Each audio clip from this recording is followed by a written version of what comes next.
By the Erd tree above. Go on and sacrifice your brain for one incredible read. Goldleaf Town. Early morning. An open coffin sat in front of the castle. The old priest sprinkled holy water and recited the prayer, his voice shaking. May the Lord God receive the pure soul of Lawrence. May the Lord God receive the pure soul of Lawrence. The townsfolk echoed together. I stood right in front of the coffin, my left arm in a sling. It took me half a beat to catch up, and then I mumbled along too. Lying in the coffin was my dad. To be precise, this body's dad. Come on, God.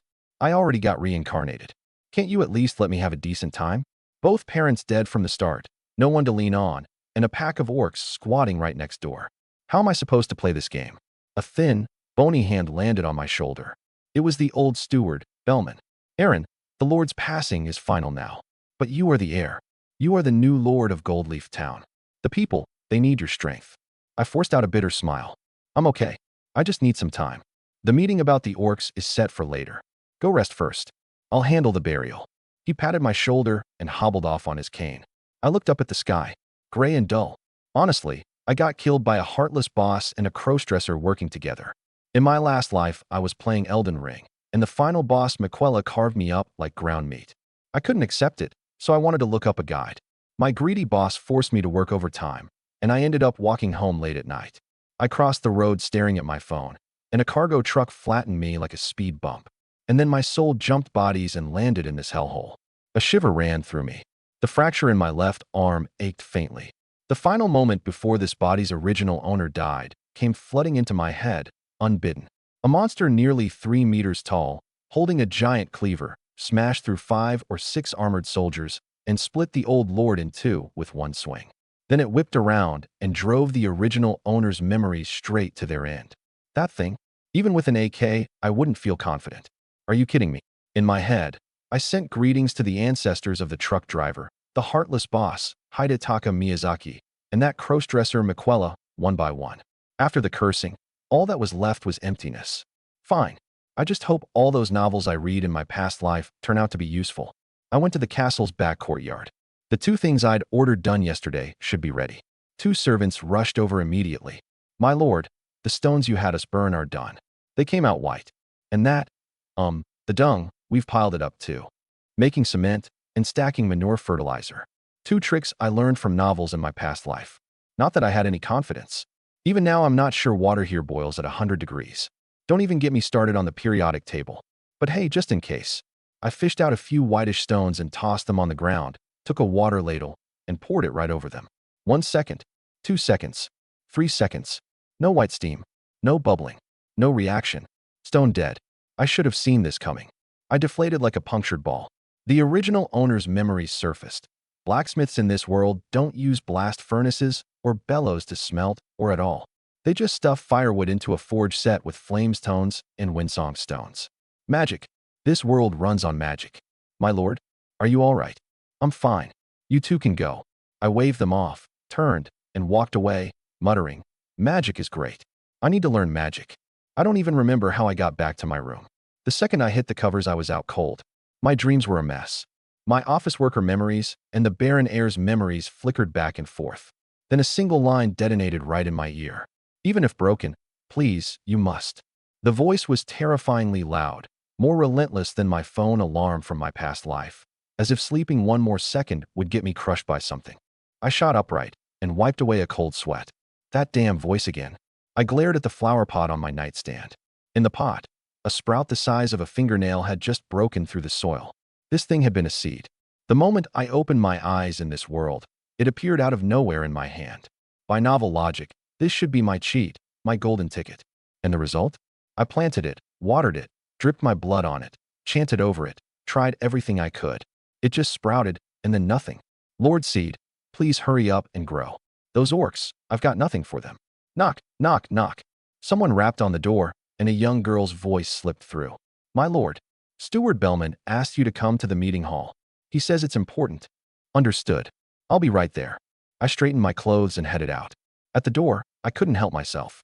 I turned and gave the flower pot one long, deep look. At that same moment, dozens of miles northwest of Goldleaf Town, a cloaked figure knelt by a campfire, roasting a rabbit with full attention. Grease dripped into the fire and hissed. It's been so long since I felt hunger. came a soft, elegant voice from beneath the cloak. Just as the figure was about to tear off a leg, they suddenly looked up, gazing toward the southeast. This surged in broad daylight. After a moment's hesitation, the rabbit was tossed aside. The figure rose and called into the woods. "Let's go, Torrit." The meeting hall was on the second floor. When I walked in, several people were already waiting. Bellman with his cane, the steward who'd served 3 generations of the Lawrence family. Paris in his worn priest's robes, who ran the church. Across from them, a middle-aged knight in armor, Will, the captain of the guard. The rest were servants and soldiers. "Good day, my lord." I nodded and sat down, then asked straight out, "What's happened?" Will spoke first. "Scouts have reported. Orcs have been spotted at the edge of the secluded forest, heading straight for Goldleaf Town. Their numbers are close to 100. 100. My heart dropped. 2 days ago, just over 20 of them nearly wiped out the old lord and the original owner. Now it was 4 times that. How many do we have? Will did the math. Counting the new recruits, 46. The word doomed practically floated over my head. If we hold the wall, can we stop them? Goldleaf Town has nothing but a ring of wooden palisade. Will paused. It won't survive 2 waves. And the scouts saw at least 3 ogres in there. Ogres. I knew them all too well. The thing that killed the original owner with 1 elbow was an ogre. A single one was nearly the size of an elephant. This time 3 were coming. Misfortune never comes alone. That's me in a nutshell. Paris tried to lighten the mood with a dry laugh. Isn't this, maybe, a little too pessimistic, Sir Will? What if the orcs reach Nearwood Village, find it empty, and just turn around and leave on their own? Right, Bellman? The people of Nearwood Village have already evacuated. Bellman shook his head and didn't play along with the joke. But those beasts won't turn back. Will looked at me. "My lord, I advise you to leave through the secret passage now. Go to a neighboring lord and ask for aid, or head north to Soren City." Ask for aid? The original owner's memories immediately dumped a bucket of cold water on me. Those old nobles, rooted in the Southwest for centuries, would love nothing more than for us Lawrences to die out in some accident. My dad was newly ennobled through military merit, and in their eyes this land was meant to be slowly chewed away. I shook my head. Counting on them was as good as dying. "Viscount Limmer might help," Bellman said suddenly. "Why?" "The old lord didn't get the chance to tell you. You are engaged to Viscount Limmer's daughter." "What?" I froze for 2 seconds while my mind raced. 1. Limmer's land was hundreds of miles away. By the time I brought reinforcements back, Goldleaf Town would already be rubble. 2. This engagement was between the 2 families, not mine. I don't even know what the young lady looks like. I hear the Viscount has 3 wives and 4 concubines, so who knows which daughter it is. 3. And most important of all, there was still that seed in my room, the one that had sprouted but whose secrets I hadn't figured out. If it turned out to be junk, then fine, I'd run. But what if it really was my golden ticket? A down-on-his-luck noble who'd lost his fief, carrying a priceless treasure in his arms. An innocent man holding a jade is guilty just for having it. I understand that logic. Robbed, or locked up and used as a tool. Neither one is something I'll accept. I clenched my fists and stood up abruptly. I'll take the gamble. Survive tonight, and see what this lousy seed is actually good for. The Lawrences have no cowards. My lord. Bellman started to argue again. My mind is made up. I cut him off. Let's talk about how to deal with these damn orcs. I walked over to the crude map on the wall. No one tried to stop me anymore. Everyone gathered around, and we started making a plan. We deliberated until dusk. Thankfully, orcs are genuinely stupid.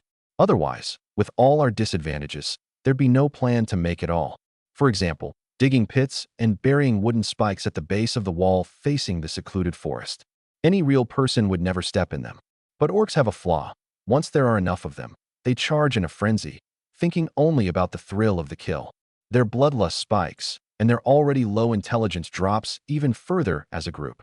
As long as they came at night, they'd very likely stomp right into those pits. The wooden gate facing the secluded forest was shut tight the moment the last villager from Nearwood retreated into town. Carts and stones were stacked behind it one by one. I stood on the wall, watching Bellman take a head count below. 100, maybe 200 people. This was everything Goldleaf Town could muster. 46 militiamen, and the rest mostly farmers with some muscle, plus a handful of hunters. The hunters were given bows and sent up the wall. The farmers stood behind as a second line of defense, their weapons hoes and pitchforks. I have to thank my grandfather, who'd been a soldier. Before he passed, he stocked the armory with plenty of gear. Otherwise, these people wouldn't have a single decent blade to their name. The old, the young, and the women had all gone into the castle.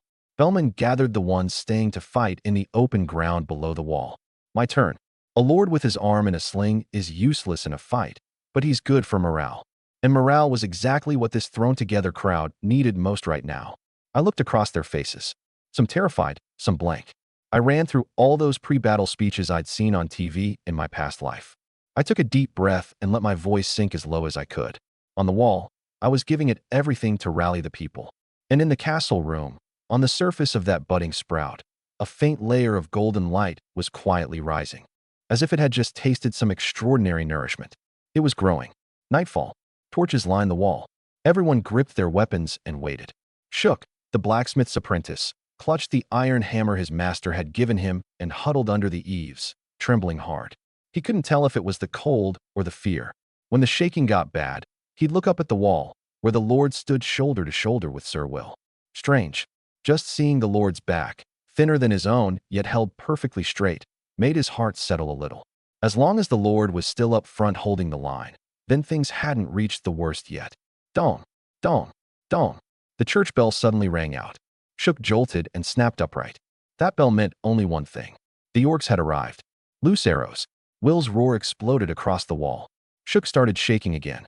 But this time he paused, because before the bell rang, he clearly hadn't been afraid. You, the blacksmith's apprentice. A voice, aged but strong.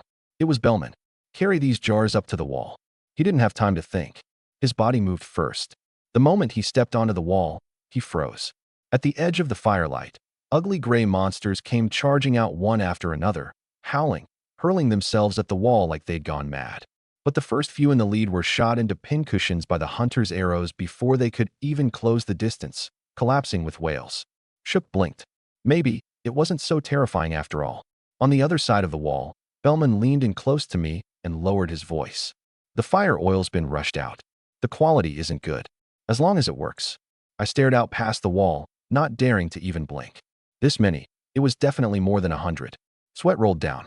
However tough I'd talked in the meeting, at the end of the day, I was just an ordinary person raised in an era of peace. The only reason I could still stand here was that this body had nerves of steel. Beside me, Will and Bellman were talking, and it drifted into my ears. I never thought I'd get to fight a battle at your side in my lifetime, Uncle Bellman. Humph. Back when your dad and I went to war, you hadn't even been born yet. I turned to look at the old man. He was usually so gentle and mild, but now he had a short sword hanging at his back and a killing edge in his eyes. He really did carry the air of an old soldier. Bellman, you're. In my younger days, the old man rolled through a share of battlefields too. He gave a small smile. Bring a weapon, and you can always be a bit more useful. Outside the wall, the rain of arrows didn't stop. The fallen orcs were approaching 30. Good results. But Will's brow furrowed tighter and tighter. Something's wrong. What? The rhythm of their attack is off. Bellman picked up the thread. With blood this thick in the air, by their nature they should have gone berserk and rushed the wall long ago. I looked again. The density really had dropped. Before it was 7 or 8 a second, like dumplings into a pot. Now it was just 1 or 2 trickling out. As if they were. An old hunter loosed an arrow. Beautiful arc, plenty of force. But it landed half a step short of an orc's feet. They're testing our range. Will and Bellman shouted it almost at the same time. Before the words even settled, a dozen more of their kind emerged from the shadows behind that orc, brandishing crude long spears. Take cover. Will roared. Half a beat too late. A dozen spears came whistling through the air. One recruit didn't dodge in time and was run through on the spot, clutching his stomach as he fell. The scream made everyone's legs go weak. Even more hopeless. No matter how the hunters drew their bows to fight back, they couldn't reach those spear throwers. And the spears kept flying in an endless stream, striking more and more people. I saw some legs starting to tremble. Will took it all in. Once this thrown-together band lost its morale, it was over for everyone. All of you, take cover. One shout steadied the scene. Then he drew his bow to full, controlled his breath, and locked onto an orc about to throw a spear. In the gap between 2 heartbeats, he released. The arrow split the air. A second later, it drove into that orc's chest. The spear it held high crashed down, and its massive body slammed to the ground. Will turned and roared at the already shaken crowd. Don't panic. Orcs aren't that terrifying. Think of your fathers and mothers, your wives and children behind you. Pull yourselves together. 1 arrow and 1 line, like a shot of adrenaline. Hearts steadied a little. And on the orc's side, that arrow enraged them completely. Roar! The ground began to shake. Out of the darkness, the three ogres the scouts had mentioned revealed their forms. Each stride covered several meters as they charged straight at the wall. Any thought of shooting them down was already too late. Boom! Three ogres slammed dead-on into the wooden wall and the gate. The whole section of wall shook violently, splinters flying. Will was the first to rush to the edge and look over. The outer wall had been smashed open into a hole the size of a wash basin. The gate bar had snapped, held only by the heavy objects piled behind it. The ogre that had rammed the gate was adjusting its stance, getting ready to hit it again. Damn it! Will cursed, snatched up the nearest jar of fire oil, and charged toward the gate. I finally snapped out of the shock too. The orcs that had been briefly forced back had all followed the ogres right up to the wall. They stepped on the corpses of their own kind to fill in the spiked pits, hacking wildly at the hole in the wall. A few had already clambered onto the top. I had no time to wonder why they still had their wits. All I could do was scream at the top of my lungs. We can't wait any longer. Pour the fire oil. The soldiers dumped jar after jar of fire oil down, and the grayish-yellow sludge coated the base of the wall. A few torches followed it in. Whoosh! A wall of flame shot up into the sky. The soaked orcs screamed and scattered, carrying the fire onto more of their own. The rest hurried to fall back, the heat suppressing their bloodlust. The ogre at the gate was slow to dodge. Will had doused half its body in fire oil, and now it was completely ablaze, swinging a cleaver as big as a door and shattering the parapet at the gate. Will dodged fast and wasn't hurt. But Goldleaf Town's old wooden wall, more than a decade old, couldn't take it anymore. The beam holding the gate groaned in the fire, past its limit, and snapped clean in the middle. The whole section of wall tilted outward. No one expected the wall to collapse right then. The ground vanished under Will's feet, and he fell. In the fire, most of the ogre's face was swallowed by flame. Only one eye remained, fixed on Will, whose leg was injured. On instinct, it brought its blade down. Will rolled to the side, barely dodging. Steadying himself, he drew his bow to fight back. But the searing pain in his leg made his hands shake, and the arrow failed to lodge in the ogre's eye socket. Luckily, the fire was too fierce. Before the ogre could swing a second time, it was crushed by another falling section of wall and went still in the blaze. On the wall, Bellman saw Will was still alive and let out a breath. Then he swept his eyes over the wall, now mostly burned away, and the relief on his face turned instantly to bitterness. "The wall can't hold," he shouted at the panicked crowd. "Everyone fall back. Retreat to the castle." He grabbed hold of me, hard, as I tried to run and save someone. "Aaron, the gates burned down. Take the rest and get back to the castle." "But Will is still." "Back to the castle, my lord." Will's voice came from outside the wall. His leg was too badly hurt. He couldn't move, but he was calm. He looked up at me and slowly, firmly, shook his head. The fire devoured the wooden wall. The barrier that had guarded this small town for over a decade burned to ash. And far off, in the darkness the firelight couldn't reach, a figure wrapped in a black robe watched from horseback. The horse gave a sharp snort, as if urging him on. "Easy, Torret. That knight is still alive." I just never expected to see it tarnished again, and once more in the middle of fire. The wall had fallen. The crackling of burning logs wouldn't stop bursting. Will was lucky. He hadn't been buried outright by the heavy debris that came down. But his luck ended there. His injured leg wouldn't move, and the path of retreat behind him was sealed off by the wall of flame and rubble. He could see it. The orcs, driven back by the fire, were creeping out of the shadows again, slowly closing in. They were only waiting for the fire to weaken a bit more, and then he was finished. May the Lord God bless the Lord to carry on the glory of the Lawrences. Gritting his teeth, he dragged himself toward an iron sword half buried in the dirt and gripped it. The last thing he could do was make the beasts threatening the castle one fewer. The fire settled down. The low growls in the orcs' throats drew closer and closer. Will poured the last of his strength into the arm holding the sword. A flash of mad resolve crossed his eyes. "Come on, you damn beast." The next second, the orcs that had nearly pounced onto his face all halted at once, whipped their heads around, and let out wary snarls toward one direction in the dark night. That direction wasn't empty either. An arc-shaped blade of golden flame flew out of the darkness and incinerated an orc in one stroke. Golden fire flared up, revealing a figure on horseback. Is this an illusion I'm seeing right before death? Will blinked hard. He genuinely couldn't think of who would come to save him at a time like this, and in the way noble ladies love most, no less, the hero rescuing the damsel. But the person across from him didn't have time to wait for him to slowly work it out. The horse suddenly picked up speed, weaving nimbly between the orcs. The monsters raised their weapons to counterattack. Against that golden blade, it was all futile. Wherever the horse passed, not one survived. As it drew closer, Will was even more dumbfounded. After the horse leaped, its hooves seemed to land on invisible steps, and it bounded forward right over the orcs' heads. The rider on its back swung again and again, golden flame pouring out. Magic! Will instinctively pinned the label of mage on the stranger. But he quickly overturned that thought. The kind of force that could kill an orc with a casual swing looked more like an aura warrior.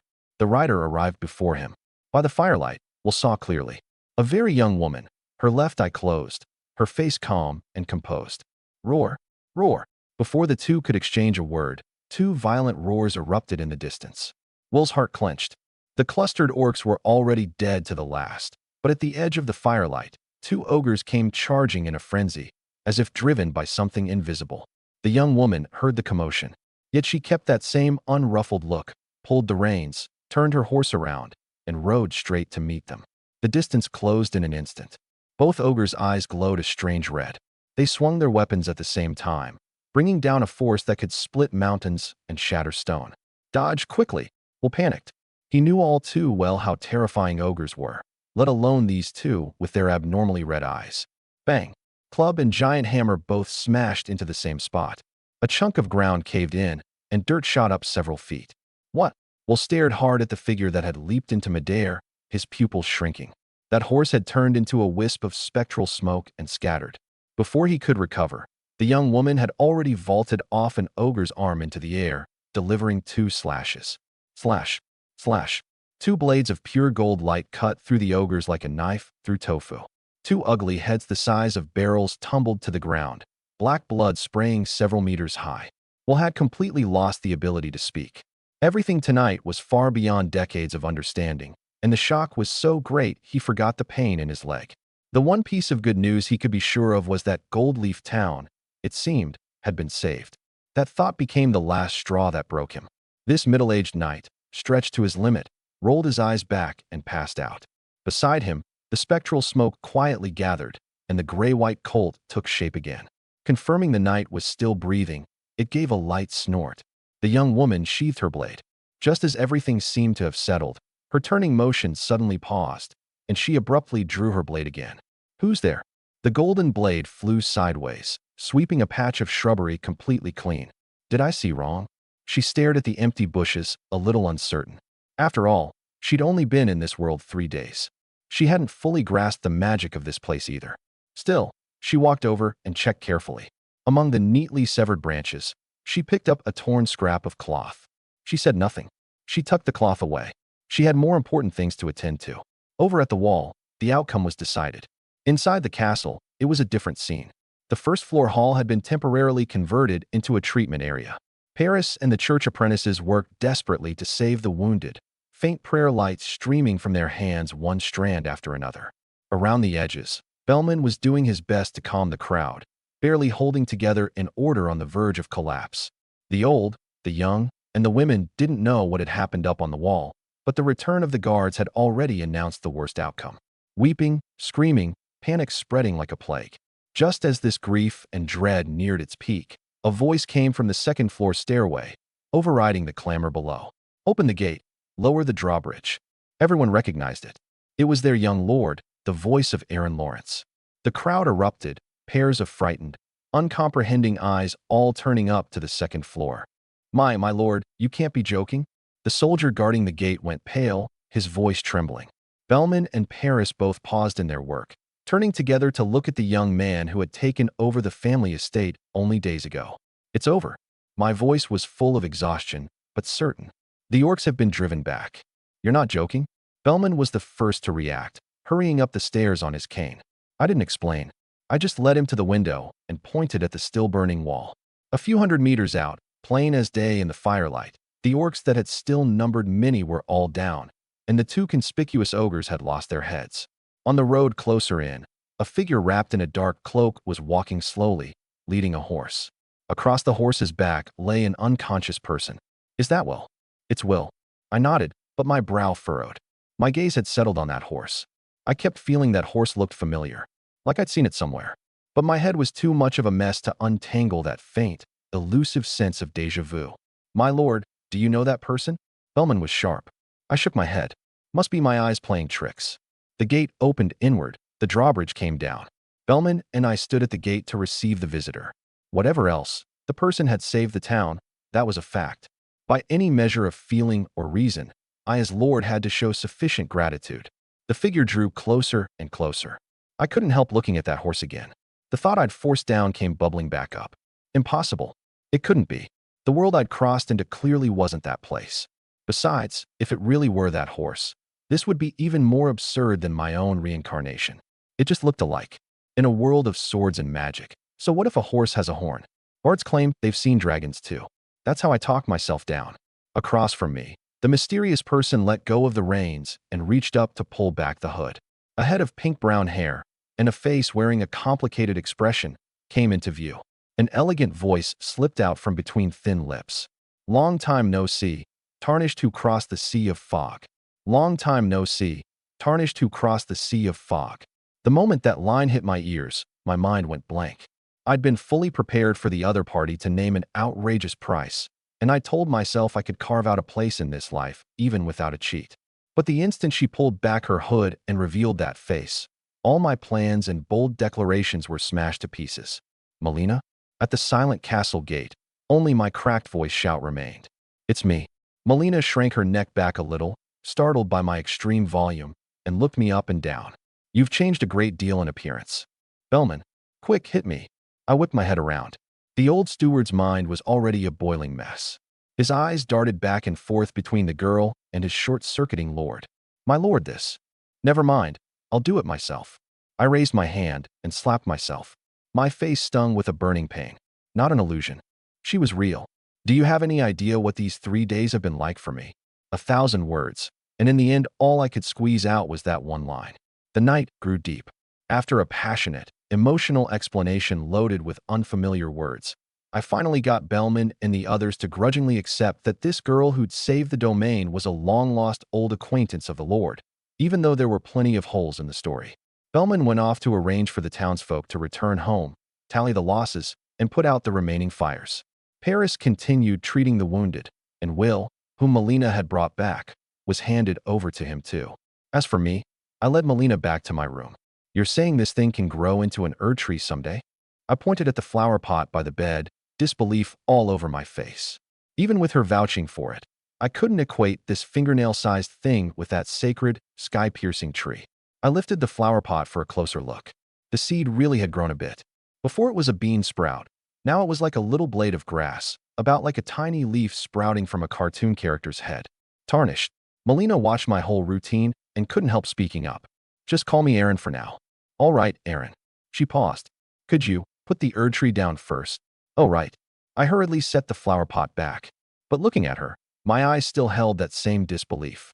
My own reincarnation was absurd enough, but having a character from a game in my past life standing alive right in front of me, that was even more absurd. Aaron, do you remember what I told you on the road? Her face was serious. I remember. I nodded like a chicken pecking rice, and even offered a polished version. Plant the Erd tree, spread the golden order, and then enjoy the life of an emperor. The corner of Melina's mouth twitched almost imperceptibly, then quickly recovered. To do any of that, you first have to establish a connection with the Erd tree. How? Seeing the cheat that comes standard with every reincarnation about to land in my hands, I immediately put away all the joking. Shing. She drew her ceremonial dagger. It needs a bit of your blood. Blood? I tried that. It didn't work. I remembered the awkwardness of my first day, enduring the pain to cut my finger for the whole blood oath ritual, and the seed giving zero reaction. That's because dripping blood is only the first step. She grabbed my wrist, speaking rapidly. Get ready. Wait a se-ow. She gave me no time to prepare at all. The blade opened a cut across my palm. I instinctively tried to pull my hand back, but her grip was like iron pincers, pressing it firmly above the flower pot to make sure not a single drop of blood went to waste. You've become afraid of pain? She let go, a look of confusion on her face, a small golden tree emerging from her palm. Wasn't that obvious? In the game, before a fight, I'd take a blade to myself and burn my brain with the frenzied flame without so much as a frown. But the game and reality aren't the same thing. That was something I only dared mutter inside my head. Go on, don't mind me. Under the little tree's prayer, the cut on my hand visibly healed. Even my fractured left arm felt a good deal better, like it would be fully healed with a bit more of the light. But Melina withdrew the prayer. Huh? Don't stop. Keep it going. I'm almost healed. So you really have become afraid of pain. She said it with conviction. Ahem, it's only human nature. But whenever you met an enemy before, you were always the first to charge in with shield and spear. There was a rare touch of reminiscence in her tone, along with a deeper confusion. I said nothing. Let's move on to the next step. I decisively changed the subject. This whole business of the shield and spear, I really couldn't explain. Melina didn't press it. From beneath her cloak, she took out an ancient-looking ring and handed it to me, the spectral steed whistle. First, let me return Torit to you. I put it on. The ring finger fit best. Then I'll begin guiding you to establish a connection with the Erd tree. She held out her right hand. Our two hands clasped together. Calm your heart. Under her guidance, I quickly entered a wondrous flow state. Slowly, a sound rose in the room, faint snoring. Melina opened her right eye. Looking at me, breathing steadily and sleeping soundly before her, her eyes were full of helplessness and a trace of doubt. This guy, is he really the Elden Lord? The ring on my ring finger suddenly flashed with a faint blue light, as if in response. All right, Torit, you're right. She let out a soft sigh. I have no choice but to believe in him too. And I knew nothing of all this commentary going on in reality. At that moment, I only felt my consciousness seized by an invisible giant hand and crammed roughly into a narrow passage. The world spun. When I could barely make out my surroundings, I saw ancient darkness, gray fog that wouldn't clear, water rising past my ankles. The only light source was a golden pillar of light some unknown distance away, its lower half hidden in the fog. Rumble, rumble. Several ancient, heavy stone doors emerged from the gray fog, rippling the water's surface. Words were carved atop each door. Stormvale, Landel, the Golden, Liurnia of the Starlit Moon, Farah Missoula of the Dragons. I didn't hesitate. I made straight for Farah Missoula of the Dragons. Any veteran player from my past life knows the stuff behind that door is absolutely fierce. But the moment my hand touched the door, a massive force surged out. In one breath, I was flung backward, slamming hard into the door behind me. Then a terrifying suction swept in from my back. I watched myself drift farther and farther from that dragon door until the gray fog blocked my view. If you won't let me choose, why set up so many doors? Pure formalism. I criticized aloud, but my body was honest and started exploring. The door I'd been sucked into held a self-contained little space wrapped in gray fog. Several stone shelves stood on the water's surface, some piled with books, some holding just a handful of weapons.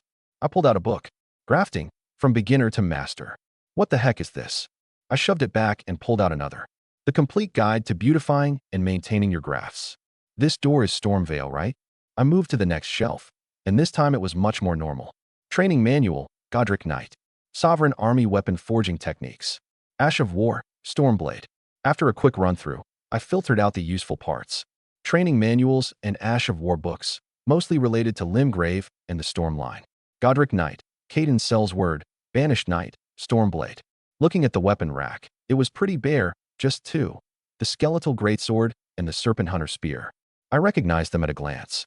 I reached for the Skeletal Greatsword and, using every ounce of strength, only managed to shift it a few millimeters.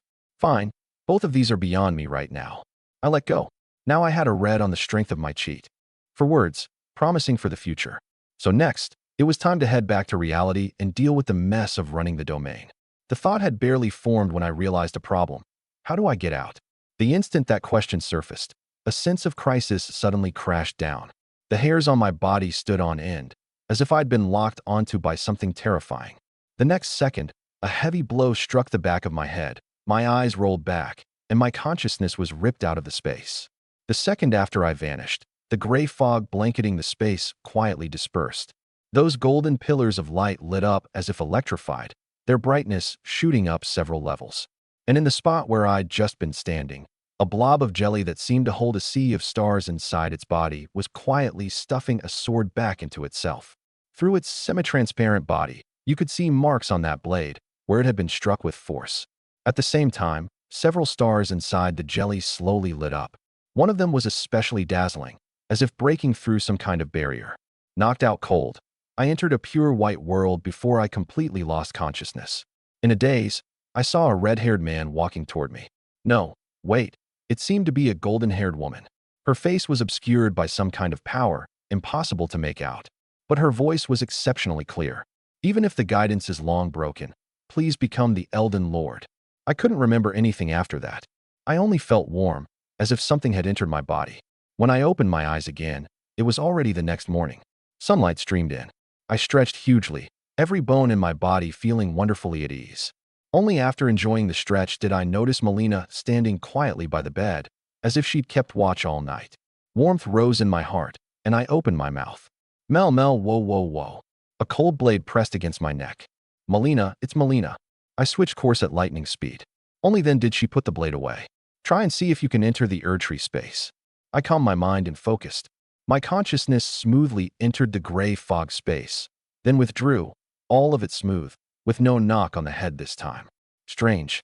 Could I have misremembered? I rubbed the back of my head. What is it? Nothing. It's just that leaving that place last night was a bit. I paused. All right. After I came out, I had a dream too. A dream? Melina frowned. She had no idea the Erdtree could even help you sleep and dream. Yeah, a really strange dream. I tried to describe it, but the images in my head shattered into fragments. Apart from that line, even if the guidance is long broken, I couldn't recall anything. Melina thought about it. Perhaps it was a small vision from your time reigning as Lord in the lands between, appearing as you formed the connection. I found that reasonable, tossed the dream aside, and looked at her curiously. By the way, didn't you used to want to burn the tree? How'd you switch to planting trees? I'd set it to close the distance between us, to dilute the eerie feeling of facing a familiar game character. I didn't expect Melina to fall silent. After a long while she answered, almost as if asking herself, I don't quite understand it either. The moment I opened my eyes, all I knew was that I had to help you become the true Elden Lord who brings a golden age.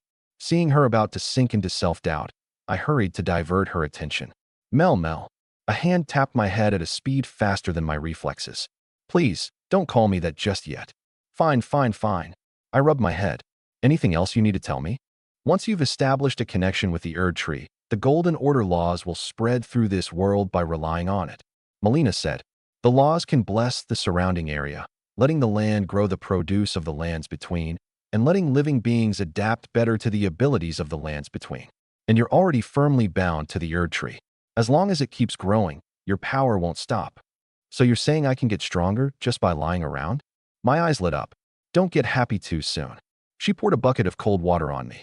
The Erdtree's growth depends on the positive emotions of nearby living beings toward you. Without those, it will only wither and die. And when that happens, you, bound to it, will scatter into ash too. The smile I'd just formed cut off abruptly. So, she nodded with a teaching air.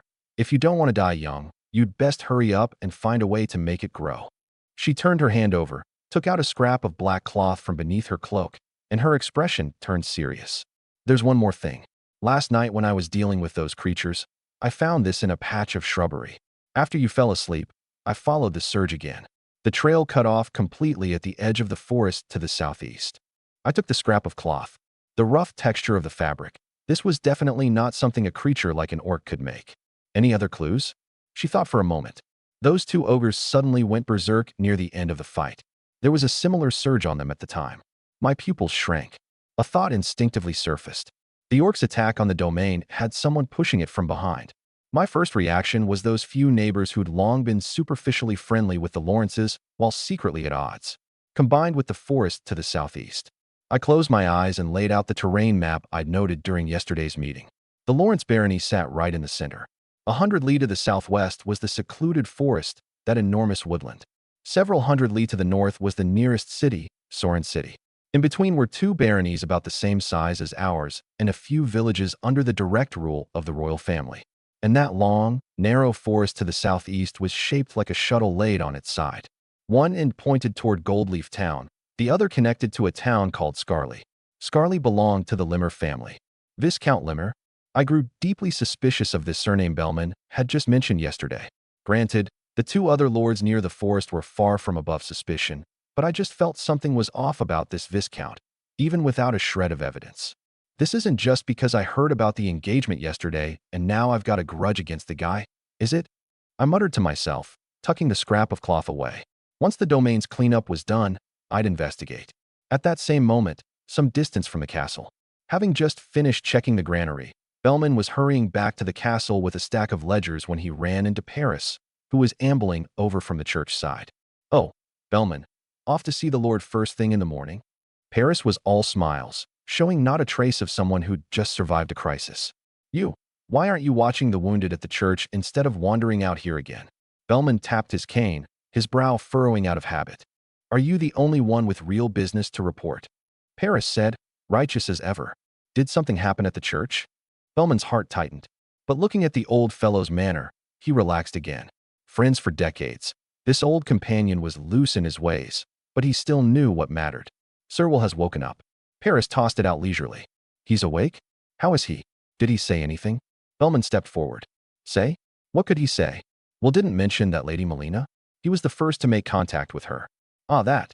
Paris put on a look of sudden realization, a sly smile flashing in his eyes. "He said Lady Melina is immensely powerful, the strongest person he's seen in his life. Even the head instructor of the Sorin City Knights would fall a bit short. That's all. What else would there be?" Paris gave a snort. "You old thing," muttering ominously all day long, seeing ill intent in everyone. "You kind of a priest, calling me ominous?" Bellman's pitch rose without him meaning it to. "I'm worried Aaron will get dragged into danger, that." He suddenly realized his voice had gotten loud, lowered it, and leaned in close. "That Melina, with skills this good, do you really believe she's an old acquaintance of Aaron's?" "Why wouldn't I?" Paris was dead set on being contrary. "To tell you the truth, last night the Lord God granted me a revelation. He himself said the Lord is one chosen by fate. Knowing a powerful person like that is only natural. Give it a rest, a revelation." Bellman scoffed, showing no mercy in bringing up old dirt. "Back in the day, if Marcus hadn't pulled you out of trouble, a third-rate cleric like you would have been beaten to death with clubs." With that, he couldn't be bothered to keep bickering. He glanced up at the castle gate now right in front of him, straightened his robe, and walked in, leaving Paris nothing but a view of his back. Morning, the study. Dawn light spilled across the oak desk. Melina had gone out again to chase down leads, and I'd come early to this room where generations of barons had worked. I'd barely settled in when two familiar voices came from the stairway. "My lord, up so early?" Bellman was a little surprised. He pulled out a ledger. "Good timing. Last night's losses have all been tallied." On the personnel side, he opened it. 26 died defending the wall, mostly new recruits. Not one of the people behind the wall was killed. The most seriously hurt is that blacksmith's apprentice, Shook, who broke an arm during the evacuation. He turned the page. On the property side, the wall is nearly all destroyed. The farmland to the southwest was trampled flat, and several houses near the wall burned down. To rush out the fire oil, we emptied the town's oil and wax reserves. The people can still burn a woodpile, but the castle's lighting will likely be affected. Is the farmland loss severe? This was what I worried about most. Lawrence ran entirely on agriculture. Having just scraped through one disaster, the last thing I wanted was a famine. No need to worry too much about food. The fields elsewhere are fine, and we'll get through the winter. It's just that this year's income will be lower. What about Nearwood Village? The villagers have mostly evacuated to town, but what state the village is in now, we don't know yet. Scouts went out first thing this morning. They'll be back by afternoon." Having finished his report, Bellman took a step back. "There's also something on the church's end." Paris stroked his beard and stepped up. "Two things. One, there are quite a few wounded, and the medicinal herbs are almost gone. Two, Sirwell is fine, woke up early, and is resting quietly." "Good." Hearing that Will was all right, I nodded.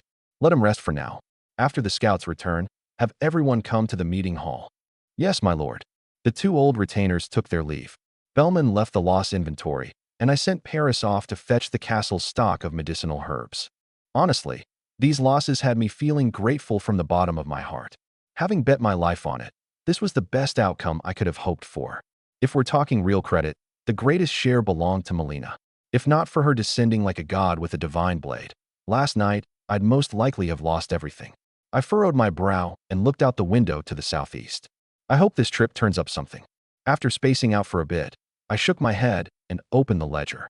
I need to hurry up and adapt to this world too. A minute later, I closed that exhaustively detailed ledger, expressionless. I think I'll go copy out the books in the Erdtree space first. Afternoon. I put down my pen, quite satisfied with my results.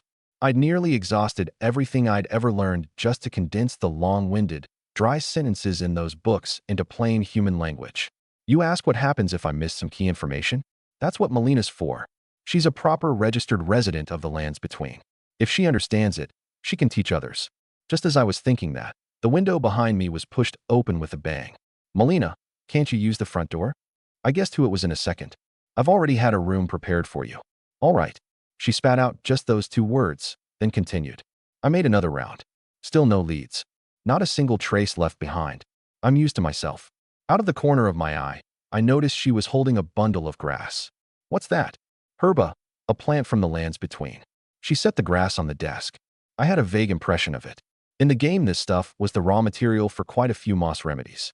Suddenly, I remembered there seemed to be a book called Encyclopedia of Moss Remedies in the Erdtree space. I closed my eyes, calmed my mind, and returned to the space. A few seconds later, my eyes snapped open. It really was there. A plan took shape in my head. I thought of the troop training too, and turned to ask her, "What's your level right now?" "Not sure." Melina shook her head. "All I can confirm is that after coming to this world, some of my power drained away." I started thinking it over. The supernatural power of this world splits into warriors and mages, each divided into 4 ranks: apprentice, transcendent, hero, and sanctum. Even the warrior threshold is 1 in 100. Will went to Soren City to train alongside my cheapskate late dad. Will came back an apprentice rank warrior, and my dad got nothing, still an ordinary man. So I honestly couldn't gauge which tier Melina corresponded to. No good. I'll have to ask Will tonight. I gave up on wild guessing. Before evening, the scouts returned with bad news. Nearwood Village had been destroyed. The farmland was a wreck, the houses collapsed. The leadership gathered in the meeting hall, including Will with his leg wrapped in bandages. After deliberation, Goldleaf Town decided to take in the survivors of Nearwood Village. It would both fill the population gap left by the orc attack and give us a legitimate reason to absorb Nearwood Village. By law, that village had belonged to the royal family all along. Villagers willing to stay would receive compensation and resettlement after helping rebuild the wall. To steady the defense line yesterday, I'd let a small batch of the most timid, most morale-shaking freemen go. Their land, houses, and property were naturally reclaimed as the price of leaving. The meeting broke up. Before the sky went fully dark, Bellman suggested gathering the people so I could announce the arrangements in person. I agreed at once. In the interval, I got the answer I wanted out of Will. Melina was probably a bit stronger than the head instructor of the Knights, who'd once taught him, and my cheapskate dad. And that head instructor was hero rank. On top of that, with her dual mastery of martial and magical arts, she was likely fiercer than a typical hero rank. With that reference point, I felt more grounded. As for what caliber of troops those training books from the Erdtree space could actually produce, I now had a pretty good idea. Before long, Bellman had knocked on every door, making sure each household sent at least one person. Counting the serfs and the Nearwood villagers, more than 300 people gathered on the open ground in front of the castle, even more than had come to my cheapskate dad's funeral yesterday. But I wasn't nervous. I walked out of the castle and stepped onto the temporary wooden platform. Scanning the anxious faces, Melina's daytime reminder echoed in my head. The Erdtree's growth depends on the positive emotions of living beings. Put plainly, it's faith. I cleared my throat and tried to make sure everyone could hear. People of Goldleaf Town, villagers of Nearwood, I believe you all know me by now. Aaron Lawrence, lord of this land. At this hour yesterday, we survived a calamity together. But I said I would carry on my father's will and protect every single person on this land. My tone shifted, my voice ringing out. And I did. My old friend and subordinate Melina arrived in time and utterly crushed the orcs. A stir ran through the crowd. I also know that every one of you paid a price. So I hereby declare, the family of every person who fell will be exempt from taxes for 1 year, and their taxes will be permanently halved thereafter. A stone dropped into still water. Bellman, beside me, was stunned for a moment. Then a complicated, gratified look welled up in his eyes. The Nearwood villagers who lost their homes may stay in Goldleaf Town. I guarantee it in the name of Lawrence. As long as you help rebuild the wall, you'll have your own house this winter, and grain to see you through it, lent to you at the lowest price. The stir grew louder. Many villagers started whispering to each other, and in those dulled eyes, I saw a light. Lastly, tomorrow, the domain will recruit new soldiers. This time, I want the young people who yearn to change their circumstances. I promise, as long as you're selected, on top of your family's tax reduction, You'll receive ample pay from my own hand. And if a serf is chosen, I paused, my gaze sweeping over the most ragged figures in the crowd, and spoke each word deliberately. I will exempt him from his daily labor duties, and his pay will be converted into merit. Any serf who passes the selection, so long as he serves loyally and accumulates merit, can within 2 or 3 years completely shed his serf status and become a freeman. At that, the crowd truly exploded. A serf becoming a freeman. In this world, it was a fantasy. The law didn't forbid it, but no noble lord with a working brain would ever do it. Serfs were near slaves, the lord's property, useful and cheap. Freemen, on the other hand, meant rights, wages, and lower output. My lord, a frail young man squeezed out of the crowd, his filthy coarse hemp clothes marking him as a serf. You mean, a serf can also take part in tomorrow's selection? Once he'd pushed out of the crowd, he visibly lost his nerve. Every gaze fell on him at once, then swung as one to me on the platform. Looking at those eyes, mingling humility, longing, and a trace of distrust, I smiled sincerely. Everyone can take part. Serfs are people too. Without giving them time to digest it, I raised my hand and pointed at Melina beside me. Tomorrow, at the training grounds east of town, Instructor Melina will personally oversee the selection. Then I pointed at Will. At the old wall to the southwest, Sir Will command the reconstruction. Finally, I pointed at the already dumbfounded Bellman.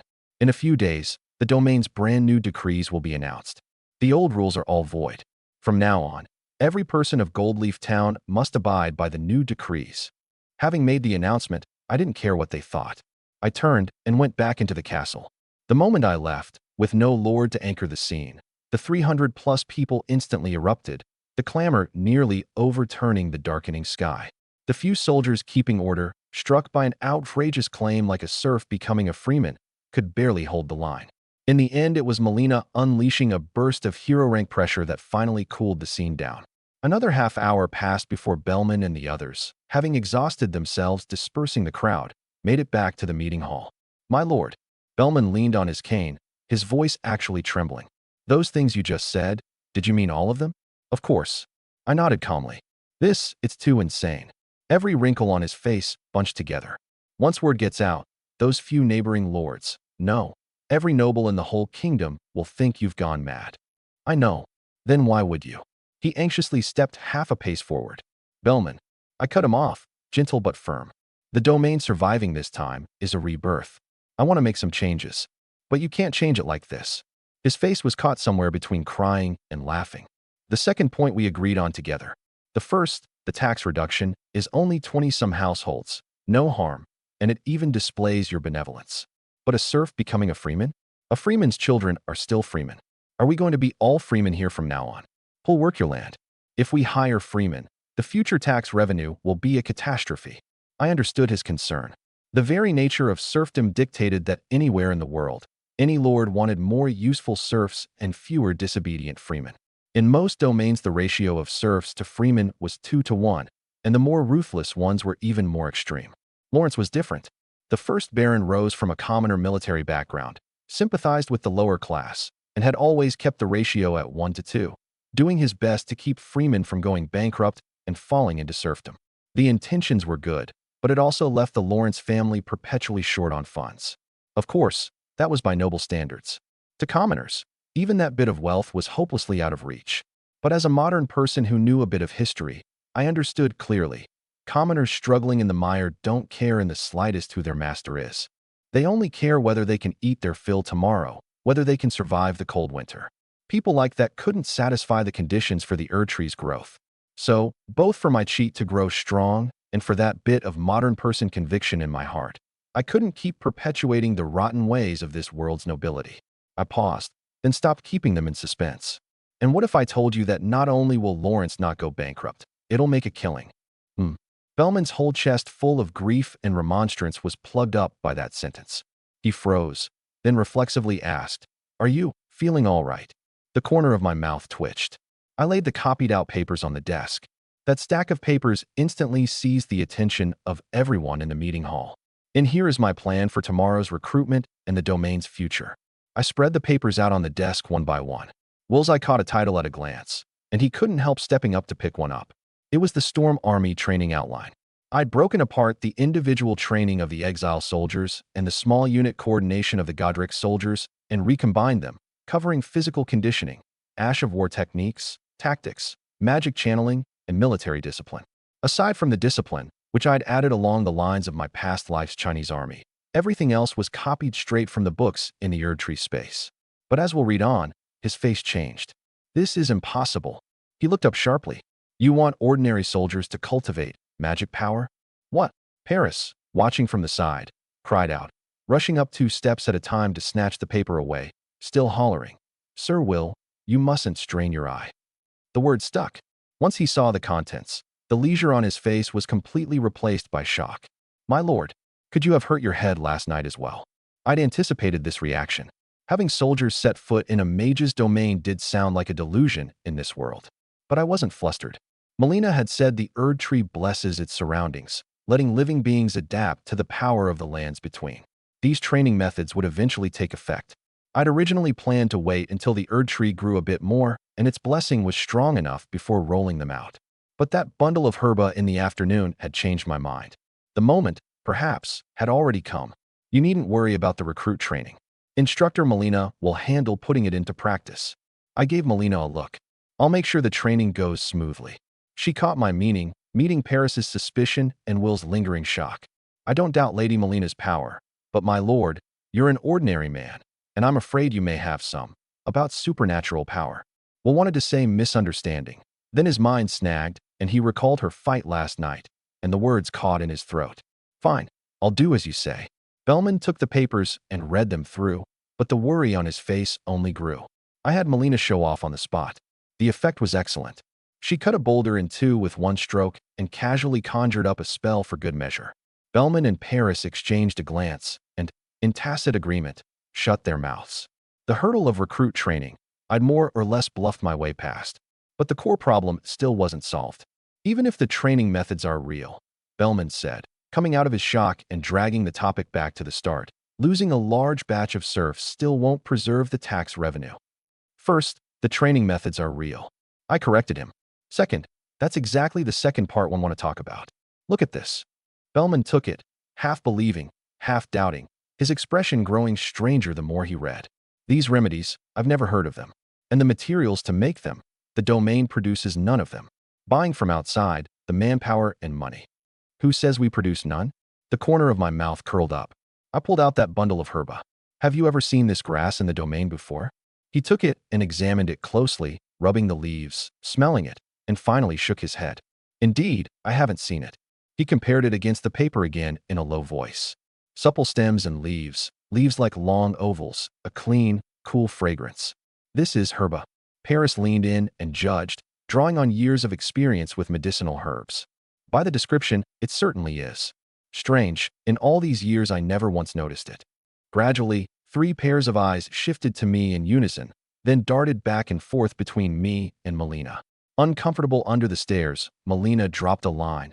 I'll go look for other materials, and leaped out the window. Once the outsider had left, Paris and Bellman both stepped up almost at once, hemming me in from left and right. Aaron, Bellman lowered his voice, more serious than ever. Where did all this actually come from? My lord, Paris's old eyes gleamed. If you're being coerced, just blink your left eye. Well now, this whole routine of mine had set their suspicions fully ablaze. After a burst of quick thinking, I spoke gravely. The truth is, the night father was killed, grandfather appeared to me in a dream. After a stirring, tear-jerking tale, I successfully pinned everything on the original owner's grandfather, Marcus Lawrence. Relying on the fact that dead men tell no tales, my grandfather's life story successfully gained a splendid new entry. By chance obtained a mysterious treasure, failed to grasp its secrets to his dying day, and quietly entrusted it to his eldest grandson at the end. Thankfully, the old retainers more or less accepted it. As for whether they truly accepted it or only pretended to, at any rate, I'd convinced myself. Having finished spinning the tale and sent the still bewildered group off, I returned to my room and finally let out a breath. Lying on the bed, I recalled the scene in the meeting hall. The 3 old retainers had actually reached a unanimous conclusion that I'd been bewitched by Melina and turned into the puppet of some mysterious organization. Whatever, believe it or not, that's up to them. As long as the Erdtree develops, all of this will become true.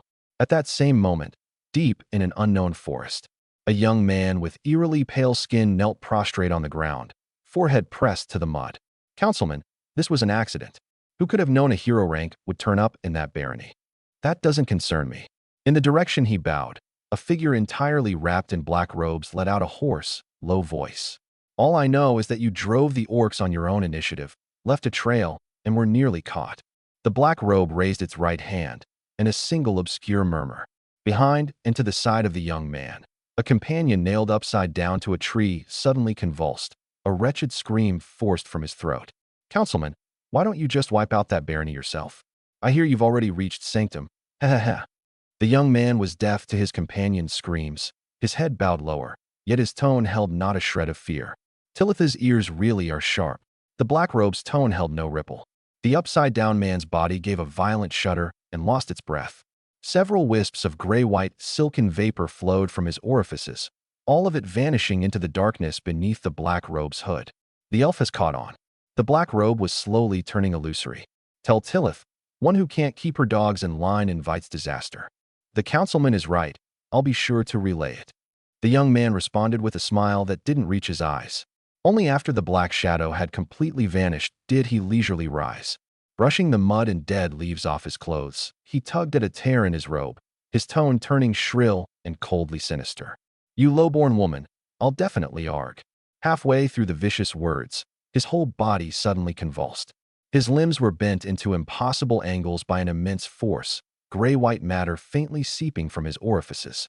The process lasted dozens of seconds, his screams 100 times more piercing than his companions just now. In the end, like a broken rag doll played to ruin, he was hoisted upside down by the immense force and violently impaled on a sharp tree branch. The hoarse voice, cold to the extreme and without a trace of emotion, sounded directly inside his head. Get out of my territory. Yes, yes, yes. Councilman Fall. The young man forced smile after smile at the empty forest, laboriously working himself off the branch. I'm leaving right now. And a little farther off, on the ground shrouded by tall trees, torches giving off gray-white flame light were illuminating one tall, gray-skinned figure after another. Amid crisp birdsong, the first trace of light broke at the horizon. Last night Goldleaf Town had its first autumn rain, and the air was fresh. Yet this morning the little town was unusually busy. Morning Shook, beside the blacksmith's shop, Shook, wearing the same kind of bandage as the Lord, stared blankly at the road, more crowded with foot traffic than usual. He scratched his head and grabbed his childhood friend. Where's everyone going? Isn't this the time to head out to the fields? The young man called, or, as sturdily built as him, threw an arm around his shoulder. Last night Steward Bellman knocked on every door. You didn't go? Shook's face fell. I got my arm redressed by Priest Paris yesterday and went to bed early.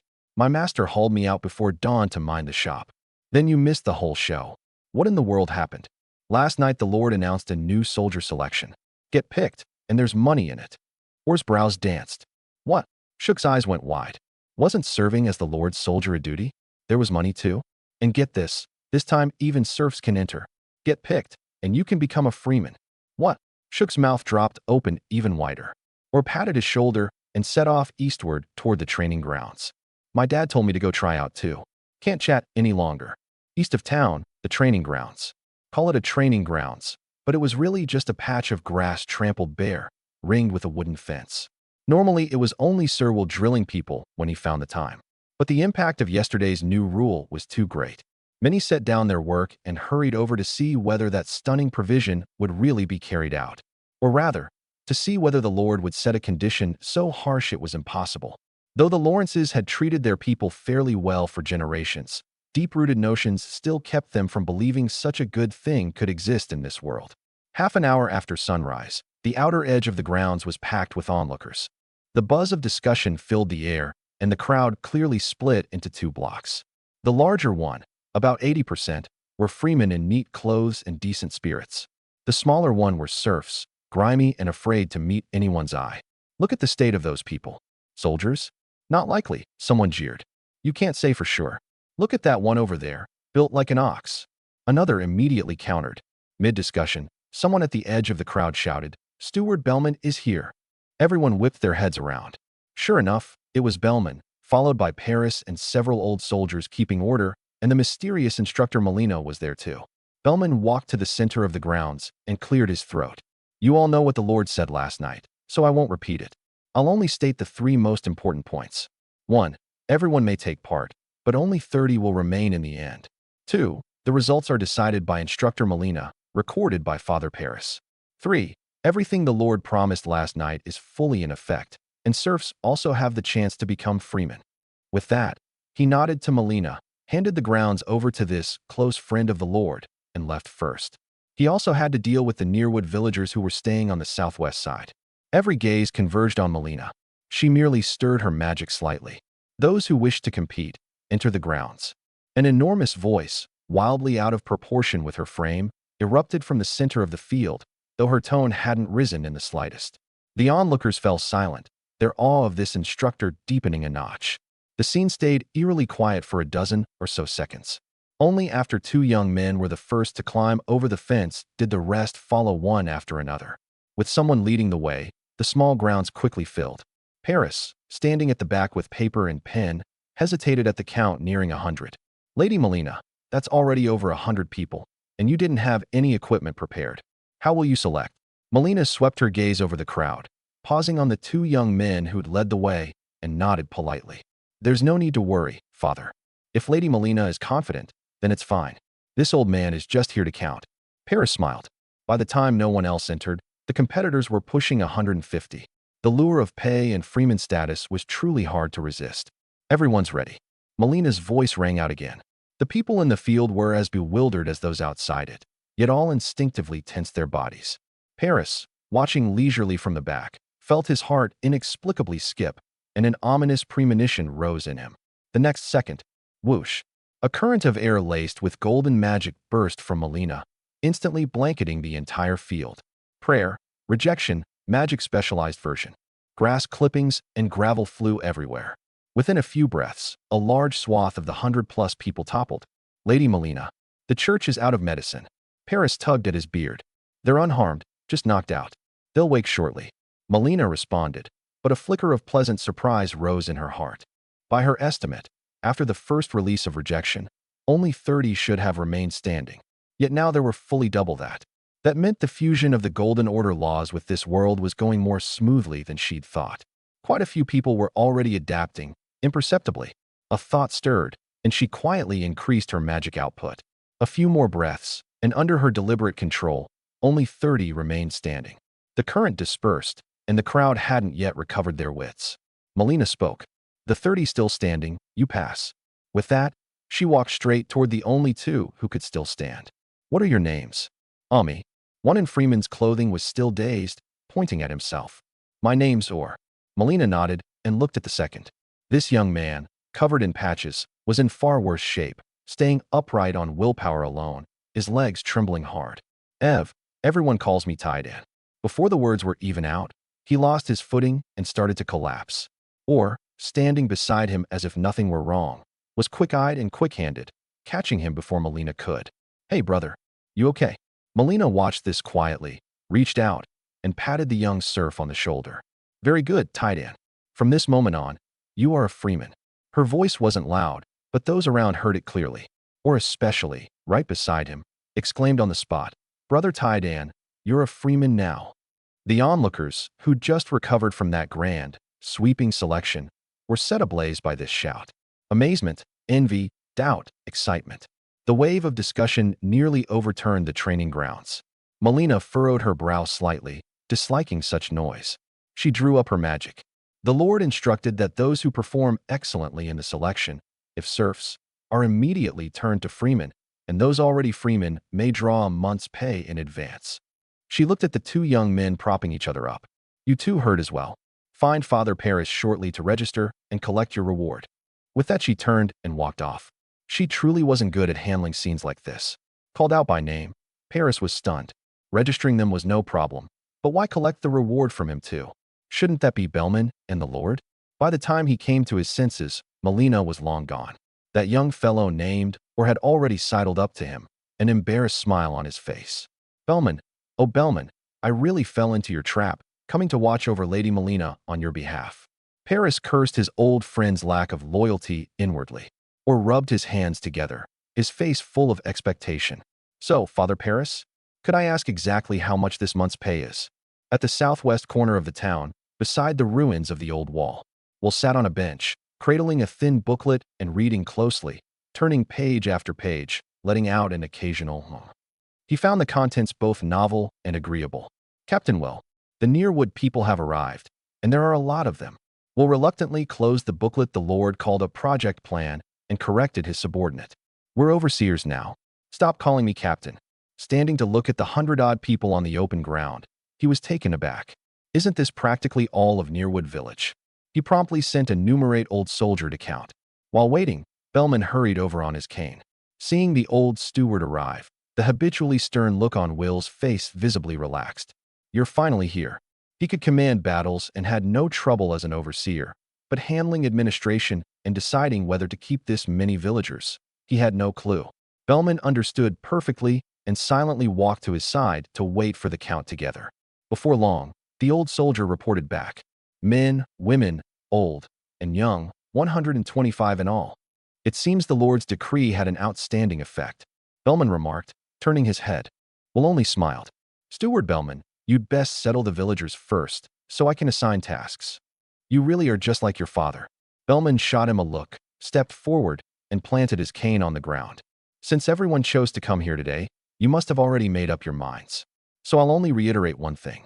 Everything the Lord promised last night still stands. Every one of you and your labor will be recorded by Sir Will. The diligent and dependable will have a new house and land before winter arrives. The brief promise dispelled the unease on the villagers' faces and kindled a bit of hope. Then Bellman methodically registered them onto the roster. These people would labor under Will's arrangements until winter. A few hundred meters away, in front of the castle, Aaron wasn't idle either. He was distributing the plant samples Melina had brought back to the 20-some people before him. All freeman idlers he'd rounded up from town who scraped by on odd jobs and contributed pitifully little to the tax rolls. Upholding the principle that Lawrence doesn't feed idlers, I planned to send this bunch to collect intelligence on the produce of the lands between. Put everything to use. Keep these flowers and grasses safe, and search outward with the town as your center. When you find anything that looks the same or similar, note the location. And remember, no picking, no touching. I paced before the ranks. Is that all clear? Understood, my lord. The response was scattered. Clearly this pack of old hands had no concept of what I meant by plants are crucial. No surprise. Working for the Lord was a duty, so why would they rack their brains judging whether some weed was of any use to them? But I had a method. If you want the horse to run, you can't refuse to give it grass. In my past life as a nuclear-powered workhorse, I understood all too well how to squeeze, boost employee motivation. I cleared my throat. This task is extremely important. So, I deliberately drew out my tone until everyone looked over curiously. After we verify the results, the top 5 who find the most matching plants, tonight, get meat. Meat. A lanky fellow in the crowd blurted it out instinctively, then hurried to cover his mouth, terrified of being punished. That was exactly the effect I wanted. I nodded firmly. That's right. The 5 with the best haul get meat tonight. Now answer me. Is it all clear? Clear, my lord. This time it was far more enthusiastic, many eyes practically glowing. If it's clear, then move out. The 20-some scattered like startled birds, racing off in different directions, their motivation worlds apart from a moment ago. To these low-born people, the lofty strategy the Lord spoke of was too distant. They couldn't grasp it, and they'd naturally draw a line between themselves and it. But a benefit like meat, coming right to hand, they understood completely. Tisk, I'm getting more and more like that heartless boss. I shook my head, turned, and headed back to the castle. There was still a pile of content to copy in the Erdtree space. This was no time to rest. Midday, Melina and Bellman returned one after another and reported the progress of the selection and the reconstruction. Nearly everyone from Nearwood Village had stayed, which didn't surprise me. Much of yesterday's 3 decrees had been aimed at these villagers in the first place. Stay and work willingly, and you'd have a house and fields. Leave, and either go back to the ruins to start from scratch, living in daily dread of the forest's threat, or go to another lord's territory and be a serf for life. Which was lighter and which heavier, anyone with a working brain could weigh. It was Melina's report that caught my attention more.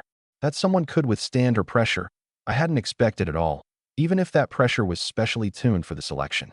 Or, I turned the name over, trying to dredge up some information from my head, spinning my wheels for a while and coming up empty.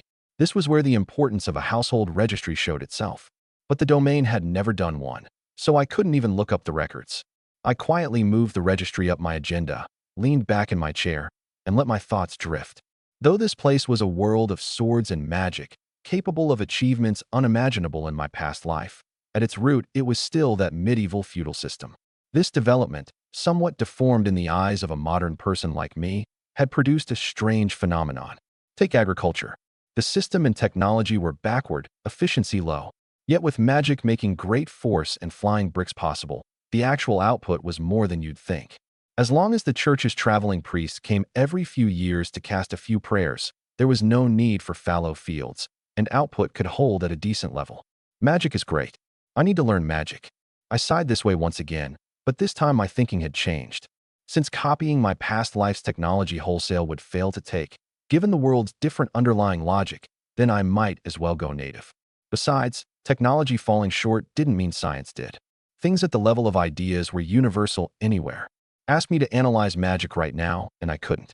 But raising the domain's efficiency, that I had some confidence in. For instance, the plan I'd handed Will in the morning had a few of my modern little touches mixed in. At that thought, I set down the copying at once and decided to make an inspection trip to the wall construction site. No sooner said than done. This absolutely was not because my fingers had gone sore from copying books. I purely wanted to see whether the work I'd assigned was going smoothly. Walking out of the castle, I raised my left hand, mostly healed now, and brought the spectral steed whistle to my lips. Whew! The whistle was crisp, and gray-blue spectral smoke gathered. The moment Torrent appeared, it affectionately nuzzled its head toward me, tail swishing happily. I fished out a few row of fruits, which Melina had brought back on a whim last night. I'd tried one, and it was decent, so I'd meant to keep them for myself. Seeing its favorite food, Torrent's eyes lit up. Its tongue rolled out, the fruit vanished, and all that was left in my palm was a wet trace. I kept a straight face, patted its neck along the motion, and quietly wiped my hand on its fur. Torrent didn't notice at all, and even considerately lowered itself so I, with my inconvenienced arm, could mount up. Riding the little steed, I pointed southwest. Without a word needed, it set off at a steady pace. Along the way, I met many of the people. Seeing me, they stopped their work and respectfully called out, "My lord," and I smiled and nodded to each in turn. It was only when passing certain eaves and corners that the black, muddy matter exposed to the air made me a little uncomfortable. This world's sense of hygiene, especially the handling of waste, truly left much to be desired. That did remind me of something, though. After the cement-burning failure that day, I'd collapsed into bed in a daze. Then came the whole orc affair, and I'd never confirmed whether the manure pile would work. Making a mental note, I found Torrent had nearly reached the construction site. From a distance, I could see the villagers, under Will's command, planting one thick round log after another, their bases charred and reinforced, into deep pits to serve as the foundation posts for the new wall. Now this is starting to look thriving. I rode up and found Will, who was supervising. "How's it going? Confident you can raise the new wall before the first snow?" Will turned, thought for a moment, and thumped his chest. "No problem, my lord. Following your plan, the plan booklet's methods, I broke the reconstruction into separate independent steps, then grouped the villagers by men, women, old, young, and physical strength, and the efficiency shot right up. Add the houses and grain you promised, and there's no need to push them. They get moving on their own." "Good." I nodded and raised my voice to make sure the nearby villagers could hear. "Attendance and labor records must be strict. Come winter, rewards and penalties will be clear-cut." The villagers straightened their backs one by one and worked even harder, terrified of getting a demerit in the overseer's little notebook. Rest assured, the overseers are all literate old soldiers who'll keep strict records. Will's face was earnest, yet it showed a flicker of hesitation that didn't quite match his burly frame. "It's just, there's a small issue." Seeing this iron tower of a man suddenly turn coy, a chill ran through me. "If you've got something to say it directly. Don't be like this." Will leaned in and lowered his voice. "Here's the thing, my lord. Following your plan's arrangements, the villagers are far more efficient. But building the earthen wall needs a great deal of timber, so we still have no choice but to pull the strongest villagers to haul logs from the logging site. I recalled your recruit training manual has physical conditioning requirements, and I was thinking, Could we have the recruits use hauling logs as weighted training? My eyes lit up, then I looked at him suspiciously. That's a fine idea. I'll tell Melina shortly. But why were you being so quiet about it? And so bashful? This. What was embarrassed? Well, you did relieve me of my post. I figured the soldiers are under Lady Melina now, so. Who said you were relieved of your post? Huh. I didn't know whether to laugh or cry. I genuinely hadn't expected this blunt knight to think so much into it. I saw you were wounded defending the domain, so I gave you an easy job for now. I didn't tell you to retire. I deliberately put on a stern face. Or is it that you, Will, want to throw in the towel? Absolutely not, my lord. I'll fight for Lawrence to the last moment, just like my father. Will panicked, struck his chest with his right hand, and gave a textbook knight's salute. That's more like it. I smiled, took my leave of him, and rode Torrent toward the training grounds. At this moment on the training grounds, 30 recruits, under the autumn sun and Melina's sharp gaze, were standing at attention. Melina herself didn't quite understand the point of this, but Aaron had asked for it, so she did it. As for the recruits, they dared not make a peep. At the very start there'd been one troublemaker, and after Melina slapped him flying several meters, he instantly fell in line. Attention, at ease, left face, her voice, utterly free of emotional fluctuation, echoed across the field. I quietly came up to the edge. Compared with the sea of people in the morning, now, apart from a few curious children, there were hardly any onlookers. For one, watching soldiers train wouldn't make the crops jump into the baskets on their own. For another, the instructor's training content really was boring, nothing but standing in formation the whole time. But those who thought that way didn't know. Only a unit with collective consciousness and a sense of obedience deserves to be called an army. Otherwise, it's just armed bandits. Melina, I called from the edge of the field. The next second, 30 gazes, their edges worn smooth by tedium, flicked over as one. Recognizing the Lord, 28 of them shrank back at once. Am I some kind of demon? I was speechless. I looked at the two who were still sneaking glances. The one in the corner of the last row I had an impression of. During last night's announcement, the only serf who dared raise his hand was him. I nodded and smiled at him across the distance, and the young man immediately withdrew his gaze, flattered, and even straightened his back a bit. Then I looked at the other one. Have I been copying books so late my eyes are playing tricks? I instinctively rubbed my eyes. Around that recruit, I saw a light. I'm not joking. There really was a faint layer of halo. What is it? Melina hopped out of the training grounds and walked over, a look of confusion on her face. Melina, have you noticed anything strange? I couldn't believe my eyes. Anything strange? Seeing her like this, I concluded that halo. Only I could see it. What's that fellow's name? I pointed at the recruit, glowing a shade brighter than those around him. That one is, or the one in the corner of the last row is tied in. Melina grew even more puzzled. Just those two. It clicked. They'd been mentioned in the midday report. Then I pressed on. That, or did he show anything special? When I ran the selection test, he had almost no rejection of the Erdtree's power at all. Melina answered without a second thought. He shrugged off the pressure? I was quite surprised. Even I found her pressure a bit hard to take. Not exactly. She shook her head. His reaction was just very slight. His adaptability to the Golden Order laws is nearly on par with the people of the lands between. So, I've pulled a hidden rarity? I looked again at the young man carrying his own background glow, a strong curiosity welling up in me, as if sensing my gaze, or in the field happened to sneak another glance over just then. The two of us met eyes in midair, or was clearly startled. He pulled his neck in, and his gaze darted away in an instant.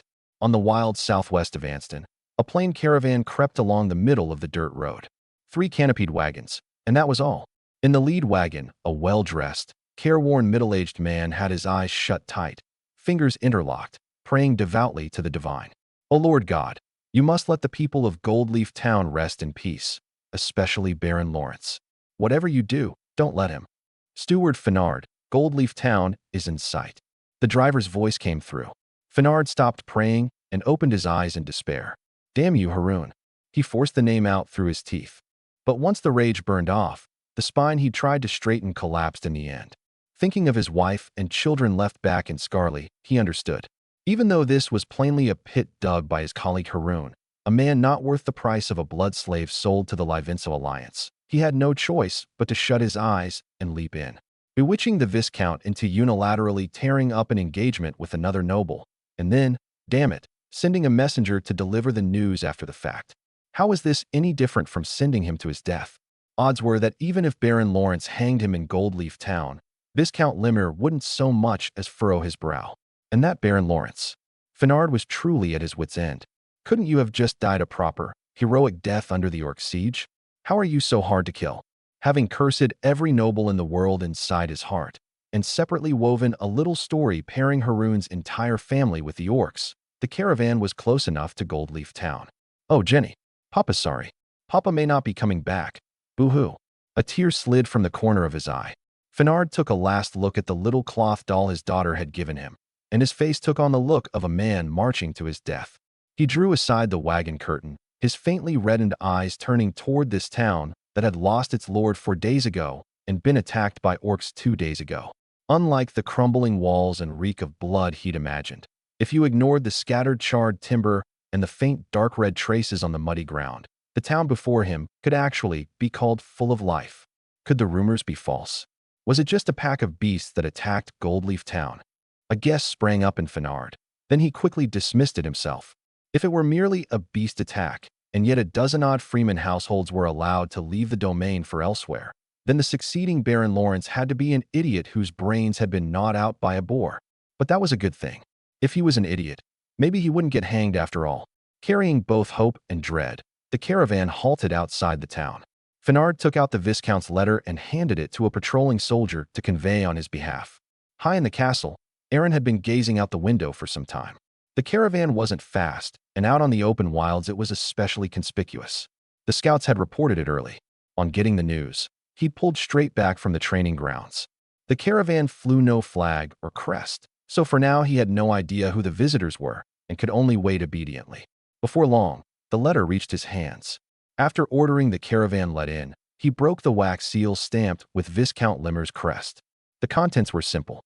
A heap of ornate, hollow phrasing that revealed just 2 things: deep condolences for the passing of the elder Lawrence, and sincere congratulations on his succession. Nobles who talk in circles are so annoying. I curled my lip, crumpled the letter into a ball, and tossed it into the wastebasket. It seemed that to learn Limmer's true intent, I'd still have to meet that messenger, Steward Fenard. Meanwhile, Fenard's caravan inched toward the castle at a near-walking, ceremonial pace. By etiquette, this was to give the host time to prepare. But in Fenard's eyes, this was his final farewell to this world. After a bout of inner struggle, he simply got off and walked, sizing up the town without restraint. Population loss isn't heavy. As a seasoned steward, he easily judged the situation from the number of houses and the count of people in the fields and streets. He then looked to the southwest and to the east in turn. The former was the direction of the secluded forest from which the Orcs had reportedly come. At the moment, he saw only a construction crew working up a storm rebuilding the wall. As for the east, are those 3 rows of wooden stakes? Fenard squinted, but before he could look longer, the caravan had reached the castle. Forget it. Even if they're scarecrows, they've got nothing to do with me anymore. A wave of grief surged up. He withdrew his gaze, walked to the front of the line, and squeezed out a well-trained, decorous smile. It's been a long time, Steward Bellman. Are you keeping well? This old body is still spry, Steward Fenard. Bellman smiled and stepped aside to make way. The Baron is already waiting in the reception hall. In the reception hall, Aaron was waiting. Baron, I've long admired you. Fenard bowed first thing. Let's dispense with the unnecessary courtesies. I genuinely wasn't used to these ludicrously abstract noble manners. I waved for him to stop. Let's just talk directly about what Viscount Limmer wants to say, Steward Fenard. The corner of Fenard's eye twitched, but his words stayed just as attentive. Your candor leaves quite an impression, Baron. Having flattered me, he quietly lifted his eyes and met mine, which plainly said, get to the point already. Are you this eager to send me to my death? Wailing in despair inside, Fenard had already prepared himself for a parting of head and body. Just as he steeled himself to speak, Bellman, standing at attention to the side, strode up and murmured in my ear. My lord, this breaks with etiquette. A guest who visits at mealtime should be invited to share dinner first, and only then should business be discussed. My eyelid twitched. I looked at the old steward with a disbelief that said, I have to feed him too. The old steward nodded gravely. Helpless, before I'd figured out what Limmer was after, I had no choice but to follow this damnable etiquette.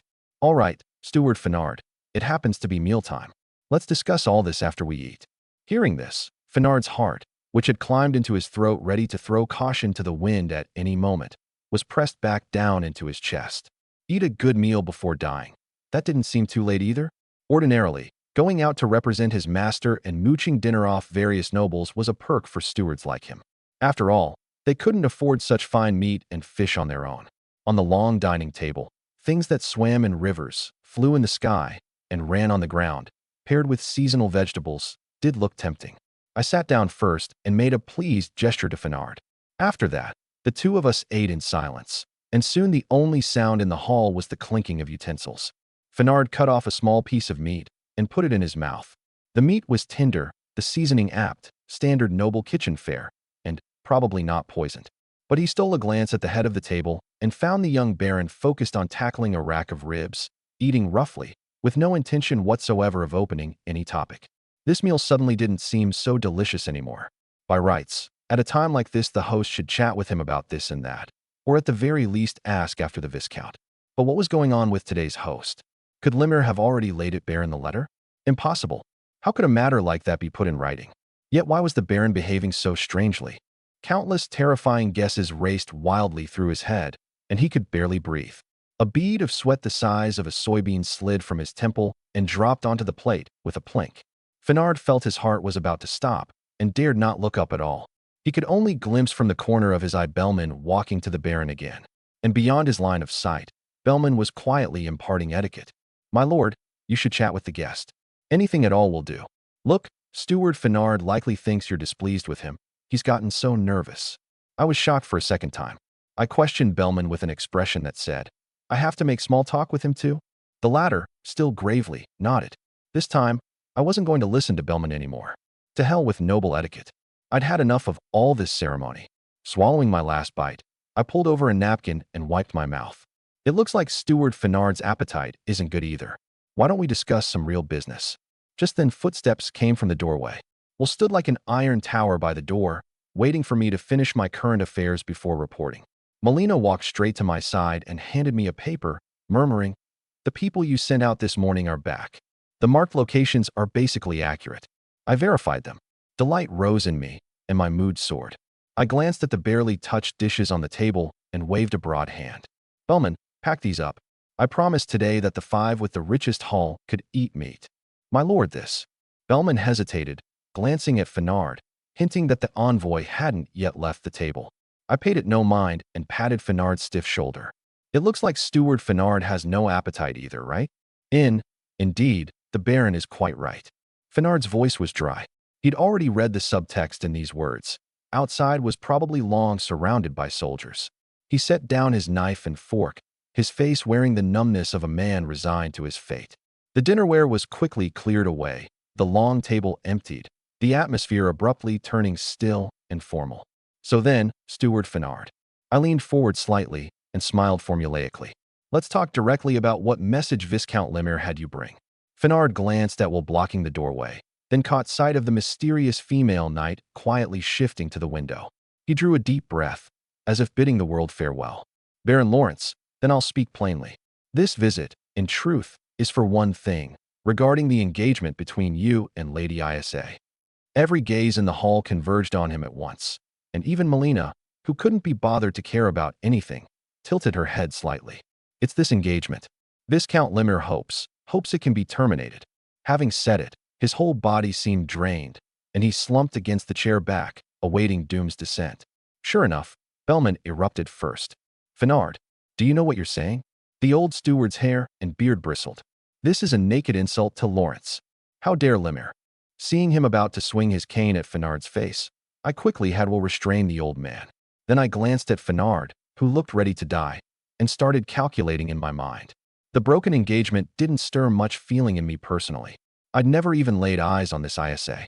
But as the current head of the Lawrence house, being unilaterally jilted, and in a manner close to dismissing a messenger, was undoubtedly a resounding slap to the domain and to my face. Once word got out, how would I ever hold my head up? My gaze turned cold. "Lemire sent you here to tell me about the broken engagement just like that?" "No, not just that."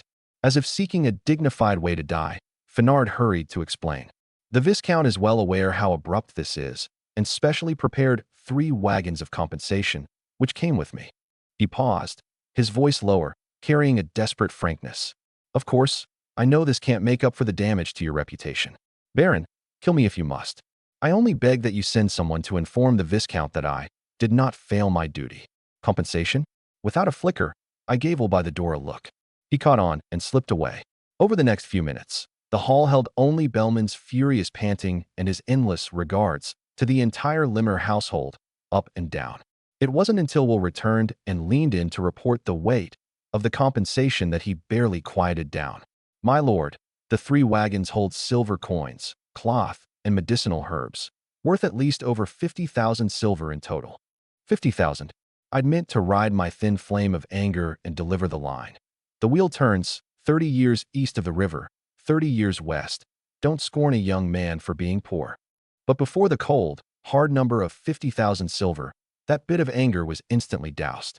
You have to understand, a single silver coin was enough for a family of 5 to eat a decent meal for a day. Frugally, it had stretched 2 or 3 days. And the Lawrence barony, even in a bountiful year, took in only 100,000 silver in taxes a year. In a flash, the pros and cons became clear. The ice on my face melted at an astonishing speed, and even a smile that could be called genial surfaced. Steward Fenard, look at all this fuss. It's just canceling an engagement, isn't it? It's easily settled, easily settled. The speed of the face change was breathtaking. So much so that when I personally propped him back up into his seat, Fenard was still dazed. Baron, you're not killing me. His mind nearly short-circuited, and he asked it outright. Why would I? The words nearly left my mouth before I suddenly realized this didn't fit the insulted noble persona. I coughed twice and changed my tone. Ahem. Go back and tell Viscount Lemire I've accepted the compensation. But this matter, Lawrence has noted it. Fenard said nothing. It wasn't until Melina had led him out of the castle, dropping a no need to see you off, that Fenard barely came to his senses and, a little unsure, fell at his neck. Yes, head and body were still connected. He really didn't kill me. He looked back at the castle with its tightly shut gate, then turned his head forward and gazed at the last ray of dusk on the horizon. The wild joy of a survivor surged into his heart. Not dead, really not dead. Ha ha. He chuckled low, staggering toward the wagons still being unloaded, and in a near shout urged his men to hurry. Having emptied one wagon at top speed, he leaped onto the empty cart and ordered the driver to set off at once. Steward, it's nearly dark. The road may not be safe. A retainer cautiously reminded him. Not safe. Fenard's voice went shrill with excitement. Staying here is the most unsafe. Go. Now. Immediately. There was no way he'd gamble on whether that young baron might change his mind. Nightfall was the best cover, and he had to get as far from Goldleaf Town as possible before the man had regrets. The wagon soon sped off toward the last of the daylight. High in the castle, I silently watched that panicked, fleeing wagon roll out of the town. Melina quietly came to my side and made a chopped gesture. Want me to go? I couldn't help a wry laugh. Come on, what a thing to say. Since I let him go, how could I turn around and kill him in the dark? I thought you'd be furious. There was a rare trace of disappointment in her tone. How could I be? I don't know the man anyway. Rather than kill Fenard and openly break with Limmer, it's better to first pocket some real benefit. If it truly comes to swords and spears one day, I can even stand on the moral high ground. I asked back without turning my head. Wouldn't you agree? Melina didn't answer right away. She just watched me quietly. In that ever-calm, unrippling right eye, an exceedingly faint ripple seemed to pass. After quite a while, she spoke softly, her tone carrying a trace of distant confusion. I suddenly feel, you seem a little unfamiliar. Why do you say that? I raised an eyebrow. Back in the lands between, when you got splashed by a lobster in Liurnia Lake, you'd rather take a detour than not get your revenge. Is that so? I felt a slight flush of shame. I remembered this. At the time, I'd apparently been sneaking behind Glintstone Dragon Smaragd's rear to steal the Academy key, when out of nowhere a lobster demigod spat a mouthful of water at me. My debate with Melina at the window over whether I'd changed ended, in the end, in my retreat. Bickering with this stick-in-the-mud who only recognized cold logic was a pure waste of time. I decisively ended the topic, turned, and went back into the castle. Back in the dining hall, the moment I entered I saw Bellman leaning against a chair, cradling a cup of hot tea, his expression calm. Where was any sign of the towering fury from before? I raised a hand to stop him from rising, intrigued. Hey, Bellman, so you were faking it just now? Of course not, my lord. Bellman set down his teacup and stroked his chest. My anger at that scoundrel Limmer is genuine. It's only that with the domain waiting to be rebuilt from ruins, openly breaking with a viscount of no small strength brings no benefit. His tone shifted, and undisguised approval surfaced on his face. And at first I worried you might kill Fenard outright in a fit of anger. So I displayed the greatest fury to give you a step down to calm and weigh things. It was just an old man's excess worry. My lord, you are far more composed than I imagined. Bellman and I exchanged a glance and said no more. Old and young, each saw in the other's eyes a trace of the slyness of a scheme come off. Ahem. I reined in my smile and turned to Will, waiting to the side. Will, do you still have something to report? My lord, the wall reconstruction went smoothly all day. It's just that as we were wrapping up, the former chief of Nearwood Village came to me. Will stepped forward. He said the villagers are deeply grateful for your shelter. Since everyone has resolved to be people of Goldleaf Town, Nearwood Village should rightfully be your territory too. Many belongings weren't taken during the evacuation, and if you don't mind, you could send someone to have a look. My eyebrows rose steadily, and inwardly I gave this chief a nod for being so savvy. What's the chief's name? He's called Bullion. I nodded and noted it. Then I handed the slip of paper recording the locations of the lands between produce, together with the freshly copied Encyclopedia of Moss Remedies, condensed edition, to Bellman. Please make a trip and give these to Paris. Have him try to make the things listed on them. Bellman took them and skimmed, understanding at once. The contents here would be the domain's backbone for a long time to come, and could not be neglected. Having seen off the 2 old retainers, I went and found the servant I'd assigned to handle the manure fertilizer a few days ago. Learning that the fellow was still strictly tending that pile of manure per my requirements every day, I promptly took out a silver coin as a reward and told him to keep watching it carefully. At that same moment, in the low surf quarters on the west side of Goldleaf Town, the recruit tied in tossed and turned, unable to sleep amid the rising and falling snores. The insomnia wasn't from the snoring, but from Instructor Molina's words that morning echoing over and over in his head. He was a freeman now. The process had been too surreal for him. After the Lord announced the new rules, he'd assumed this was a goal for the coming years, but now the dream had suddenly come true, and instead he couldn't adjust. He still remembered the buzz in the quarters when he told everyone the news. They'd all rushed to say, "Our quarters produced a freeman." Many older serfs came right away to pass on their experience, urging him to quickly apply to the Lord to reclaim a plot of field, save up diligently, and marry a freeman wife. Looking at those expectant eyes, he hadn't dared mention the other layer of what Instructor Molina had said, that soldiers would be full-time from now on, would live in a separate barracks, and be paid by the Lord. He worried everyone would be disappointed. He knew all too well that to people tethered to the farmland their whole lives, if you couldn't farm for yourself, what kind of freeman was that? Yet deep down, Tied-In faintly felt that the Lord doing it this way was perhaps better. He couldn't say why, only a vague feeling. That Lord, willing to smile and nod at a serf and promise a future, would surely make everyone's lives better. And in Bonnet Keep, northwest of Goldleaf Town, old John was laboriously hammering a wooden peg into the ground. He was the first person to flee Goldleaf Town 2 days ago. Without reporting to the Lord, he'd climbed over that low wooden wall during the busiest part of midday and run off. He was clever, at least he thought so himself. Having witnessed orcs with his own eyes in his younger years, he was certain Goldleaf Town's wall couldn't hold them back. Then look at that family not far off, who'd left Goldleaf Town half a day later than him, and, on fleeing to the new place, loudly advertised to the noble lord that they were homeless. Utterly foolish. People like that always got assigned the heaviest work. Then look at himself, pretending to be a drifter from elsewhere, assigned only the easy task of pegging tents. At this comparison, old John's aching old back suddenly felt a good deal lighter. Crack! A whip whistled through the air onto his back. Ow! He cried out in pain. The soldier wielding the whip was full of impatience. Still got time to watch others? Look at the peg you drove. Crooked as anything. Did Baron Bonnet not feed you? The commotion drew the surrounding laborers. Old John hurriedly turned his back, terrified of being recognized by that family not far off and dragged into heavy labor.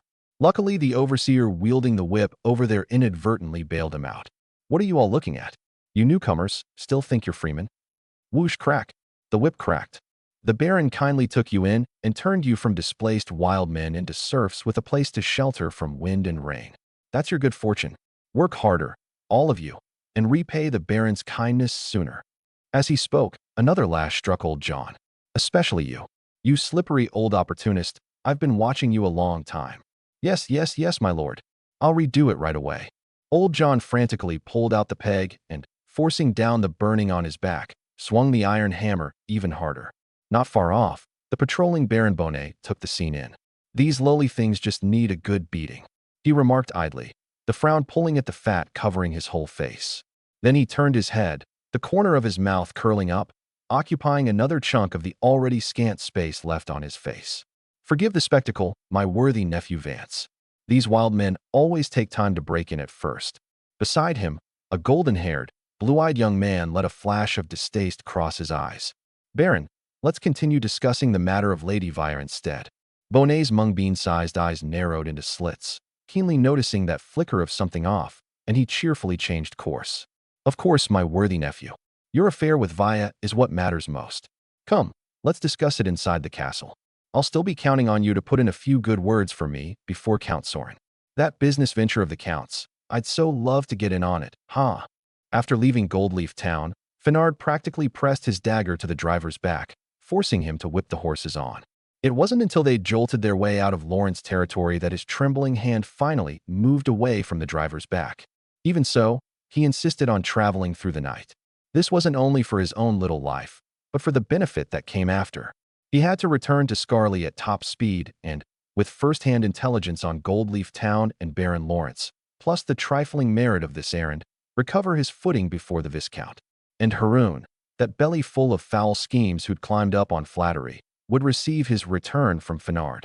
Carrying the conviction of revenge, at the cost of nearly running the horses to death, Finard finally made it back to Scarly by the morning of the second day.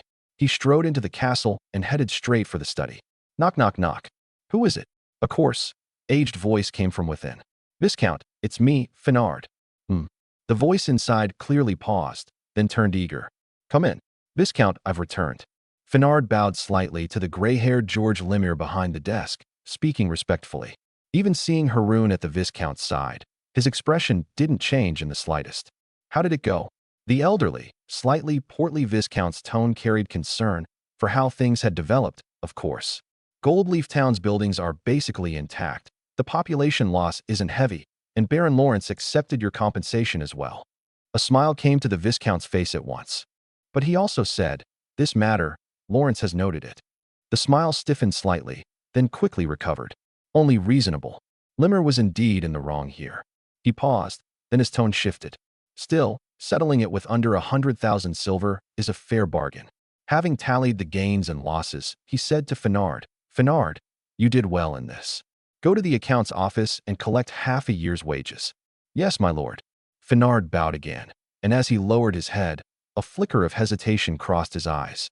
From these few exchanges, he'd already judged that Haroun had now fully secured his position. To take his revenge would likely cost a fair bit. But well, just some cost. He had plenty of time. Finard pulled the door shut and withdrew. Only the Viscount and Haroun remained in the study. It seems the Lawrence house is far more resilient than we thought. The Viscount narrowed his eyes. Haroun, standing quietly in attendance, flattered. Viscount, for Lawrence to survive the orcs, they must have been badly drained and can't stir up any waves. By comparison, Lady Isa's marriage matters more. Ha ha ha. The Viscount laughed aloud.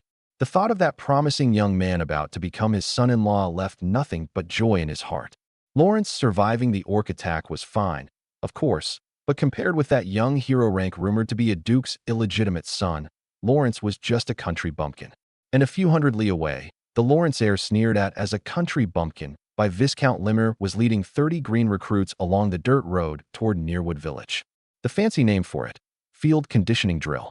I rode torn at the front, glancing back now and then at the recruits on foot. After a whole afternoon of drill command training yesterday, this bunch of lads had a fairly deep grasp of the word formation.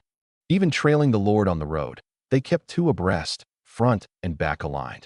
Whenever anyone drifted off line or slacked, a little pebble would fly silently from the rear of the column, striking precisely at the back of a knee or a shoulder blade. That was a warning from Instructor Molina at the very back. As the column advanced, the ruined outline of Nearwood Village surfaced on the horizon, a dozen odd houses, some collapsed, some damaged, gradually coming into focus. But I spotted something off. Why were there people moving around between the houses? Melina? I called back, wanting this hero rank whose eyesight far surpassed an ordinary person's to take a look. I pointed at the distant figures. Mel, can you see clearly over there? Melina shot me a glance before following my finger. 5 people, all adult males, armed, moving things. Could ordinary Nearwood villagers possibly have 5 decent weapons? The answer came quickly. No. A passably made blade cost 10 silver at the least. With 100-odd people, Nearwood Village couldn't possibly have a guard squad specially equipped with swords. Which meant those fellows weren't villagers who'd failed to evacuate, but bandits. Damn it. Looting the burning house, and looting it right on my head. Within a few breaths I'd worked it all out, and immediately called, Melina, those fellows are carrying off my money. The words had barely left me when Melina, riding her horse, charged ahead first. But my voice caught up from behind. Don't make a fool of me, a hero rank riding a horse. In the end, because Melina chose to give chase on horseback, the bandits heard the hoofbeats and ran off ahead of time, before she arrived. I gotta look at those people's gear. We can keep it for the recruits to practice on later. Seeing my face full of complaint, Melina cut off my mouth first. The reasoning sounded quite sound, but I was certain this was retaliation for my mel just now. Fine. I waved a hand sullenly, turned, and gave the recruits an order. Spread out, search carefully, find all the valuables I left behind, and pile them together. Meanwhile, the bandits who'd run off ahead didn't dare stop for a moment, until they darted into the woods and run themselves breathless, the 5 of them steadying themselves against tree trunks to catch their footing. Barky, boss, why did we run? A bandit gasped out the question. Huh. The bald man, Barky, blew out a heavy breath, his face full of contempt. Are you blind, damn it? Couldn't you tell that was Goldleaf Town's column? Huh. The underling looked wronged. But aren't we bandits? Damn it. Barky boiled over and kicked him flat. 3 days ago when we first got here, didn't you see those 100+ orcs? I saw. The underling patted off the dust and climbed up. Then why aren't you running?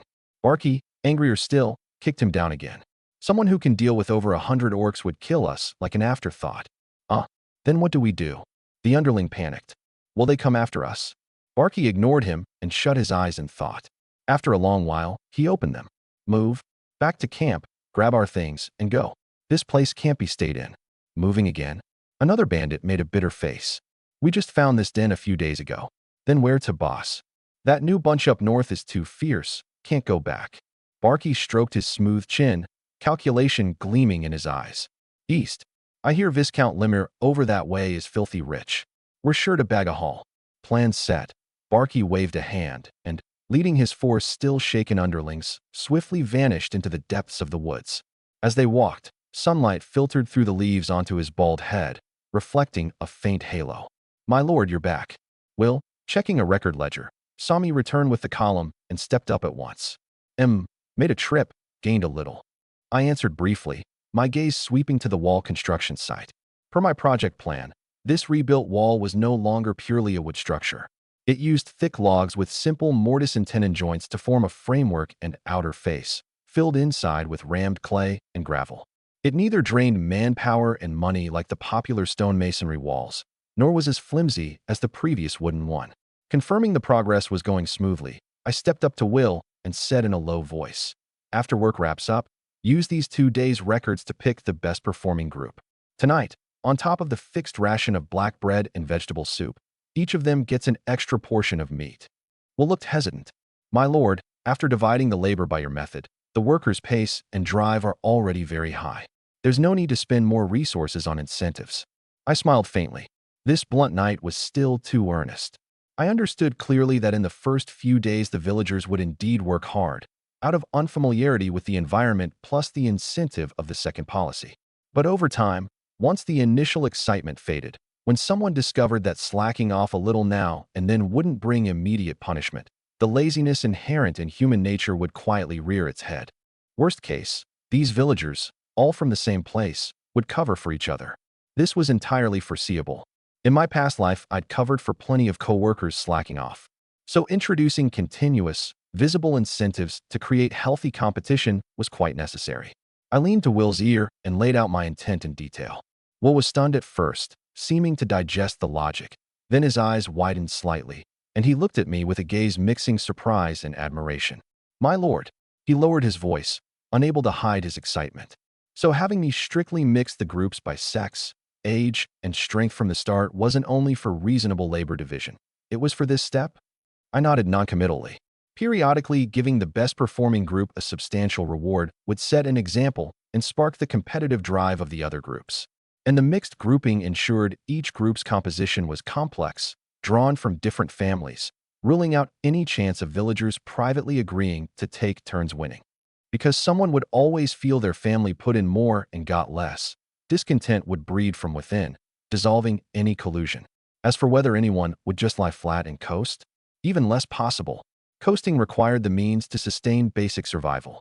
Most commoners in this world couldn't eat even 70% full at 2 meals a day, and coasting further meant starving to death. Finally, add the red line set from the start of finish the wall before winter, and I was confident the wall would not only be completed on time, but could even be well ahead of schedule. At that thought, I was again shocked at my own degree of ruthlessness. Being able to combine modern management psychology with the realities of another world and cook up such a combination punch, I really was taking on more and more of the bearing of a capitalist. But there was no help for it. To make the domain prosperous and strong, hard choices had to be made in the early stages. Bidding farewell to a pensive will, I turned toward the town church. The moment I stepped through the church's main door, a strong, complex herbal smell rushed at me. But the main hall was empty. Following the smell, I passed through the side corridor and entered the back courtyard. In the fairly spacious yard, Paris was directing several young people in gray-white church robes, who kept adding things to a large cauldron, blue-white steam billowing up. Paris, what are you doing? I fanned the smoke away from my nose. My lord, what brings you here? Paris turned his head to glance at me, his hands not stopping, carefully tipping a jar of powder into the cauldron. Bubble, bubble. The medicinal liquid in the cauldron promptly boiled over. Add wood, add wood. The apprentices hurriedly hauled firewood and fed the fire. Amid the flames surging, the boiling sound magically steadied. Only then did Paris wipe his hands and come to my side. My lord, I've read those books and materials you had Bellman bring, and I'm trying the first batch now. So fast, I was surprised. I'd only given him the notes this morning, and before evening, he'd already started the first trial. It's the blood-stanching boluses, Paris explained. But that octopus egg on the ingredient list I really couldn't find, so I swapped in another medicine matching the described properties. No idea if it'll work. I understood inwardly. Quite a bit of the lands between's plant produce could now be found near the domain, but the creature category truly hadn't turned up yet. Given the special nature of creatures, perhaps those materials would never be found. Then why not try a different moss remedy? I recall some had enough of the required materials. Those I can't make sense of, my lord. Paris smiled wryly. That one called rot pomace, it says it can ease the healing of scarlet rot, but I don't even know what scarlet rot is. Fair enough, that was reasonable. After a while, the liquid in the cauldron boiled dry, leaving only a faintly moist, dark red powdery substance on the inner wall. Paris immediately directed the apprentices to scrape it off carefully with wooden strips and collect it into a stone mortar. I knew that if the materials were right, the blood-stanching bolus was as good as done at this step. The rest was adding water, rolling pills, and drying to set. Paris, how do you plan to test the effect? I was a little curious. That's simple. He stroked his beard, his tone as relaxed as if discussing what was for dinner. Just fetch a clean little knife. You're going to test it on yourself? My heart jumped. Oh. Paris waved a hand and pointed at an apprentice. Let the young ones do it. I'll watch from the side. And if there's a problem, I can save them with a prayer in time. Me? How about we try it on a rabbit first? Out of a modern person's instinct for safety, I wanted to talk him out of it. Unexpectedly, the old priest waved a big hand. No need, my lord. It's been this way for all these years. I know what I'm doing, rest assured. As he spoke, the appointed apprentice had already fetched a sharp little knife, his face wearing that apprentice-specific look of throwing caution to the wind, mixed with nerves and honor. Teacher, I'm ready. The mood had reached this point, so I chose to trust the domain's foremost authority on herbalism this once. The apprentice drew a deep breath, the knife tip quickly opening a small cut on the index finger of his left hand, beads of blood seeping out. He immediately scooped up a bit of the dark red powder and applied it evenly. Everyone held their breath. A few seconds later, the bleeding clearly slowed and quickly stopped. Just as I thought the job was done, Paris beside me delivered another shocking line. Switch fingers, this time try it internally.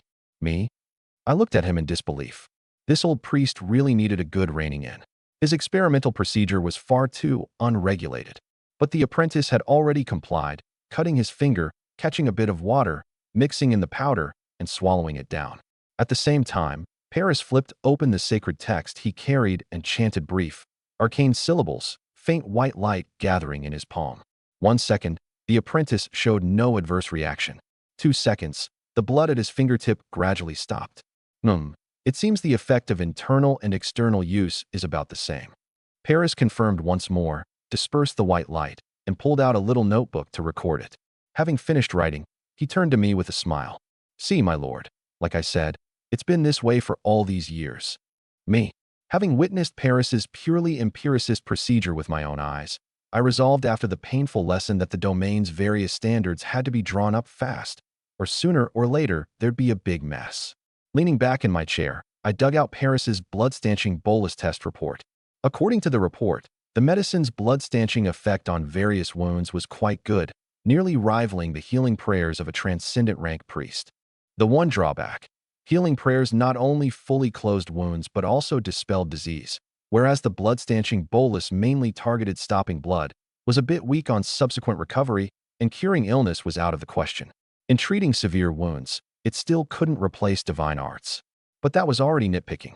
To the vast majority of people in this world, its effect was as excellent as could be. After all, no one could guarantee a priest happened to be at hand when they got hurt.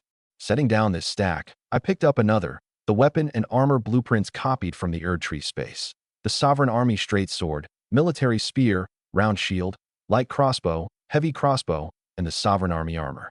I planned to send the blueprints to the town blacksmith and first forge a batch of standard equipment for the 30 recruits. Uniform gear not only raised efficiency and lowered maintenance costs, but more importantly, could greatly strengthen the soldiers' collective identity and sense of belonging. What I was after at this moment was precisely the second. The first didn't really apply. There was only one blacksmith in town, so mass production was out of the question. But before putting it into practice, some details had to be nailed down. "Go invite Steward Bellman to the study." Before long, Bellman came in with a stack of papers. "My lord, you asked for me?" A few matters." I gestured for him to sit and handed over the blueprints. "You want to forge standard weapons and armor?" Bellman browsed and grasped the intent at once, but surprise surfaced on his face. "But our domain, all told, has only about 50 soldiers." He'd been on the battlefield in his younger years and understood the benefits of standard equipment, but 50 men, was it really necessary? I only planned to forge 30 sets first, for the recruits. The other 20, I intend to gradually have them serve as police, keeping the domain's daily order. Halfway through, I slapped my forehead, forgetting this world had no concept of police, and corrected myself. Constables. But the iron stock stored in the castle was all used on the wall reconstruction. To buy new or, I'm afraid we'll have to wait for a traveling merchant. Is there no or source near the domain? There's one to the southeast, near Dyke Town. The old steward recalled. But your grandfather sent people to survey that place. The reserves are small and the mining costs high. All right. The light that had just kindled in my eyes dimmed again. With Goldleaf Town's current manpower, forcing open a poor mine truly wasn't realistic. But I wasn't about to give up. After pondering a moment, "Then let's first melt down the old weapons in the armory. They're just rusting anyway." "That's workable." Bellman nodded and flipped the blueprints back a few pages.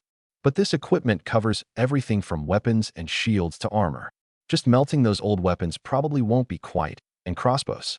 He pulled out the 2 sheets marked light crossbow and heavy crossbow, looked up at me, his tone serious. "Are you planning to go to war with Viscount Limmer?" Swords, shields, and armor he could understand, for better training that bunch of magic soldiers. But these 2 crossbows, one light and one heavy, left him a little bewildered. These things counted as strictly controlled ordnance. Though barons weren't under the ban, once made they were extremely hard to circulate on the market. Aside from selling to other lords, only mercenaries with fat purses would buy them. So Bellman's first reaction was, the humiliation of the broken engagement had finally stung the young lord, and he'd begun secretly preparing for war, plotting how to take revenge on Limmer. How could that be? I was helpless. A crossbow lets an ordinary farmer possess considerable killing power in a short time. I'm just being prepared for the worst. "But who are you doing this for?" Bellman was still full of confusion. I froze, then slapped my forehead again. I'd actually forgotten to tell this old steward the most important intelligence. Look at my memory. I hurriedly pulled open a drawer and took out the black scrap of cloth I'd carefully stored. This thing, Melina found it in the shrubbery behind the orcs the night of the attack. What? Bellman lunged forward in one stride, his voice abruptly rising. You mean, the orcs were driven by someone? I didn't answer directly, gesturing for him to look at the scrap closely first. Bellman picked up the cloth with a grave expression, rubbing the weave with his fingertips. After a moment, he looked up. This pattern, it looks like the Critias style. Critias? I was shocked too. At first I'd thought it was some scheme by the few neighbors around us, and never imagined the clue would point to another country west of Anston. Are you certain? This old man was a quartermaster of the Northern Legion once. When your grandfather and I fought the wild men in the kingdom's north, I dealt with Critias soldiers. Having briefly recounted some old affairs, Bellman set down the cloth and fell into bewilderment. But how would Critias people come all the way to our side and get tangled up with orcs? Bellman, it's only a scrap of cloth. For now we can't conclude they did this. Seeing this old battlefield veteran fall into deep thought, I offered comfort.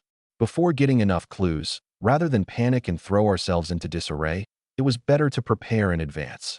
But Bellman looked at me with slightly reproachful eyes. This matter, you should have told us sooner. I could hear the concern in his words, his wish to share the burden for me, and explained sheepishly. One thing after another kept coming up, and I got too busy and forgot. The study was quiet for a moment. In the end, Bellman sighed. This matter, you did right. A question mark popped up in my heart. The domain has just recovered from the orc attack. If word of this spread, it would only invite greater panic. He returned to his usual composure and analyzed calmly. This should be investigated secretly for now. It's enough that you, I, and Lady Melina know. As he spoke, his face turned earnest. Now, you'd best tell me the full story of this matter in detail again. After dumping the whole process of finding the black cloth, along with all my conjectures, onto Bellman, I saw the careworn old steward off. In parting, I offered a reassurance. As long as the domain grew strong, no enemy would be worth fearing. The old steward only smiled and nodded in agreement. Watching him walk off into the distance, a measure of urgency rose in me too. Not only because an unknown hand might be hiding behind the orcs, but because during our talk I discovered a fatal shortcoming in the domain right now. I had far too few usable people. Melina was a stick, taciturn all day long. Training the recruits was already her limit. Will, wounds not yet healed aside, wasn't good at administration either. Paris, after witnessing that experimental procedure, I'd already filed under medicine maniac. Counting the whole circle, the only one who was competent across the board turned out to be Bellman alone. But the old steward's load was already heavy enough. Short of absolute necessity, I truly didn't want to burden the old man further. Yet relying on me to do everything personally would inevitably lead to oversights, and over time, blunders like today's would only grow more frequent. No one to use. I frowned as I swept my gaze over the houses around the castle, automatically ignoring the resident in the distance who seemed to be spraying about at will, and sighed. The road is long and the burden heavy. Long and heavy indeed. After adding another item, basic literacy and a talent selection system, to that endlessly long agenda, I took the blueprints to the blacksmith shop on the south side of town. Before I even got close, the rhythmic ring of hammering came from a square, boxy building strikingly like its counterpart in a certain block world. Ding, clang, ding, clang. I walked into the blacksmith shop, its temperature noticeably higher. Farm tools and pots and pans crammed the shelves of the small space. I turned sideways to slip through the crowded aisle to the intersection, where a young man with his arm in a sling was intently wiping down a row of iron implements on a table. Is Ruger not here? Master's busy in the back courtyard. Rebuilding the wall takes a lot of nails, my lord. The young man looked up, and the moment he saw who it was he cried out, My lord. Before I could state my purpose, he hurried off through a side door. Hearing the master, trouble. The lord is here. From within, I recalled the young man's name. It seemed to be Shook, the most seriously injured Freeman Bellman had mentioned. He didn't keep me waiting long. Shook returned, followed by a burly man built about the same as Will. An old cloth wrapped his head, and beneath a leather apron was a thin short-sleeved shirt, two thick arms bared, his voice a bit hoarse. My lord, the nails the wall needs, I guarantee delivery on time. Realizing he'd misunderstood, I waved a hand. Master Ruger, I'm not here about the nails. I want you to take a look at this. Hearing it wasn't about pushing the order, Ruger visibly relaxed, wiped his hands on his body, and took the blueprints. This is a matching set of weapons and armor. He flipped through a few pages roughly, assuming the Lord wanted a custom collector's set. After all, many nobles had that habit, even though their bodies often could no longer squeeze into that fine armor. That's right. Can you forge it here? Ruger scanned again and thumped his chest. 1 month, my lord. It's a full set, but the most troublesome part, the armor, actually doesn't have. The burly blacksmith stopped, frantically piecing together his already scant vocabulary to find a not-too-offensive word for the Lord's simple armor. As long as you can forge it. I cut him off, holding up 3 fingers. 30 sets. I need 30 sets. 30 sets. Ruger exclaimed, exchanging a glance with Shook, his face full of difficulty. I thought he was worried the or wouldn't be enough. Don't fret about or. I'll have a batch of old equipment sent over later. Just meld it and recast. Prioritize forging enough weapons, and leave the armor for last. My lord, it's not a materials problem. Ruger's voice trembled. Then what's the problem? There's not enough time. 1 month. 2 months is fine too, as long as it's done after the autumn harvest. I waved a broad hand and doubled the time. Even 2 months won't be enough, my lord. Ruger's tall frame nearly went limp. At this moment, he truly wished he could go back 1 minute and slap himself hard across the face. Why had he thumped his chest to guarantee it before the Lord even finished stating the request? Looking at this careworn big man, I suddenly remembered Shook's words just now. Is it because of the nail-forging task? Exactly, my lord. Ruger's face was full of worry. The wall's demand for iron nails is enormous. Just hammering nails eats up most of the day. In 2 months, I could rush out 5 sets at most. Doubt rose in me. That doesn't add up. With the blacksmith shop's manpower, hammering nails shouldn't take up this much time. As I spoke, I stuck my head past that door for a look.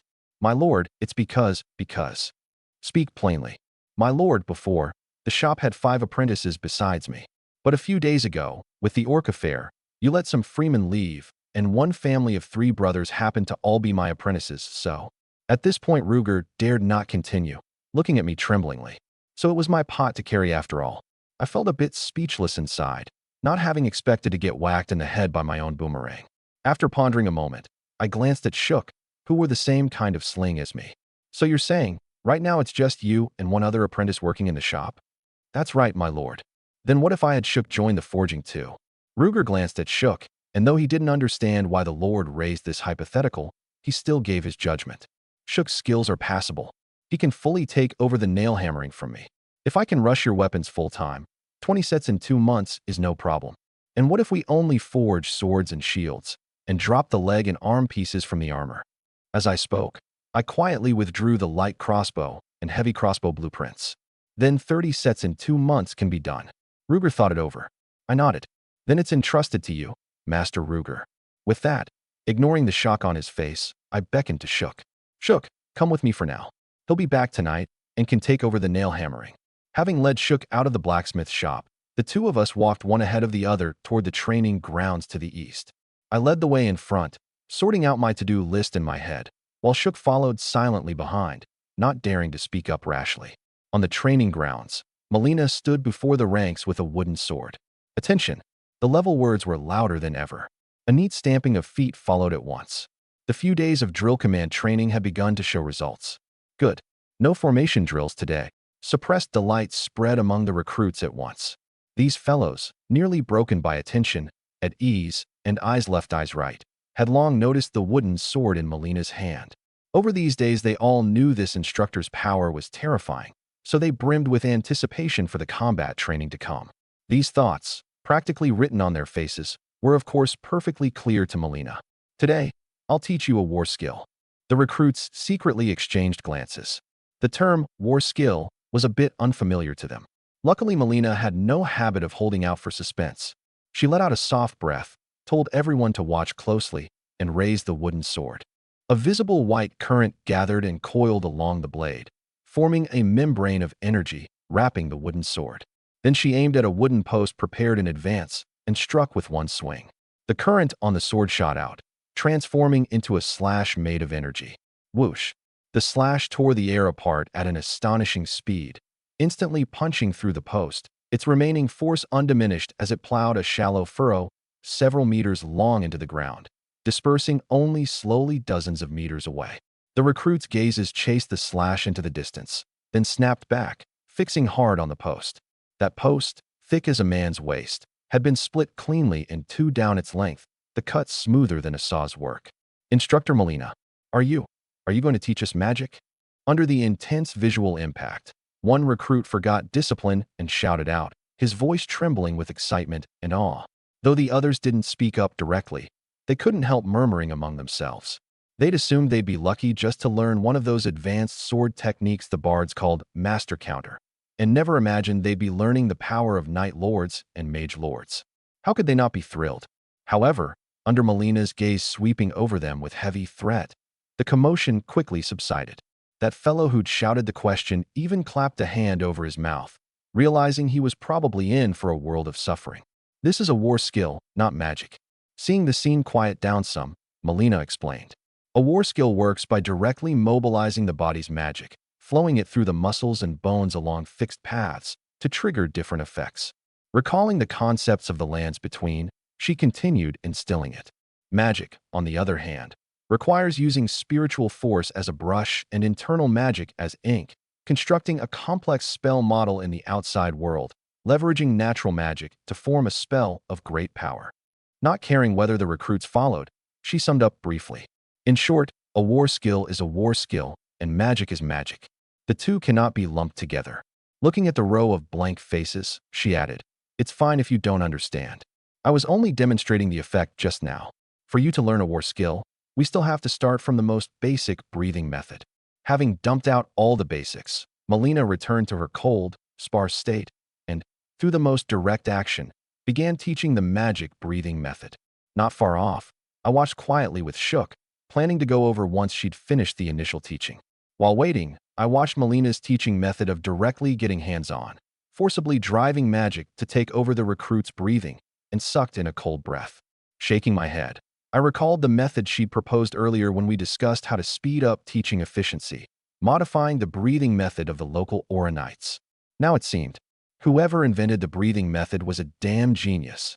I marveled, then glanced back at Shook and found the lad staring at the training grounds, his face full of curiosity.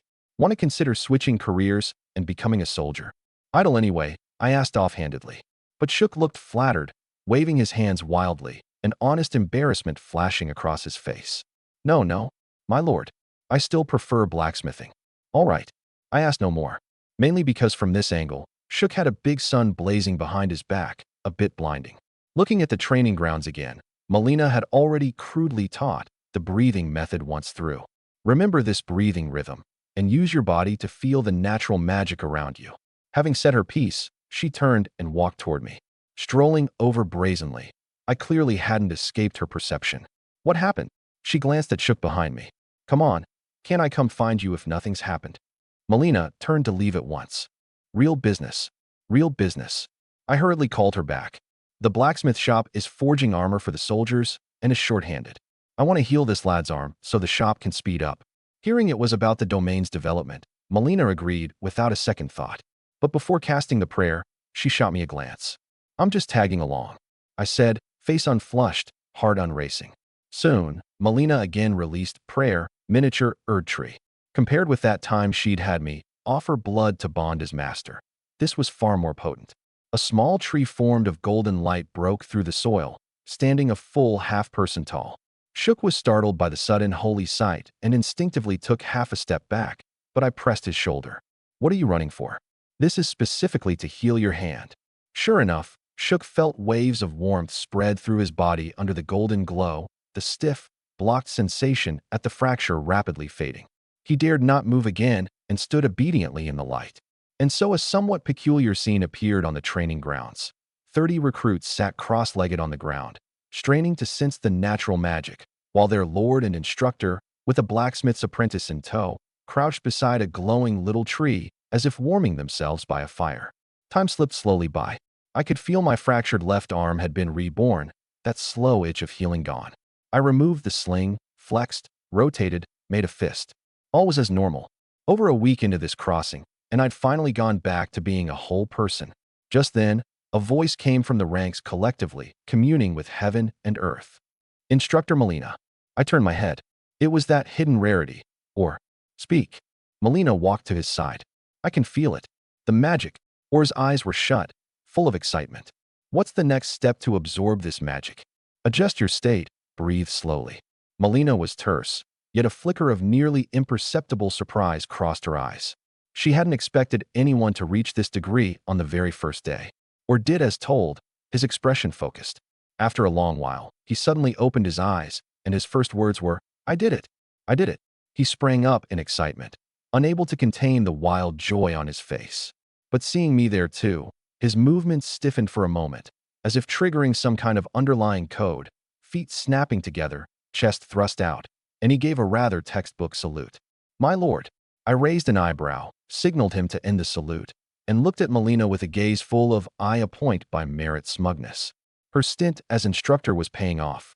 Instructor Melina. Or's excitement hadn't yet passed, and he gazed eagerly at that wooden sword. Can I try that move?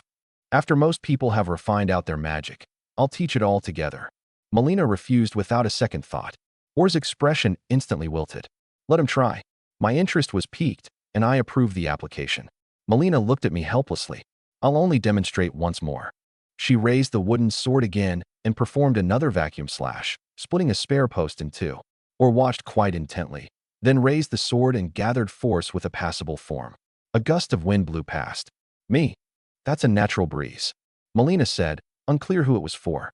I rubbed my nose, a little embarrassed. But just as I thought or would fail this time, on that wooden sword, a tiny current of energy actually appeared. At this moment, Or's face was flushed red, fine sweat seeping from his temples. Using every ounce of his strength, he mimicked Melina's movement and slashed the wooden sword down hard. A minuscule slash wobbled out from the sword tip, flew less than 2 meters, then dispersed without a sound. Though the effect was worlds apart, I was certain this was absolutely no natural breeze. Had this kid actually pulled it off?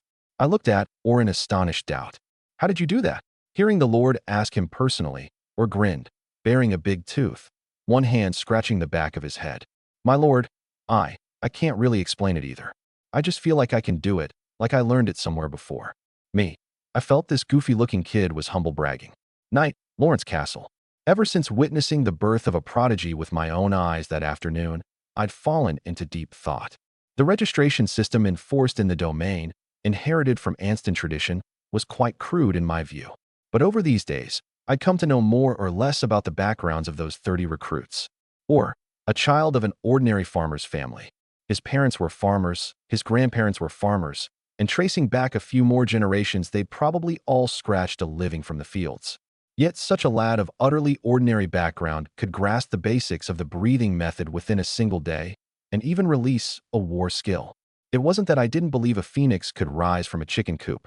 It was just that this kid's rate of progress was too outrageous, nearly to the point where a bard could weave it into a hero's tale to be sung. And that background glow the fellow carries. As my thoughts turned, I almost instinctively linked Or's talent with that magical halo.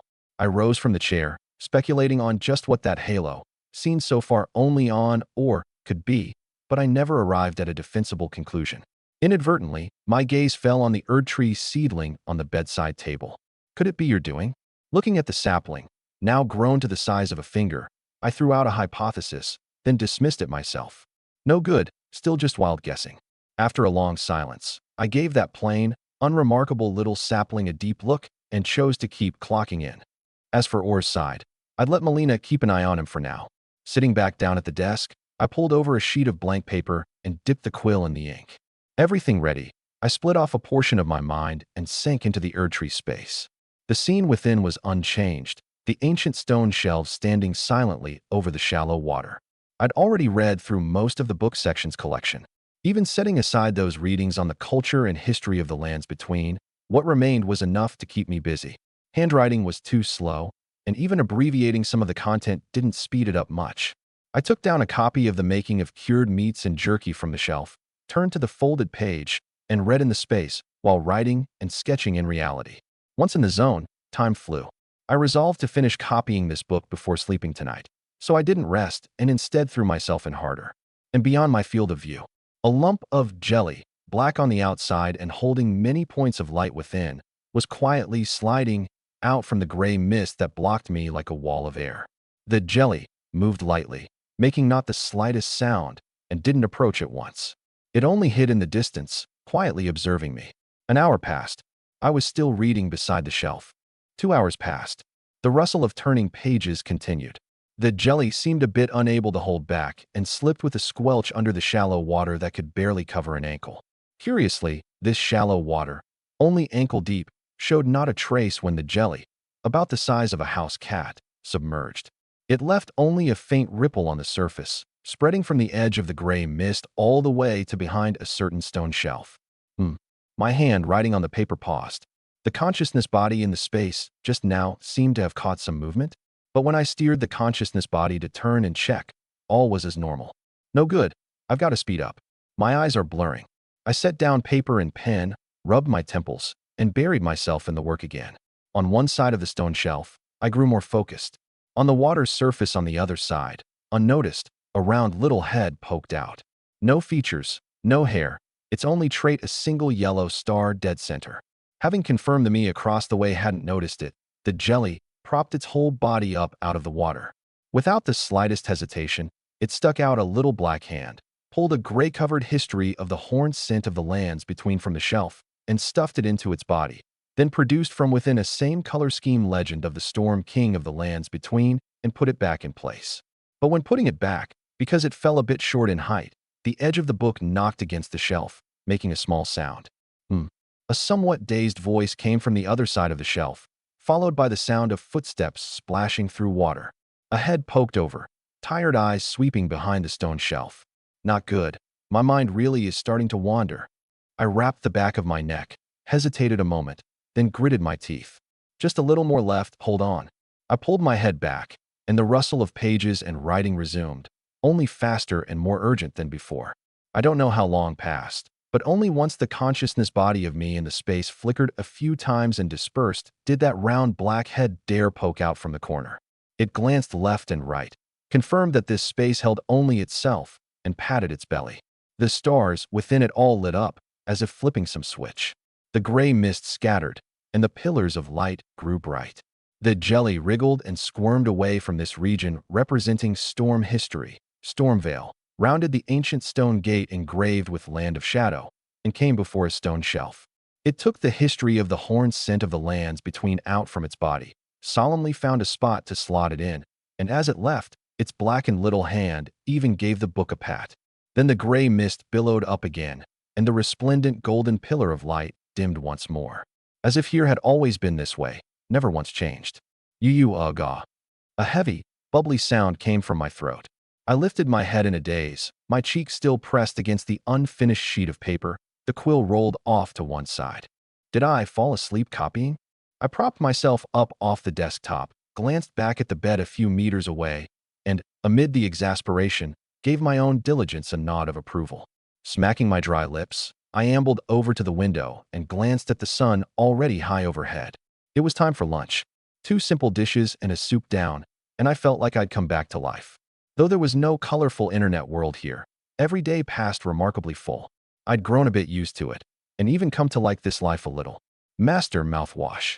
As my thoughts drifted, a soft, sweet voice sounded beside me. Turning my head, I recognized Beth, the castle maid. She'd started working in the castle the very day I crossed over. Her father had had his head smashed in by an orc while protecting the previous baron, and though there was a pension, the family's debt to Lawrence still hadn't been paid off.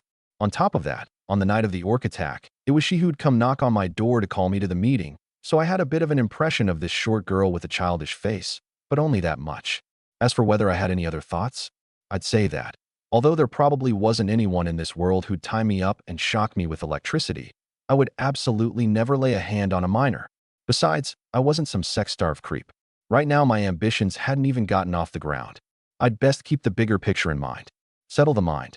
Having sorted out food and rest, I began my domain rounds as usual. The people still greeted me with the utmost respect when they saw me, but that initial trembling fear had faded quite a bit. I approved of this. I wasn't some man-eating demon, so what was the point of everyone looking at me like they'd seen a monster? And so I ambled from the castle to the church, then over to the wall construction site.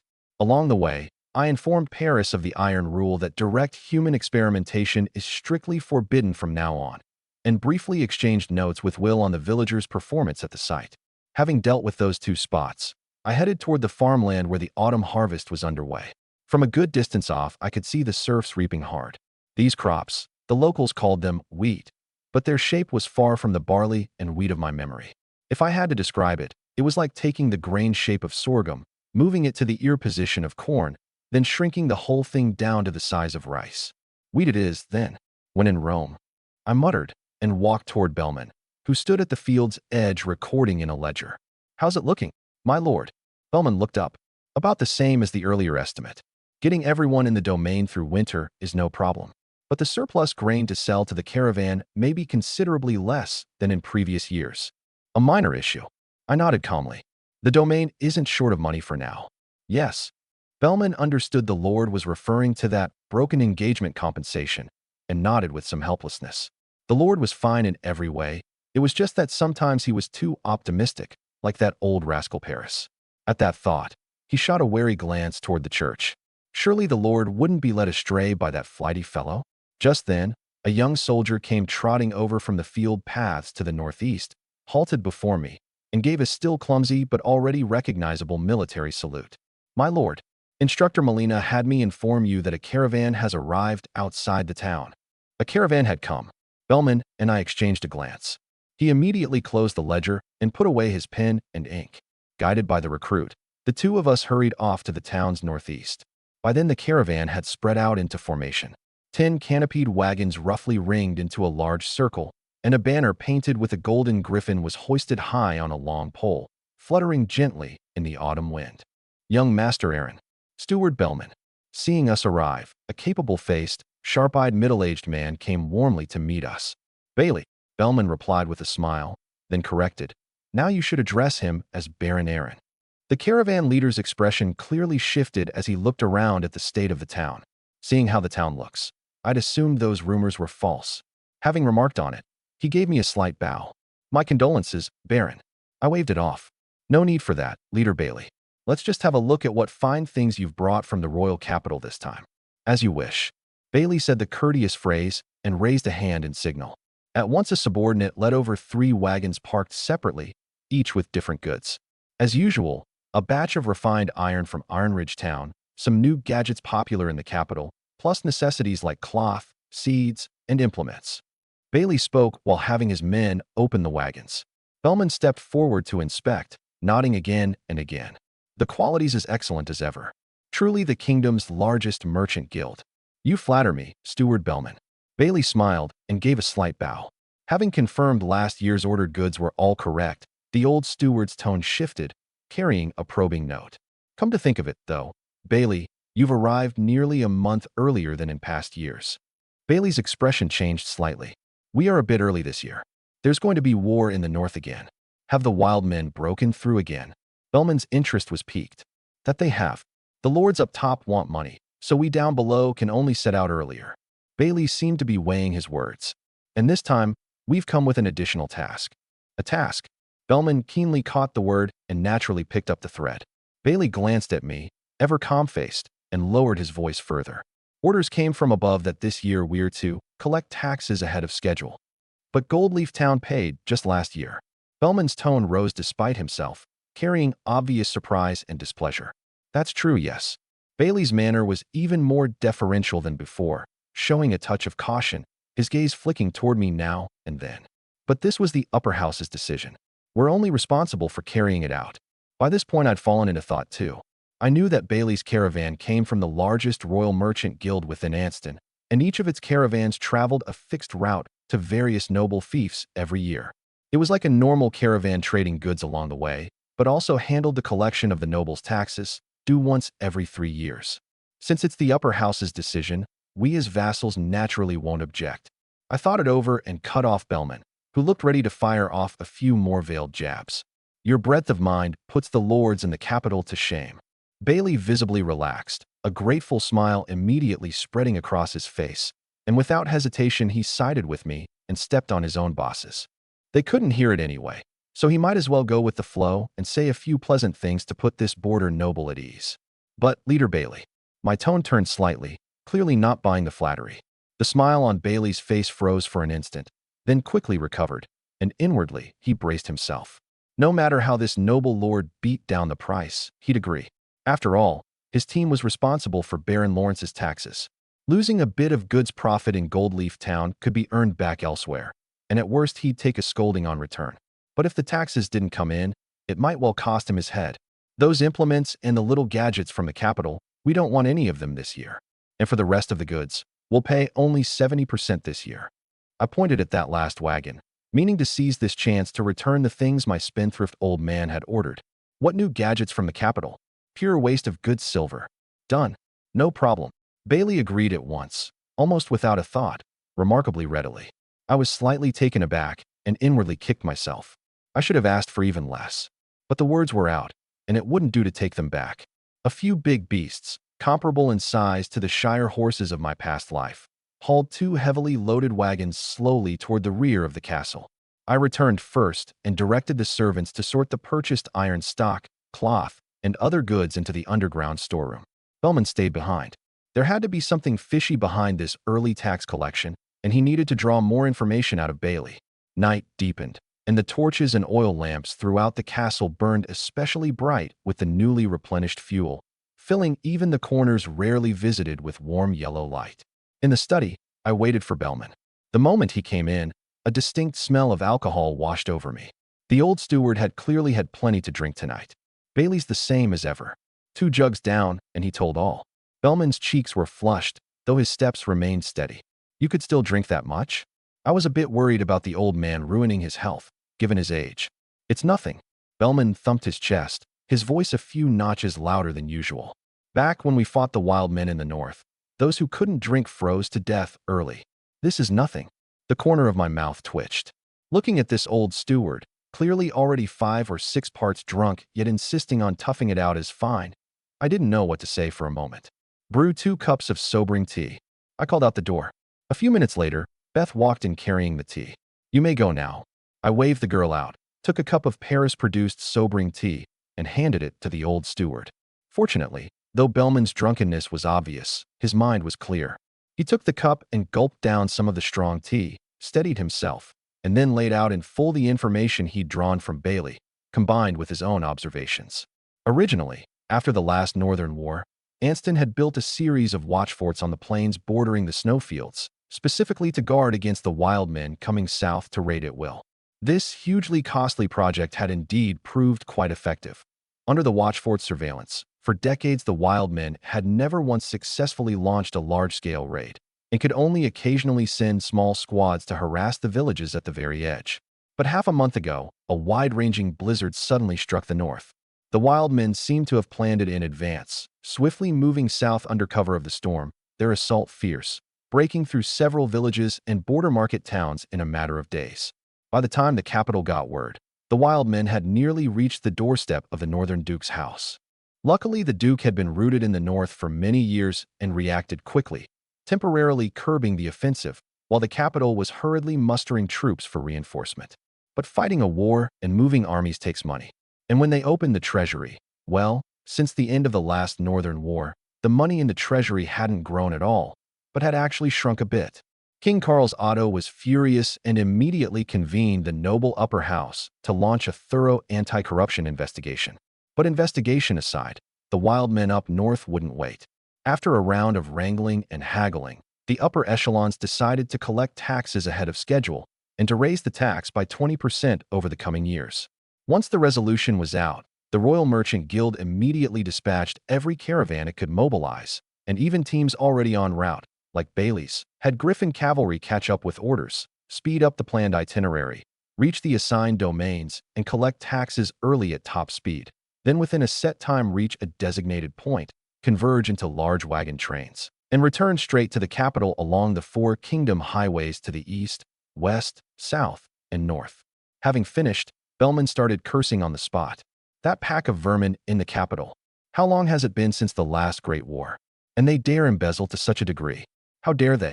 He'd fought the wild men blade to blade and understood how helpless a force with insufficient war funds was against those death-defying savages. But these things were ultimately a bit removed from him. He shook his head and asked me, "My lord, this early collection, plus the 20% hike, do we pay it?" This bunch of brain-dead fools, they should all be hung from the lampposts and doused in gasoline and burned. I couldn't hold back a few curses in my dialect either. Damn it all, even Hushin didn't dare embezzle like this. Curse aside, I quickly calmed down and did the math. The domain's fixed tax due every 3 years was 25,000 silver, and a 20% hike made it 30,000. Relying on the current gold leaf town, we definitely couldn't cough up that money. Fortunately, with Limmer's compensation, it wouldn't crush the domain breathless.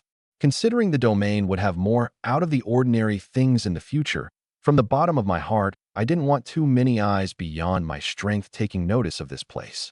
Rather than dragging out payment and drawing the capital's displeasure and attention, it was better to spend money to avoid trouble and buy myself time to grow quietly. And before long, once Paris's blood-stanching bolus process was more standardized, I was confident I could earn back these 30,000 silver elsewhere. Having reached a decision in my heart, I nodded to Bellman. "Pay it." Bellman nodded and turned to go prepare the taxes. Reaching the door, he suddenly stopped, turned back, and asked, "Then, the orc matter, should we take this chance to report it up?" Looking at the old steward's increasingly flushed face, written all over with fatigue, I put a hand to my forehead, a trace of guilt rising in me. The orc matter isn't urgent. And, Bellman, don't concern yourself with anything else tonight. Go rest at once. Let Bailey wait one more night. I doubt he'd dare object. The next day, Bailey, drunk under the table by Goldleaf Town's old steward the previous night, slowly came to. A merchant's instinct had him check his belongings first thing. Body parts all present, purse safe, and only then did he breathe a sigh of relief. Getting down from the wagon, he swept his gaze over the townsfolk who'd come to shop, smacked his lips, and was still recalling the night's drinking. I didn't say anything I shouldn't have, did I? He rubbed his temples, straining to remember, but only recalled the lively toasting back and forth with that old steward. The details had already gone hazy. Before he could work it out, the local lord came calling. "Good day, Baron Lawrence." Bailey instantly put on a flawless professional smile. "Good day, leader." I returned the courtesy simply and got straight to the point. "The 30,000 silver in taxes is ready. Do you need to count it?" "No need, Baron. Your noble character is enough to convince anyone."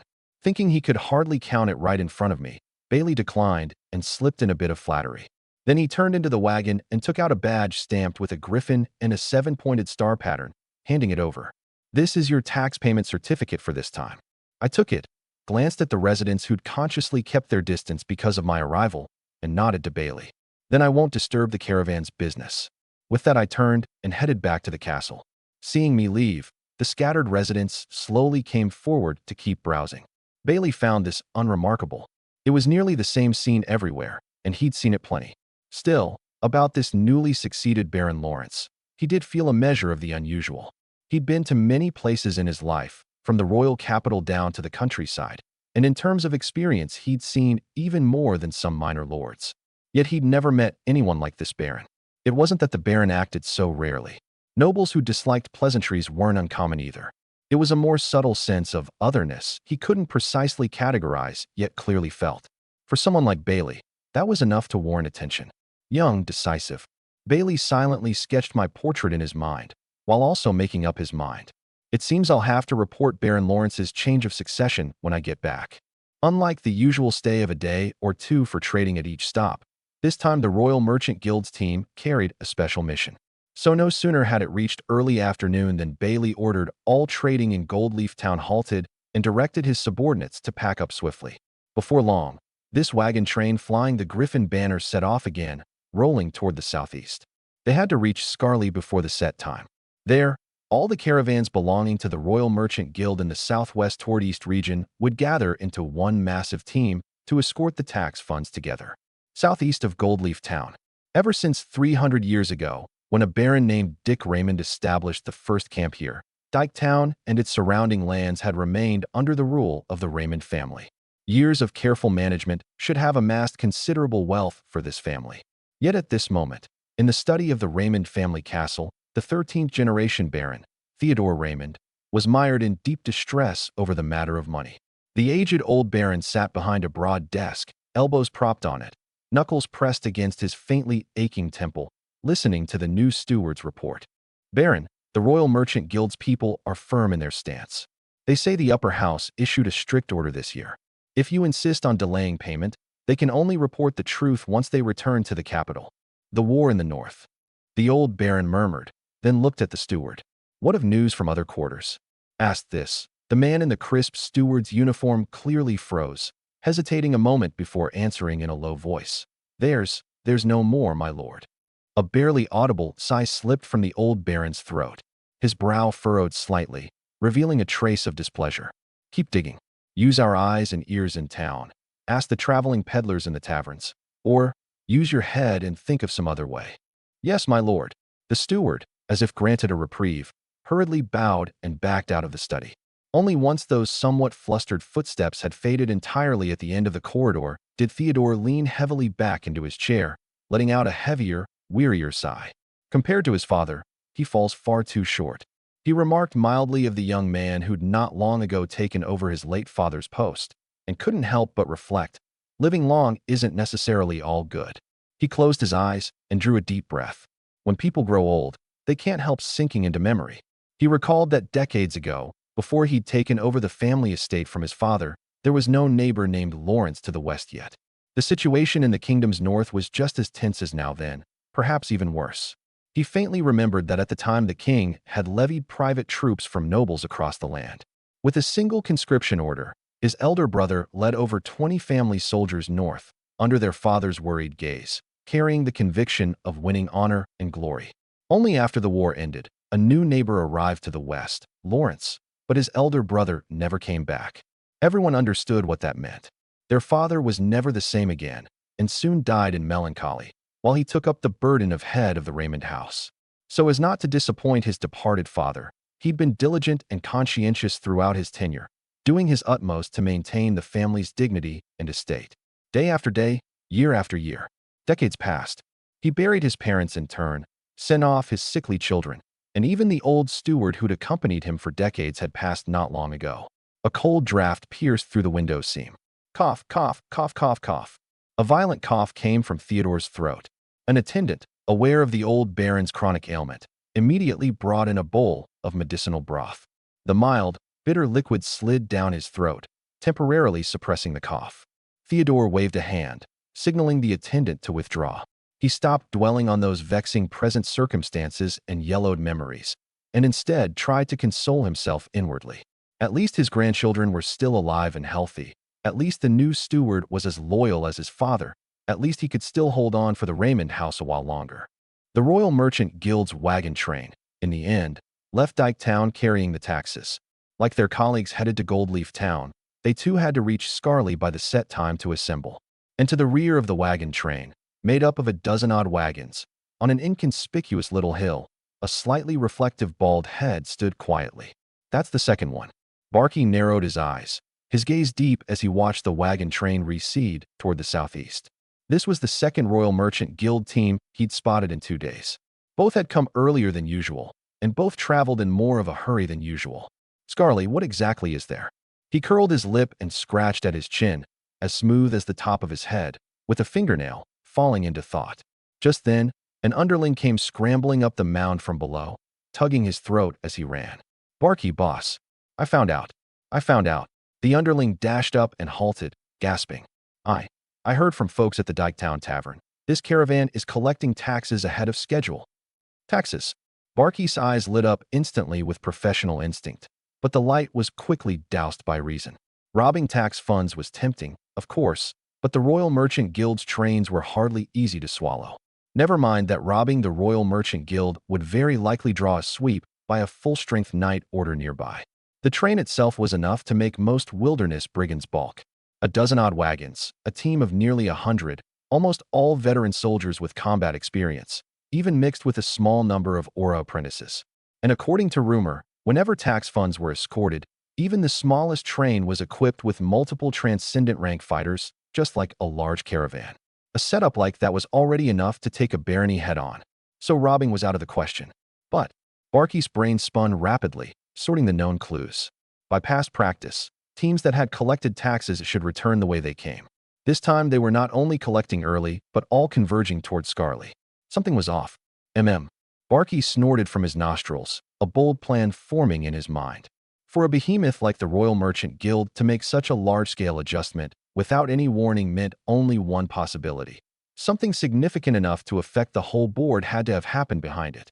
Combined with the early tax collection, though he didn't know the specific cause, Barky was certain this matter was only going to be bigger than imagined. Do you know the reason? Secretly pleased with his own shrewd analysis, Barky asked the underling beside him in an offhand tone. The tavern folks said it seems to be wars coming in the north. Huh? Barky's head froze, and he glared hard at the underling, then kicked him. Can't you say it all in one go, damn it? Made me rack my brains for ages. Having vented his displeasure, the plan in his mind swelled a few degrees more. If the Northern War was true, then this caravan very likely had no transcendent rank fighters. A head-on grab still had no chance of success, but couldn't it be stolen? As for how to steal it, there'd surely be no opportunity on the road, but seeing the caravans all rushing to Scarly, they were probably going to assemble there. Since he was going to head to Scarly to make his fortune anyway, why not follow along? If there was no chance, so be it, just call it a daydream. But if there was a chance, into Barky's mind surfaced a principle that a fishmonger, whose ancestors came from the eastern coast of the kingdom, had once told him back in Sorin City, a principle passed down by word of mouth through his forebears. Out of caution, he asked the underling once more, "Is there anything else you haven't told me?" "Nothing, boss." The underling patted the footprint on his thigh. "The tavern folks only know this much. Their lord didn't let out any more." Barky nodded, satisfied, cast his gaze toward the southeast where Scarly lay, and spoke aloud the fishmonger's words. The bigger the storm, the pricier the fish. Over a month had passed since the start of autumn. The temperature dropped gradually as the days slipped by. The wild beasts of the mountain forest began storing up their last reserves of fat for hibernation, and the farmers, who'd toiled on the land for the better part of a year, were also working overtime to reap the crops. This determined whether they could make it through the harsh winter. But for those with neither land to farm nor a trade to fall back on, winter was as good as a scythe quietly raised by the god of death. Of course, this sort didn't include the brigands roaming everywhere or holed up in the mountains. On the contrary, bandits tended to be more industrious in autumn to ensure they could last until spring came again and they could resume their old trade. South of Neville town, a stockade hidden in the mountain forest. The autumn wind, no longer describable as cool, blew freely through the gaps in the rough wooden walls and poured into the open ground within the camp. The bandits tallying their recent autumn harvest all shivered at once. The thin coarse cloth clothes on their bodies clearly couldn't withstand the increasingly biting wind. Among them, a small chief wrapped in a layer of shoddy animal hide over his cloth garment had just finished counting the goods before him. Seeming quite satisfied with the haul, he grinned, turned, and ran toward the building at the center of the camp. "Boss, the goods from that caravan we just robbed are counted too." 1 foot barely across the threshold, the small chief reported to the scruffy-bearded, fierce-faced big man in the head seat. A satisfied smile appeared on the big man's face, his mouth full of jagged, mottled yellow teeth lending him an added air of menace. He looked toward the doorway. "Well done. Among this batch of goods, did you find the thing I want?" "That? No, we didn't." The small chief's tone dropped despite himself. The smile on the big man's face vanished instantly, clearly full of dissatisfaction. But he didn't erupt at once. Instead, he turned his gloomy gaze toward the open ground inside the room, where 7 or 8 merchants bound tight, with hemp rope huddled together, trembling. The big man rose from his rough wooden chair, walked straight to the caravan leader, grabbed a fistful of the middle-aged man's hair, and hauled him bodily upright. "What's your name?" "Hunter." The middle-aged leader, in pain, hurriedly gave his name. "Good, Hunter." The big man let go, letting him crash back to the floor. "I've heard that lately a caravan will travel from Iron Ridge Town to Sorin City, and among its goods there's supposedly a special commodity." "I've never heard of any such thing, my lord." Hunter hastily flatly denied it. "Never heard of it." The big man bent down, suddenly clamping his hand around Hunter's throat, the other hand pointing at the several corpses hung outside the stockade gate. "Judging by that junk in your wagons out there, is it worth stationing 10 Aura apprentices in your team? We lost over a dozen brothers." He tightened his grip, choking Hunter's face red. "A errand runner has no reason to throw his life away. If you truly know nothing, then your fate will be the same as the last few caravans." As he threatened, he forcibly wrenched Hunter's head to make him look toward a nearby building with its doors and windows shut tight. "Strange, isn't it, that you brought your family along on a trading trip. Since we're all staying in this winter anyway, I think those 2 daughters of yours. I really don't know, my lord. Hunter trembled all over, and even bound. He kept knocking his head against the ground. But the big man's eyes only grew colder. He gestured to the bandit guarding the doorway of that building, about to give this fellow, who wouldn't cry until he saw the coffin, a taste of what was coming. Hunter naturally saw the intent, his eyes splitting with fury. The struggle in his heart lasted only an instant before he moved to speak. That thin. Boss. Trouble. Soldiers are attacking up the mountain. A bandit on lookout came scrambling and stumbling at a mad run from the direction of the stockade gate, shouting in panic. Bastard. Rage blazed up in the big man at once, and he snatched the water cup from the table and hurled it at the messenger. He grabbed Hunter's collar again, his face full of savagery. Where's that thing? But Hunter now only wailed over and over. That thing, I really never mentioned that thing. Good, very good. The big man flung him against the wall and spat viciously. When I get back, I'll have plenty of ways to make you open your mouth. Then, no longer sparing a glance for the blood-frothing Hunter, he roared into the camp. Everyone, take up arms. Having gathered all the stockade's manpower, the big man mounted the wall. Even from a great distance, the dull, dense thunder of trampling hoofbeats was already clearly audible. The big man's pupils suddenly contracted. He'd assumed the ones coming were the not very skilled militia of Neville Town, but Neville Town didn't have this many horses. In the space of a breath, a scalp-prickling conjecture surfaced. Within several hundred li around, only one place had the ability to send out so many cavalry at once, Soren City. Could that thing be meant for Count Soren? The instant the thought appeared, his heart went cold, and it was followed by another question. How could Soren City's forces have come so fast? But by now the cavalry had closed in on the camp, leaving no room for careful thought. Bring the crossbows.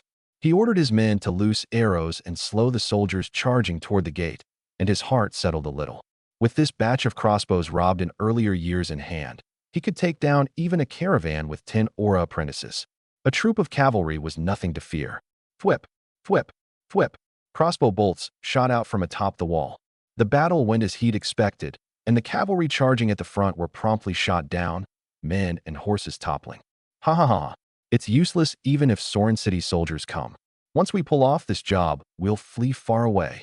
He laughed and turned to rally his underlings, failing to notice that among the cavalry, one man had leapt high off his charging horse. Boss! A bandit pointed at the figure soaring several meters into the air.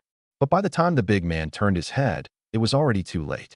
The man had landed atop the wall, and with one swing of his long sword, the nearest bandit was cut in half at the waist, the spattering blood even reaching the big man's face. Transcendent rank. The big man panicked. He himself was an Aura apprentice, and knew all too well how vast the gulf was between apprentice rank and transcendent rank. An Aura apprentice could be piled to death by crossbow bolts and a few death-defying underlings, but a transcendent rank could not. A fully armed Aura fighter in good condition was enough to cut single-handedly through an army of 100. Loose arrows. Quick. Everyone aim at him and shoot. He shouted in alarm, while quietly starting to edge backward himself. He melted into the chaotic crowd, dampening his presence, and only once he'd opened up some distance from the transcendent rank fighter on the wall did he turn and start running. Such caution did indeed evade the notice of all the bandits around him, but it failed to escape Marlin's eyes. Before he'd even leapt onto the wall, he'd noticed this most conspicuous bandit chief. Still want to run. Deflecting a crossbow bolt aside with a casual sword stroke, Marlin pulled a curved blade out of a corpse and hurled it backhand, killing the bandit who'd loosed the cold shot, then made straight for the fleeing bandit chief, hacking down a fellow who blocked his path along the way. In under half an hour, this hopelessly lopsided battle ended in a one-sided rout. The bandits inside the camp were disarmed and forced to their knees one after another under sword and blade, and the chief who'd tried to flee was hauled back by Marlin. The entire stockade had fallen completely under control. What did you drag him back for? A man with a two-tufted mustache and a distinctly more composed air asked Marlin. Wasn't I just afraid you'd have questions to ask, big brother? Marlin, all grins, tightened his grip and, with a thud, tossed the 200-pound brute like a sandbag at the man's feet. Nathan gave his younger brother a helpless look, then lowered his gaze to the big man sprawled on the ground. Is there anything else you'd like to say? My lord, I truly didn't know that the goods that caravan carried were meant for Count Soren, otherwise I'd sooner starve than lay a hand on them. Tears mixed with snot ran down the big man's face, enough to make Nathan frown and take half a step back. The caravan, where is it? Nathan seized on the key point. It's in that building over there. Following the direction the big man pointed, Nathan gave a subordinate at his side a glance. Before long, 7 or 8 people were brought out, and standing at the very front was Hunter, ashen-faced and unsteady on his feet. Hunter staggered, his gaze sweeping quickly across the building the bandit chief had earlier forced him to look at, not lingering for even an instant, then swiftly taking in the scene of the soldiers standing at attention throughout the camp. Within a few breaths, he judged who was in charge here. "My lord." He rushed a few steps forward and dropped to his knees with a thud. "Thank you for saving our caravan. Stand up and speak." Nathan waved a hand, then paused. "Where's the thing?" The thing? My lord, what thing? I truly don't know." Hunter looked up, his face a mix of bewilderment and fear. Nathan said nothing, only silently turned his gaze to the bandit chief still sprawled on the ground. At this moment, the big man finally sensed something was off. His gaze rested on Hunter, then on Nathan in turn, and then he pressed his head down lower. "My lord, if I tell you, will you spare my life?" Uffed. Marlin, watching the show at the side, couldn't hold back a laugh, and stirred the pot for the fun of it. "Big brother, this fellow's bargaining with you." Nathan glared at Marlin in displeasure, then adjusted his tone to sound more credible. "Of course." Hearing those words, the big man's body trembled violently for a moment before steadying, as if he'd made some kind of decision. He slowly rose and pointed at Hunter beside him. "Someone made a deal with me. A fellow who kept himself hidden. He provided the intelligence, and I was to find a special piece of cargo among the caravans running from Iron Ridge Town to Soren City. And then," Nathan pressed, his tone betraying no ripple. And then, you die with me." The big man suddenly lunged up, a dagger having appeared at some point in his hand, thrusting straight for Nathan's throat. But an even faster cold gleam arrived first despite striking later. SHK. After a faint sound, a head flew high, tumbling as it fell. "Just an apprentice rank," Nathan remarked offhandedly, flicking the warm beads of blood from his blade, then turned to look at the frightened, witless Hunter. "You tell it yourself, or I tell it for you." Hunter's expression went blank as he stared at the headless corpse still spurting blood, his whole body as if drained of its bones, collapsing at once. I. His breathing quickened, his lips quivering out incoherent fragments, until Marlin reached out and patted his face, and only then did he come to a little. After everything just now, the last shred of luck in Hunter's heart was thoroughly snuffed out. He was certain that whether he spoke or not, he and everyone in the caravan couldn't escape death. These fellows before him were absolutely not Soren City soldiers. They were butchers who killed without blinking. He lowered his head and, with all his effort, without turning it, tried to let his eyes take one last look at the building beside him, but still failed. From this angle, he couldn't manage it. Withdrawing his gaze and swallowing a mouthful of saliva, he made his decision. "Ayah!" Hunter roared and threw himself recklessly at Nathan. He'd never once thought he could hurt the man. It was purely instinctive resistance born of despair, or rather, a plea for death.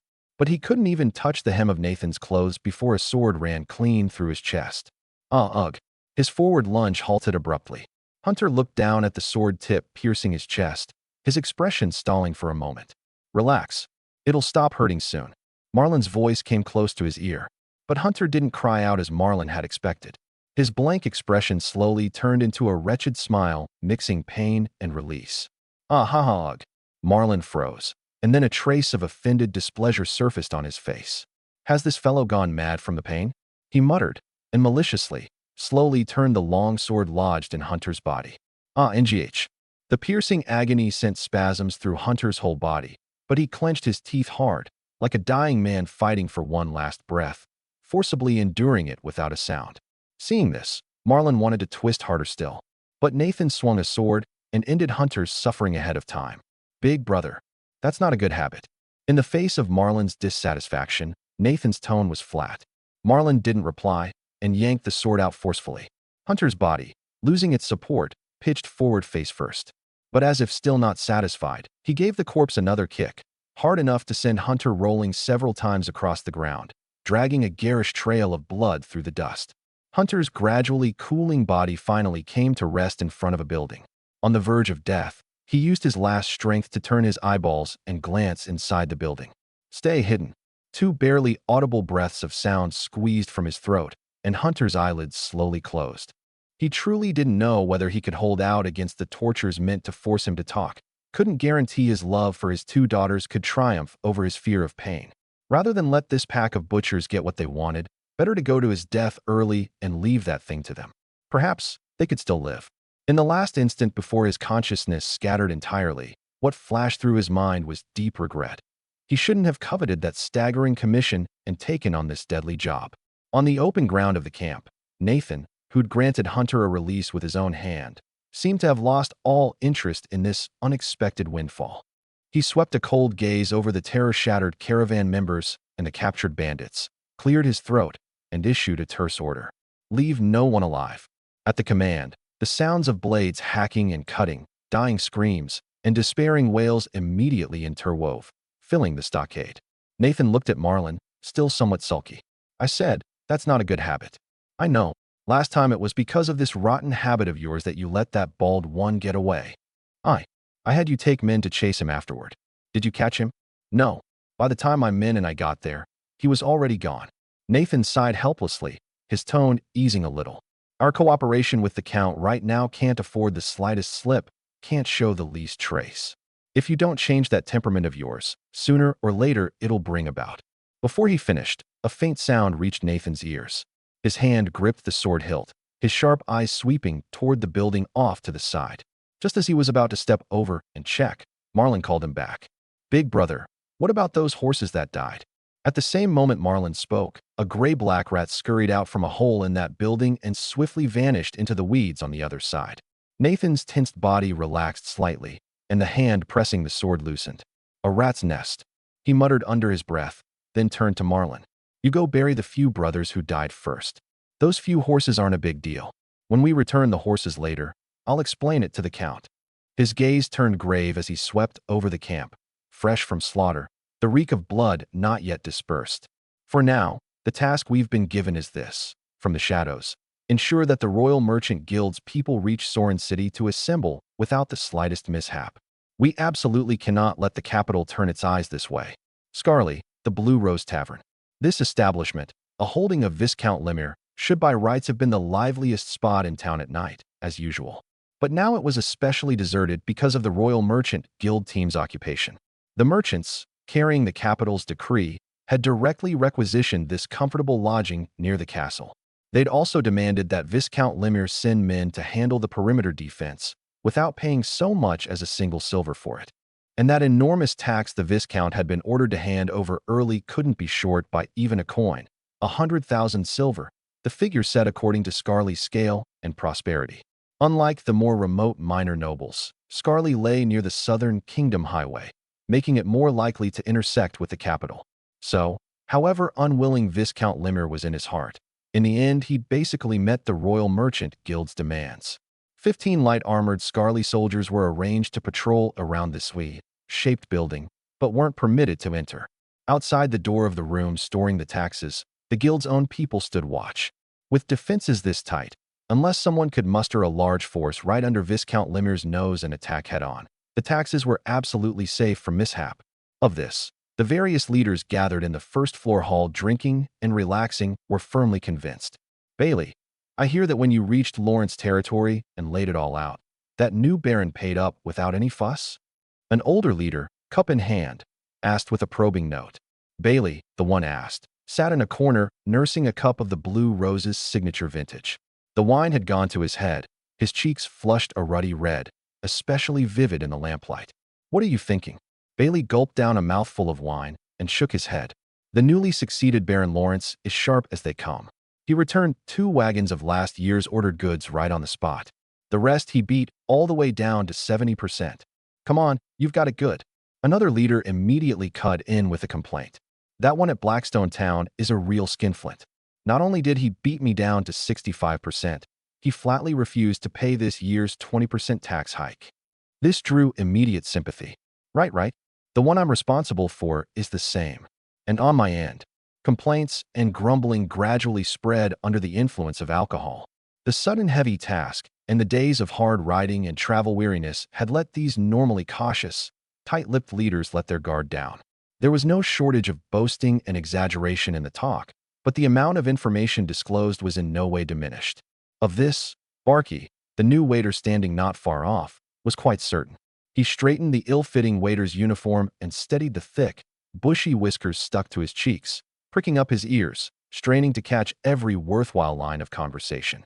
Silently praying inwardly for the god's protection, Barky calmed his racing heartbeat a little, picked up the tray of fresh wine, and stepped forward with lowered brow and deferential air. This person, how's he a bit different from yesterday's? Bailey's speech had already gone thick and muffled. Bailey, I think you're truly drunk.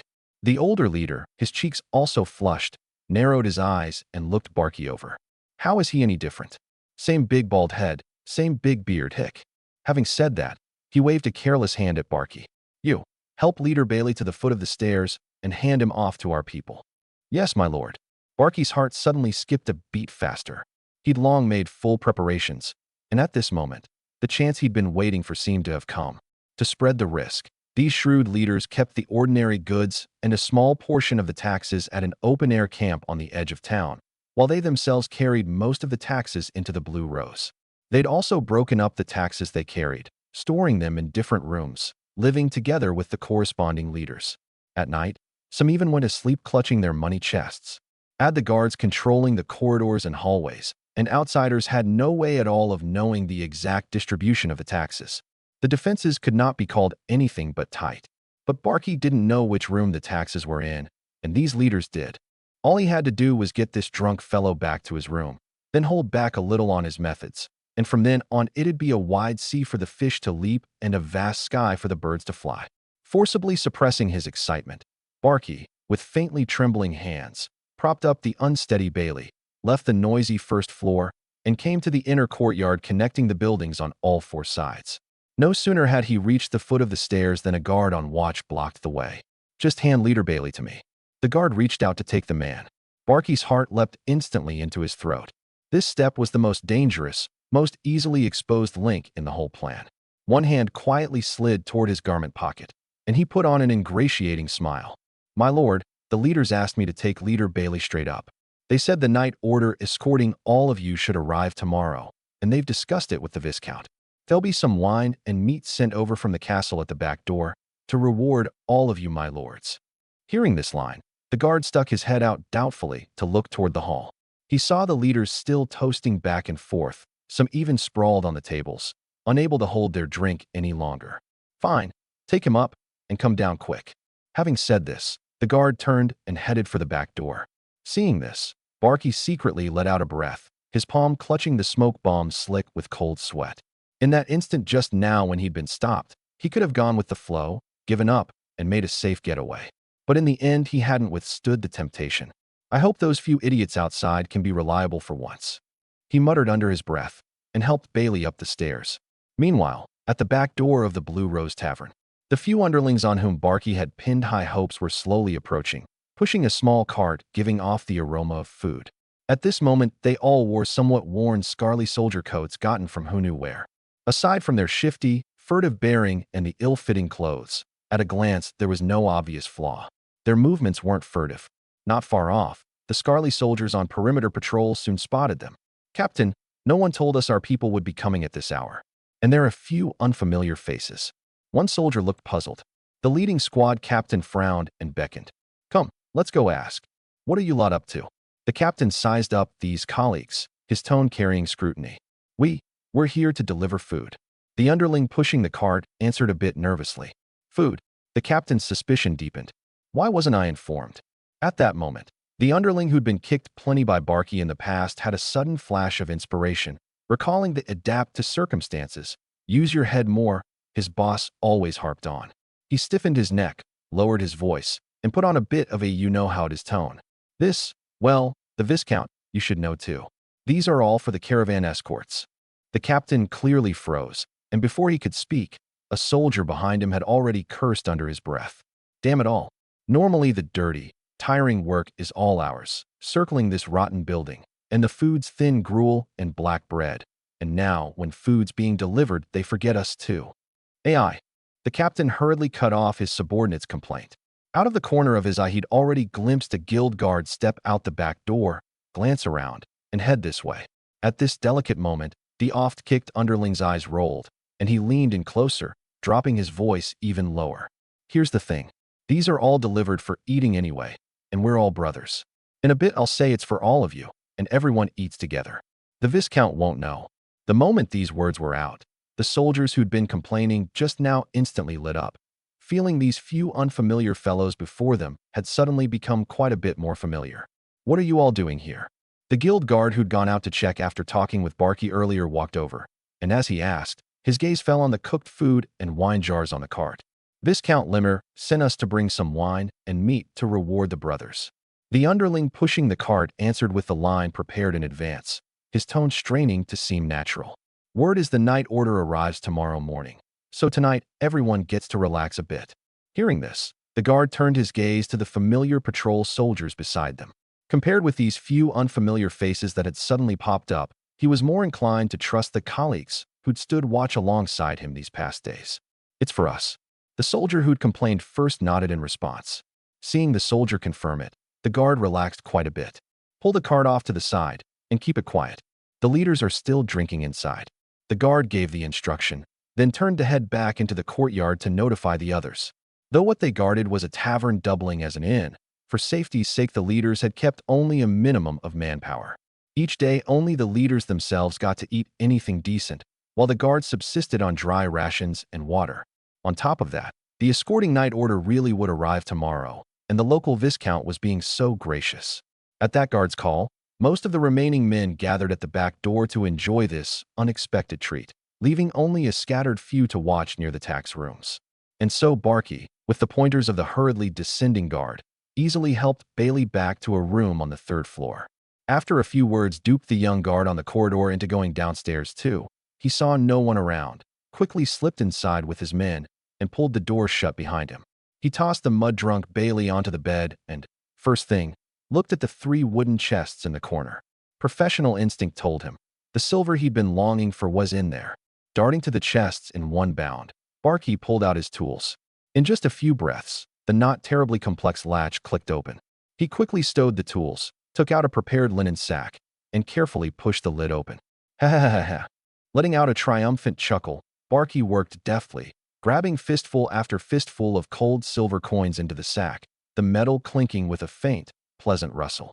He counted as he went, planning to load 3,000 coins. This number was carefully considered.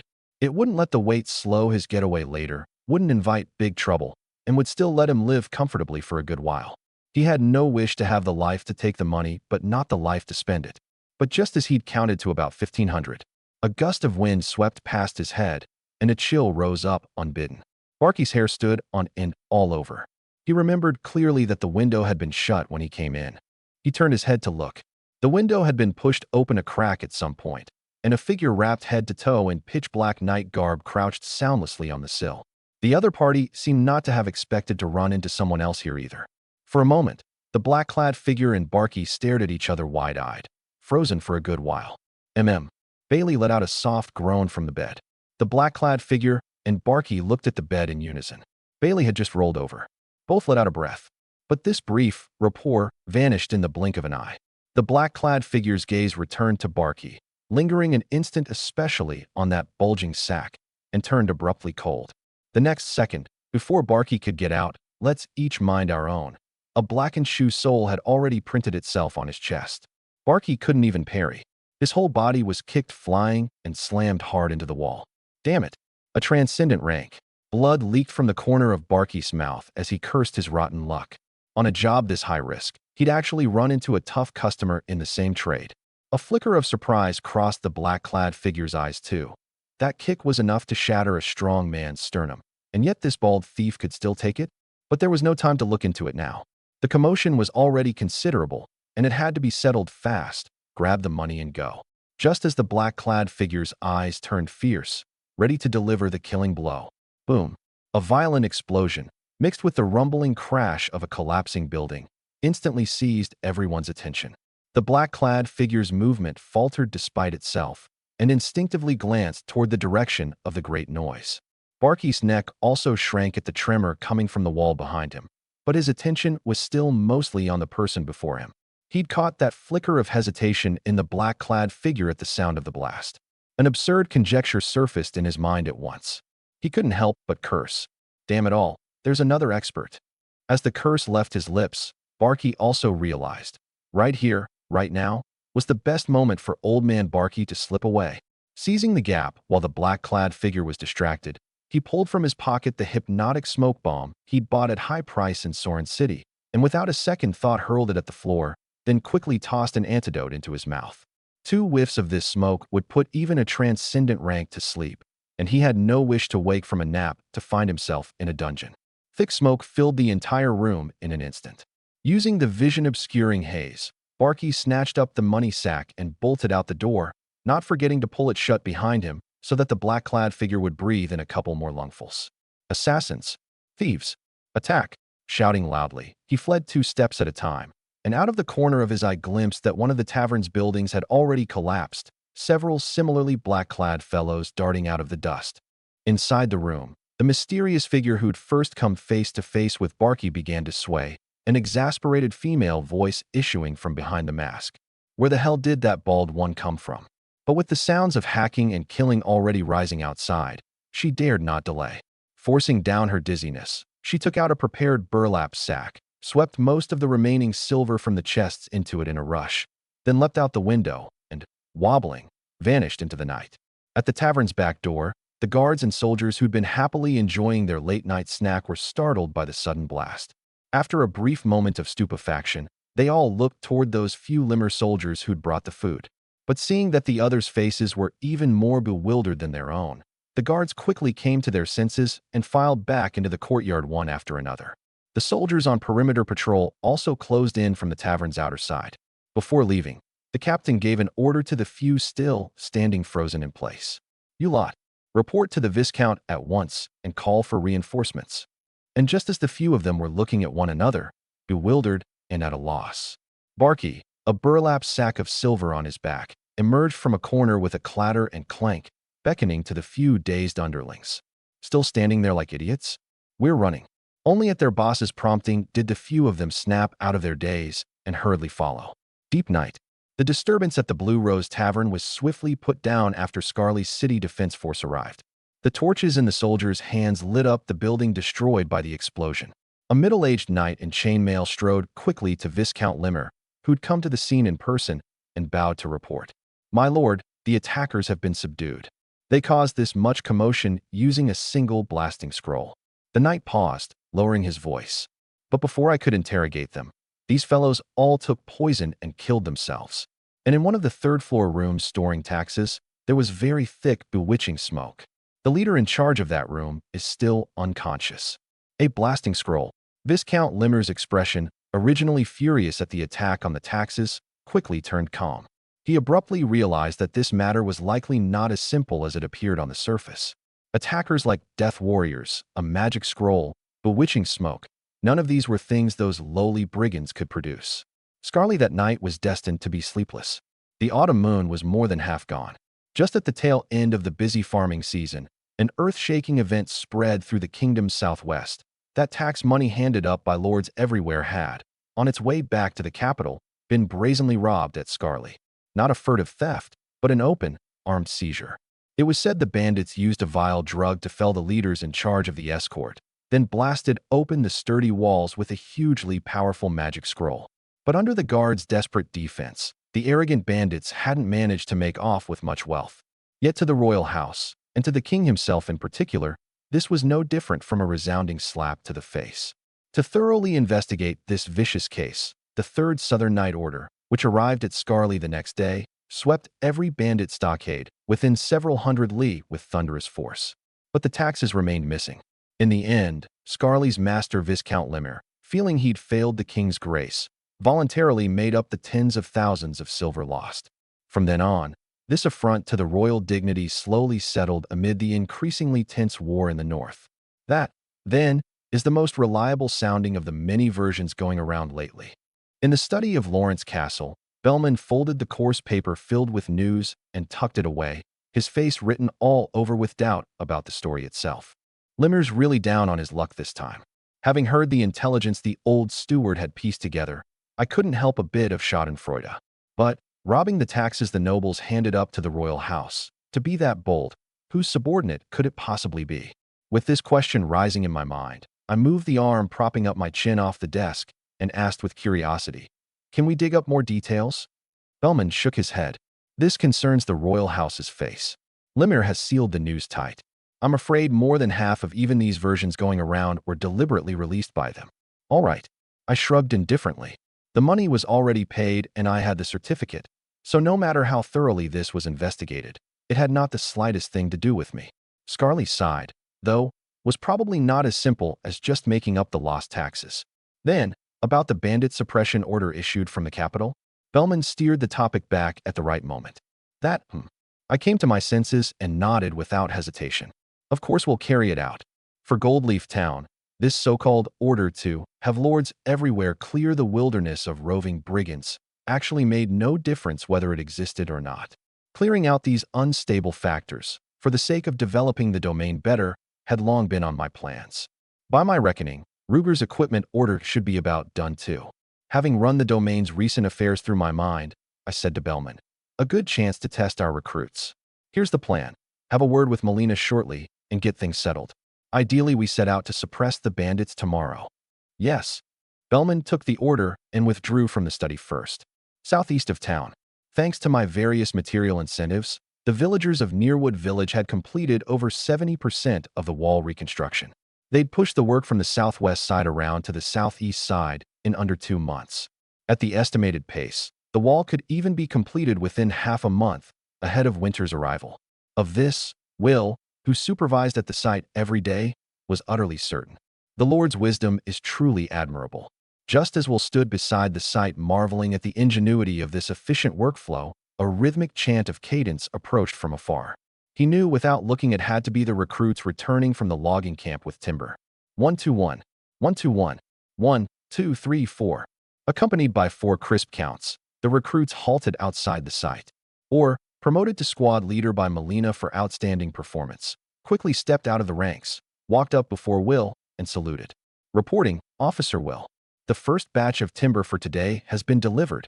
Will returned the salute, though decades of habit with the knight's chest thump made his execution of this new-style military salute the Lord had invented a bit stiff. "Very good, Private First Class, or," Will said with full vigor. "The morning's physical conditioning ends here. Now lead the soldiers back to the training grounds. Instructor Melina is waiting for you." "Understood." Or saluted again, trotted back to the ranks, and led the team back to the training grounds. Unlike the fervent atmosphere in the domain's southeast corner, the interior of the Goldleaf Town Church was an entirely different scene. Paris was leisurely reclining in a lounge chair, holding a copy of The Making of Cured Meats and Jerky and reading with relish. In his idleness, even picking up his homemade health tea to take a sip. He looked quite comfortable. A hurried patter of footsteps came. Paris didn't even lift his head, perfectly at ease. "How can you still be this jittery after over a month? Forgotten the experiment safety rules the Lord issued again?" "No, teacher." The apprentice's tone carried irrepressible excitement. "The results of the neutralizing boluses control experiment are out." Paris shed his earlier languor and sat up straight. "How were the results?" "We followed the rules exactly and set up multiple control groups at different doses." The apprentice handed over a record sheet. At the standard dose, the neutralizing boluses showed not only no side effects, but an effect over twice as good as common antidote preparations. Paris took it, his gaze sweeping quickly over those indicators recorded in the format the Lord had set. 10% dose, effect below standard. 70% dose, effect close to the Sorin Guild's preparations. Full standard dose, effect markedly superior to. He read the data under his breath, even the wrinkles on his face relaxing with excitement. If the data was correct, this thing could not only cure several different poisons at once, but its effect nearly rivaled a priest's cleansing prayers. Paris couldn't help but flash back to the blood-stanching boluses he'd already succeeded in making and murmured to himself, "This is shaping up to make transcendent rank priests obsolete." Though he said this, he had not the slightest worry about his own impending unemployment. Instead, a nearly imperceptible fervor flickered in his eyes. Since leaving the holy city, it had been a long, long time since he'd seen so many novel things. A few seconds later, he came back to himself and instructed the apprentice, "For the neutralizing boluses, prepare to move into small-scale production. Then get ready for the Thawfrost Bolus's experiment. Aim to have results before spring. Yes, teacher. The apprentice perked up, took the order, and hurried off. Once the room fell quiet again, Paris leaned back into the lounge chair, slowly turned his head, and gazed toward the castle at the town's center, a faint trace of bewilderment surfacing between his brows. It really is just as the Lord said. New things. A new era. After muttering to himself for a while, he seemed to suddenly snap out of it and smiled. Never mind, never mind. As long as the days can keep getting better like this, day by day, that beats anything else. The 30 Goldleaf Town recruits, after a simple morning drill, quickly assembled on the open ground before Lawrence Castle. The brand new equipment rushed out of the blacksmith shop was being distributed into their hands piece by piece. Thanks to the buddy relationship between the blacksmith's apprentice Shook and the recruit squad leader Orr, the recruits had long been full of curiosity about the standard issue gear the Lord had forged for them. Now, taking it up one by one, they couldn't help lowering their heads to examine it. A straight sword of simple yet not inelegant design, a wooden round shield with a cast-iron rim and an iron boss at the center, a set of light armor covering the vital areas of the torso, and, over the outermost layer, a cylindrical surcoat printed with a whirlwind and a golden great tree. I stood on a wooden platform at the front of the ground, my gaze sweeping over the recruits below, donning their gear skillfully under Will's direction, and my heart stirred with countless feelings. It hadn't been easy. From the crossing to now, I'd finally amassed a bit of a proper foundation. Once the recruits had suited up, gazes turned in unison toward the Lord at the front of the ranks. The rigorous drilling had branded a sense of order onto these lads, who'd in fact left the fields less than 3 months ago, a sense many veteran mercenary company soldiers didn't possess. And the recruits all knew they were the first batch of Storm Army soldiers the Lord had trained. Each felt a rush of honor and stood ramrod straight. Even with family, neighbors, and friends ringing the edge of the ground, not one turned his head to respond to those envious, astonished, pointing murmurs. Will straightened his gear and stepped forward. My lord, the soldiers and supplies are ready. We can set out any time. I nodded and turned my gaze to Melina and Paris beside me. I had a clear understanding of my own weight in gold. Though I could produce many things that looked quite miraculous in this world by relying on the Erd Tree, at the end of the day, I'd never personally experienced the killing and tempering of the battlefield. You could even say that if you picked any one of these recruits at random, I might not be able to beat him right now. After all, as a half-baked fellow bound tight to the Erd Tree, I basically couldn't raise my own power through my own effort. That tree was like a bottomless pit. No sooner had I refined out a thread of magic by the breathing method than it was sucked bone dry. So for this first battle, I planned to bring along Combat Commander Will, Logistics and Medicine Paris, and the domain's highest combat power Melina, all of them. The recruits needed to see blood to be tempered, but if any one of these lads I'd trained with such painstaking effort were lost to the bandits, I couldn't accept it. The merciful cannot command troops. The merciful cannot command troops. A sin, a sin. Having admonished myself under my breath a few times, I looked up at the recruits and Will, said no more words of exhortation, and swept a broad hand. Move out. Under the gaze of the Goldleaf Town residents, the column started off from the castle, passed through the town's main road and the already repaired East Gate, and marched out beyond into the wilderness. The column soon reached the first target of this expedition. In the mountain forest, Melina and I stood together at the rear of the column. In one hand, I held a simple map drawn from the scouts' reports, while observing the Storm Army recruits, led by Will ahead. You're more nervous than they are, Melina remarked out of nowhere from beside me. I lowered my voice and smiled bitterly. I was fine setting out, but once we actually got here I couldn't help it. It is our proper first battle, after all. Melina shook her head almost imperceptibly, her tone carrying a bit of helplessness at my excessive worry. They've all crossed the threshold of the breathing method. By this place's standards, all 30 have already entered the apprentice rank category. How is that the same thing? I shot her a sullen glance. Aside from that or a lad who can whip out a storm war skill directly, the rest of this bunch are, well, iron eggs a little better than the others. They've been at the breathing method for under 2 months, and during that time physical conditioning, tactics, and that discipline training of yours ate up most of it. Having said that, Melina looked at me quietly. Then all the more reason. The words had barely left me when I realized I really was a bit overly anxious, and my tone dropped. Those are all necessary steps, and besides. Before I could finish, Melina's expression suddenly shifted. and without warning she reached out to cover my mouth, her other hand tugging my arm down into the grass. "Quiet, someone's approaching." MMPH. I froze, my eyes following the direction of her finger. Over there was exactly the direction Will was leading the team forward. At almost the same time, Will, walking at the very front, also sensed the disturbance ahead. He crouched down without hesitation, at the same time swiftly throwing a halt, tactical hand signal to those behind. The recruits behind reacted quickly, crouching down in unison without a sound, not making the slightest extra noise. The next second, a lazy line of speech drifted over from ahead. I've got the urge now." The words had barely fallen when a coarse hand parted the bushes not far ahead, and a man with a curved blade at his waist and disheveled clothes came ambling out. "Wait up, I'll take a piss, and then keep patrolling." He called back over his shoulder, walked to a tree, and comfortably relieved himself. The sound of water rose along with a contented soft hum. Will, at the very front, took the chance to raise his line of sight slightly, and, through a gap in the trees, glanced from afar at the situation behind the bushes. 4 spread a bit far apart, and 1 more left at the back. Having scouted out the bandit patrol situation, his mind rapidly ran through the scenarios. "Officer, are we fighting or not?" As Will was refining his deployment, or had at some point quietly crept to his side, his tone itching to go. Will was startled by the voice that suddenly popped up at his ear, and after seeing it was his future deputy. His expression sagged and he instructed in a low voice. "We have to minimize casualties, so we must raid the stockade by surprise. These 4 are spaced neither near nor far right now. If we make a move, there's no way to guarantee they won't make noise." "All right."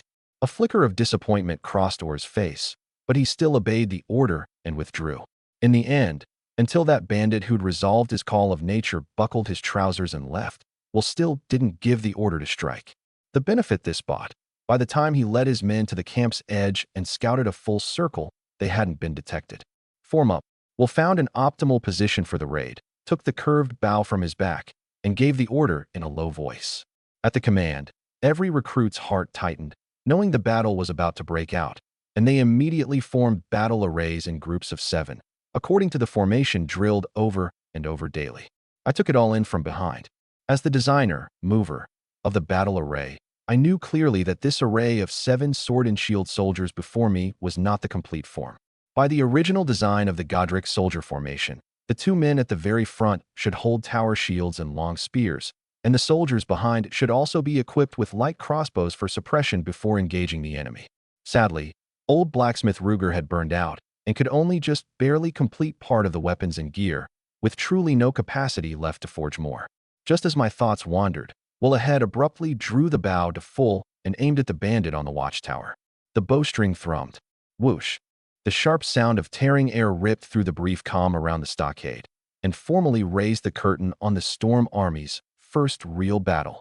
As Will's arrow struck true, the yawning bandit on the watchtower didn't even get a grunt out before it pierced his neck, and he toppled straight down. Right after, Orr and Iron Egg, who hadn't joined the battle arrays, charged almost simultaneously at that crude fence of thin tree stakes nailed haphazardly together. The long swords in their hands swung, and 2 currents of visible, rapidly spinning pale white air, 1 large and 1 small, burst from their blades, twining and merging in the air into a more violent spiral of wind that slammed hard into the wall. Bang! The wall was torn into flying splinters and fragments under the fierce whirlwind, the muffled crash spreading across the whole camp in an instant. In a crude tent in one corner of the camp, the stockade chief, who'd been discussing with his men going down the mountain to pull a job in a couple of days before heading east, was startled into a shudder by the sudden commotion. But years of licking blood off the blade let his instincts kick in after a brief moment of shock. The camp was under attack. "Grab your weapons. Someone's crept up on us. Kill them for me." He snatched the heavy curved blade off the table and, face contorted, charged roaring out of the tent. On the other side, the Goldleaf Town recruits had already poured into the camp under Will's lead through the violently breached gap in the wall. "Hold the formation. Don't go soft," Will ordered loudly, drawing his bow again at the same time. The arrow left the string and knocked over a bandit in the distance. Up close, bandits scrambling into battle crashed into the arrays with shoddy blades and axes.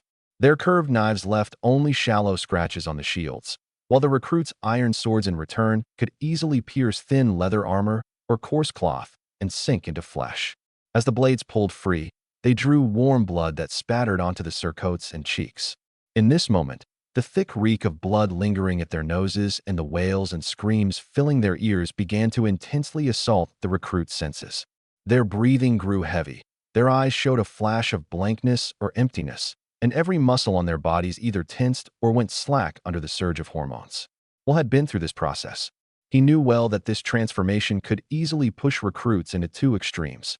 Either their legs went weak and their minds blank, losing the ability to fight, or they were swallowed by fear or the killing instinct, mindlessly swinging their weapons. Either way, it could cause the formation to collapse and bring unnecessary casualties. So, in the intervals between his supporting arrows, he'd always spare a distracted, anxious glance to sweep over the recruits nearby. Yet the collapse or frenzy he'd anticipated didn't appear. The battle arrays the recruits formed remained as steady as in training, mechanically but effectively blocking, thrusting, cooperating, cutting down the enemies who rushed to their faces one by one.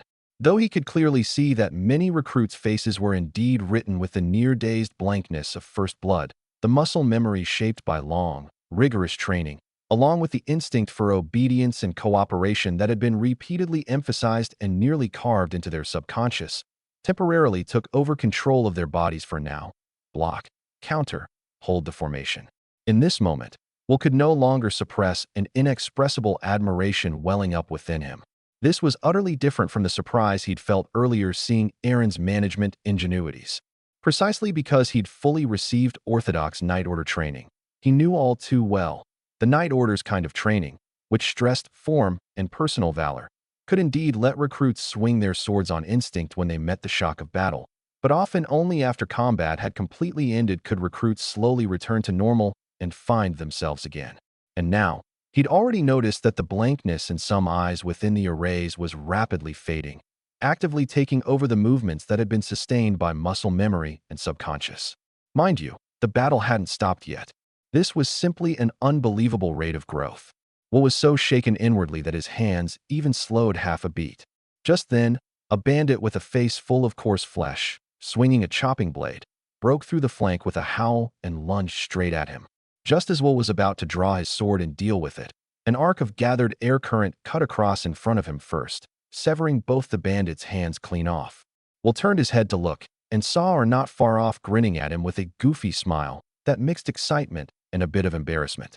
The lad held the Storm Army's standard-issue straight sword in one hand, while his right hand actually gripped an old longsword snatched from some bandit. That slash just now had clearly come from him. And at Orr's side, the recruit called Iron Egg had likewise adapted, wreathing storm current around his blade and cutting down the enemy before him with one stroke. Will glanced at that aura wreathing, a technique usually only transcendent ranks could use, and the corner of his mouth couldn't help twitching. Good grief. This bunch of recruit whelps is stronger than me now. He laughed and cursed, drew his longsword, deflected a bandit's blade, and swiftly countered, thrusting the sword into the man's chest. When the stockade chief, hefting an exaggerated great blade and looking fierce, foolishly picked Orr as his opponent and was then kicked to death by a single storm stomp, the fighting in the camp entered its final phase. Aside from those lying motionless on the ground and the small few who'd slipped away, all the remaining bandits were captured. This large bandit nest of as many as 70 men was ultimately wiped out by 30 Goldleaf Town soldiers, who captured 23 at the cost of 0 dead and 3 wounded. However, what to do with these fellows turned into a troublesome matter. I passed through the line of prisoners bound into strings with hemp rope and guarded by armed soldiers, my brow slightly furrowed, at a loss inwardly. Kill them on the spot. That seemed not so good, too wasteful, and psychologically I wasn't used to a mass execution like this. But releasing them right here was absolutely out of the question.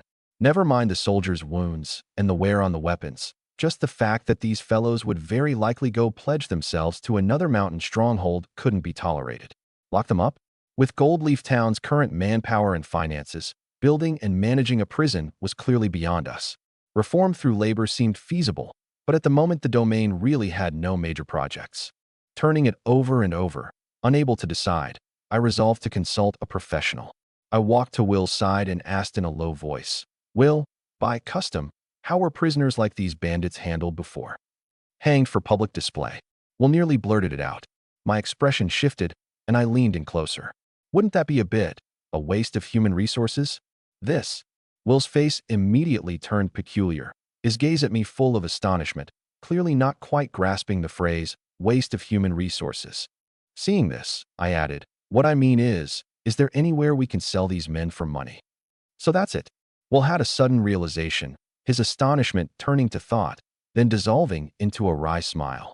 Then you'll have to ask Steward Bellman. He knows far more about the market rates and channels in various places than I do. All right. Seeing I couldn't reach a conclusion for now, I waved a hand and decided to pause the bandit suppression first and go back to town to ask Bellman. With this thought, the column soon reformed and, escorting a long string of dejected prisoners, set out on the return journey. No sooner had we emerged from the forest than we saw Paris waiting by the roadside, driving the wagon loaded with supplies and medicine. To avoid tipping off the bandits, the cumbersome wagon had been arranged well in advance to stay at a distance. After giving the 3 lightly wounded men a simple treatment with prayers and medicine vials, Paris caught up to the front of the column and, pointing at the prisoners strung along the hemp rope, asked, "My lord, are you planning to bring these fellows back to the domain to serve as serfs?" Astride Torrent's back, I shook my head. The serfs in the domain will all slowly convert to freemen in the future. These fellows carry blood debts and are habitual raiders. How could I let them off that cheaply? Then why are you bringing them back? Paris stroked his beard, more puzzled. I'll ask Bellman, see if there's anywhere these fellows can drop some gold coins. Drop some gold coins? Paris was baffled by this dialect, full of barriers. Just as I was about to explain, the old cleric suddenly smacked his head. I get it. You mean selling the bandits for money. Before I could press him, he added, but looking at these fellows, one probably only sells for a small few dozen silver each. A gold coin isn't likely. Paris, you know about this stuff too? I turned my head, a bit surprised. I admit I'd underestimated this cleric with a posting in the holy city. But hearing this, Paris, far from being modest, thrust out his chest instead. Ah, my lord, this is nothing. What haven't I seen in my younger days? Let me tell you, that old rascal Bellman's experience falls far short of mine. Take selling slaves, for instance. The Livenza merchants definitely give the fairest prices. The victorious column, having won its first battle, smoothly returned to Goldleaf Town not long after nightfall. Having arranged for Will to give the soldiers who'd been through the baptism of their first battle post-combat psychological guidance, and having the captured bandits placed under strict watch, I took Paris to find Bellman, who was handling official business at the castle, and laid out the idea of getting gold coins out of the bandit prisoners. I'd assumed the old steward would object, given his character. After all, though Anston hadn't explicitly banned the slave trade, for a noble to personally run the low business of trafficking slaves would, on the surface, always harm one's image. But this time Bellman's reaction was unexpected. The old steward showed no fixation on noble dignity. He only fell silent a moment, raised his eyes to look at me with a complicated expression for a while, then said earnestly, "Selling these prisoners off right now is indeed the optimal solution. This old man only hopes you won't grow addicted to this seemingly convenient road." Then the 3 of us cast aside our reservations and, with high efficiency, hammered out this action plan I'd privately named getting gold coins. Over the following stretch of time, with Will leading the team out several times, the bandit nests near Goldleaf Town were uprooted one after another. In the process, though a few thief dens tried to put up a desperate defense behind crude fences and trenches, under Orr's unreasonable starter combo of storm war skills, those defensive works were no different from paper. And whenever a nest was leveled, the unlucky wretches who'd neither died in battle nor managed to flee were, without exception, bound with rope, escorted back to town, and finally packaged up and sold to the Livenza League slave merchants who'd hurried over from Scarly. As for whether we needed to worry about a transcendent rank expert suddenly popping out of a bandit nest, that was clearly an overreaction. In this border region of Anston's southwest, a genuine transcendent rank fighter, whatever his origin, could easily land a guard captain post by pledging to any lord and enjoy generous treatment. At worst, throwing himself into the mercenary ranks could get him rising fast too. How could he possibly take up a low-end profession like banditry? Besides, even if there really were a transcendent rank forced into the wilds while shouldering some earth-shaking case, the hero rank Melina, who took part in every suppression as a strategic backstop, was by no means for show. And so, while resolving the domain's unstable factors, I also earned a tidy little profit of over 1,000 silver. The merchants who'd come from afar likewise received, passably decent labor at a relatively low price. Party A and Party B both made a sure profit with no loss. And on the 5th day before the start of winter, the last day before the Livenza League merchants headed home, the Goldleaf Town column sped toward the last bandit nest in the domain that needed clearing. At the very front of the column, astride Torrent's back, I held that simple map now marked with many crossed-off spots. With my quill, I struck a heavy line through the last red dot and looked up toward a mountain hollow veiled by trees in the distance. There lay the last bandit scourge, in the domains due north. The column sped up and closed in. After the baptism of many real battles, the soldiers were long practiced at this, and without much command from while they entered a pre-combat state of their own accord, checking gear and adjusting their breathing. Only, as they quietly approached under the cover of the terrain as usual, an abnormal phenomenon left everyone a bit dumbfounded. They were still several hundred meters from the stockade, so why had those bandits all started running out? Concealed behind a dense thicket, or couldn't hold back his curiosity and asked Will beside him in a low voice. "Officer Will, what's this situation?" The bandits all got the runs at once. "Cut the wisecracks." Will scolded in a low voice, his brow tightly knit, his gaze sharp as it swept over the chaotic stockade in the distance and those fleeing figures. "This kind of situation, it's the first time I've seen it too." He thought a moment, then turned to sweep his gaze over the soldiers, now taking on some edge, and silently crossed the option of someone leaked information off in his mind. And at the rear of the column, Melina, who'd been following calmly all along, now furrowed her brow slightly. I, beside her, immediately caught this subtle change. "What is it, Melina? Did you notice something?" "There's a fluctuation of magic in the stockade." Melina sensed with concentration, and no sooner had she spoken. Rumble. A great crash of splintering wood suddenly came from the direction of the stockade, as if some enormous object had smashed through a building. Then came several more muffled thuds of heavy objects hitting the ground, mixed with faint, abruptly cut-off screams. Hero rank. Melina swiftly judged this surge of magic, and then a rare flicker of hesitation surfaced on her face as she added, "But a bit familiar." Familiar. Hearing the 3 words, hero rank, I'd been about to have Will take the men and slip away, but that last line of hers made me forcibly halt the order. "Is it the same as the York time?" I pressed. Melina shook her head, her tone carrying a trace of uncertainty. "No. This fluctuation feels more like it's from the lands between." My pupils suddenly contracted, my voice even changing. "The lands between? Are you sure?" A buzz went off in my head, my thoughts instantly tangling into a mess. This situation was completely beyond my expectations. I'd never imagined that besides Melina, there could be other people from the lands between. I'd always thought she was an extremely special cheat guide NPC, which was why she descended into this world to help me. But if Melina's judgment was right, then it was an entirely different matter. No good. I had to go see. Certain in my heart that this concerned me greatly, I made a snap decision and ordered Will. "Will, take everyone and wait here on standby. Stay concealed. Melina and I will go ahead and scout the situation." "My lord, this is too dangerous." Will objected at once. There was no way he could hide safely himself and let the lord walk into peril. Just as I was about to trot out the reasoning that, with Melina here, it's actually easier for me to get away alone, Melina spoke up again, this time in a somewhat more relaxed tone. "The hostility in the fluctuation doesn't seem directed at us, and, by the feel of it, this isn't a malicious sort. We can go take a look together, just stay alert." Seeing even the strongest combat power say so, I no longer insisted. I drew a deep breath and gave the order. "All right, everyone, keep battle formation and approach the stockade quickly. Stay on guard." The distance of several hundred meters passed in a blink at a rapid march. The column reached the crooked wooden wall around the stockade's perimeter without a sound. Here, the sounds from within the stockade grew clearer. Besides the great crashes of buildings being destroyed with crushing force, an angry cursing voice also drifted faintly over. "You pack of damned beasts.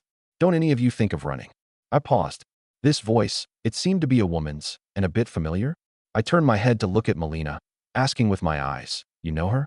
And Melina at this moment wore an expression on her face that grew ever more peculiar, a complex look mixing astonishment, dawning realization, and a trace of helplessness.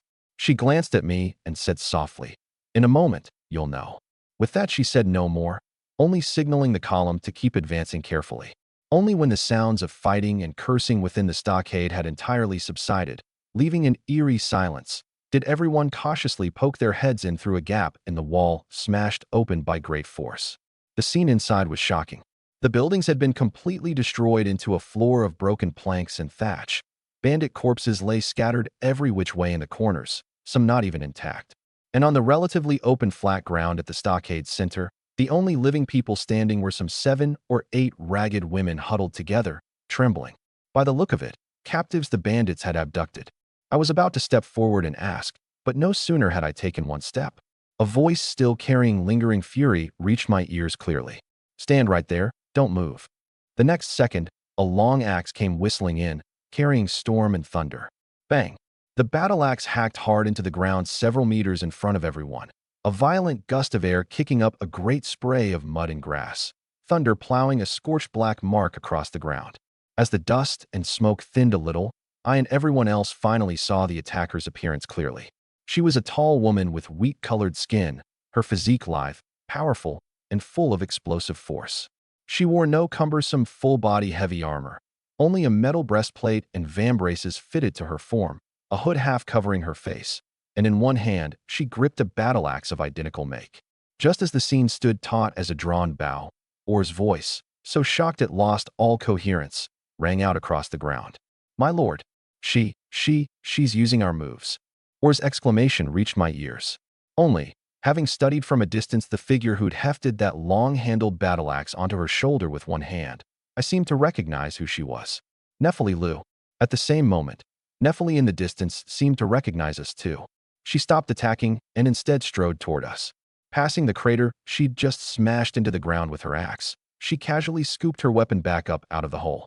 Without the slightest hesitation, this female warrior giving off a thoroughly wild, mountain and field air, shouldering a pair of axes, walked straight up to the Goldleaf Town slave-catching squad. Just as I was preparing to speak and break the awkwardness of this first meeting, this heroic, power-beautiful female warrior swept right past me without a moment's hesitation, walking straight toward Melina a few paces behind me. Her voice rang out. "I remember you. You're that finger witch who trails behind the tarnished." What was it? Melina. Melina gave her name before Nephili had to rack her brains any longer, and at the same time flicked a quick glance at me, being ignored like thin air, the corner of her mouth curving upward at an almost imperceptibly faint angle. Right. Melina. Nephili first wore a "so it really is you" expression, then her face turned urgent. "You and the Tarnished were inseparable, always. Though I haven't seen you since the Erd Tree got burned. But since you're here too, you must know where the Tarnished is now, right?" Melina's expression stiffened slightly.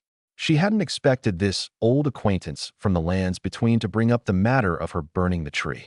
But she covered her surprise well, raising a hand to point at me, currently being ignored by Nephili herself and now going a bit red in the face. "The Tarnished you're looking for." Nephili followed her pointing finger and locked her gaze onto me. In that instant, I felt as if some prehistoric beast had set its sights on me, a biological alarm shrieking sharply in my brain. But Nephili suddenly turned back to Melina, looking at her with an expression of "don't joke around. The Tarnished's little finger alone could beat 10,000 small fries like this one." But Melina only kept a straight face, and, with what seemed almost a suppressed urge to laugh, repeated with grave earnestness, "He is the Tarnished. Absolutely certain." Seeing the person in the whole lands between who knew the Tarnished best say so, Nephili had no choice but to suppress her doubt and press up close to me. A face with rather fine features suddenly closed in, nearly pressed against mine, giving me a close-range inspection. Indeed, there's some resemblance. Having stared me down thoroughly, Nephili set down her axes, crossed her arms, and started circling around me. Say what you want, but circle a couple more times and, yeah, there really is something to it." She suddenly stopped, her voice loud as if afraid Melina, standing a few paces off, wouldn't hear. Especially that air of vulgarity mixed in with the bravery. These words landed clearly in the ears of Will, Or, and the others. But since this unknown hero rank was standing right beside their own lord, looking like an old acquaintance of Melina's, and the lord hadn't given any word, they didn't dare make a move for the time being.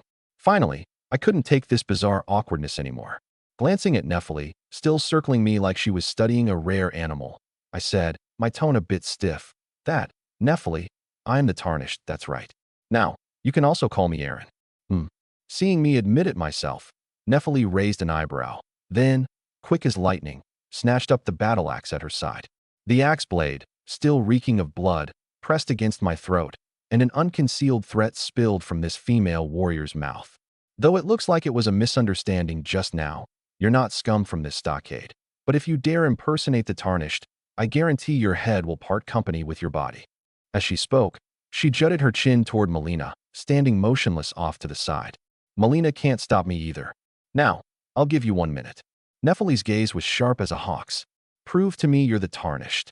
Not my problem, buddy. My heart lurched violently. I could tell that the ruthless woman standing before me, who'd single-handedly charged into Stormvale Castle to strike down Godric, wasn't joking. I looked at Melina, thinking, sis, come save me here. But Melina only returned an expression that said, you can do it. I believe in you. I knew that now I could only rely on myself. I quickly raised my left hand and blew the spirit horse whistle. Torrent, you know Torrent, right? Nephili shook her head. The Tarnished told me Torrent was a gift from Melina. Melina's right here now, so that doesn't count. You've got 40 seconds left. Then, the days when you and I allied to strike down Godric together in that room at Stormvale Castle. Don't you remember any of that? Word about striking down the demigods spread through the whole lands between. That doesn't count. Nephili hesitated a moment, but still shook her head. You've got 20 seconds left. Feeling the pressure on my shoulders suddenly deepen, I rifled through my memory at speed. Something about the White Platinum Village? No good. This rough woman would surely say someone witnessed it at White Platinum Village. The new castellan of Stormvale? No good. That would have spread through the lands between 2, 10, 9, 8. Nephili's countdown, growing steadily colder, rang out. Beside her, Melina, seeing I was about to be finished, tensed her expression, her hand quietly drifting to the short blade at her waist. She only wanted to make this fellow, who was never proper and always called her Mel Mel for no reason, squirm a little. She never really meant to see him harmed. 5, 4, 3. Everything I knew about Nephili began flashing through my mind like a running marquee. Finally, right before the countdown ran out, I blurted out at top speed.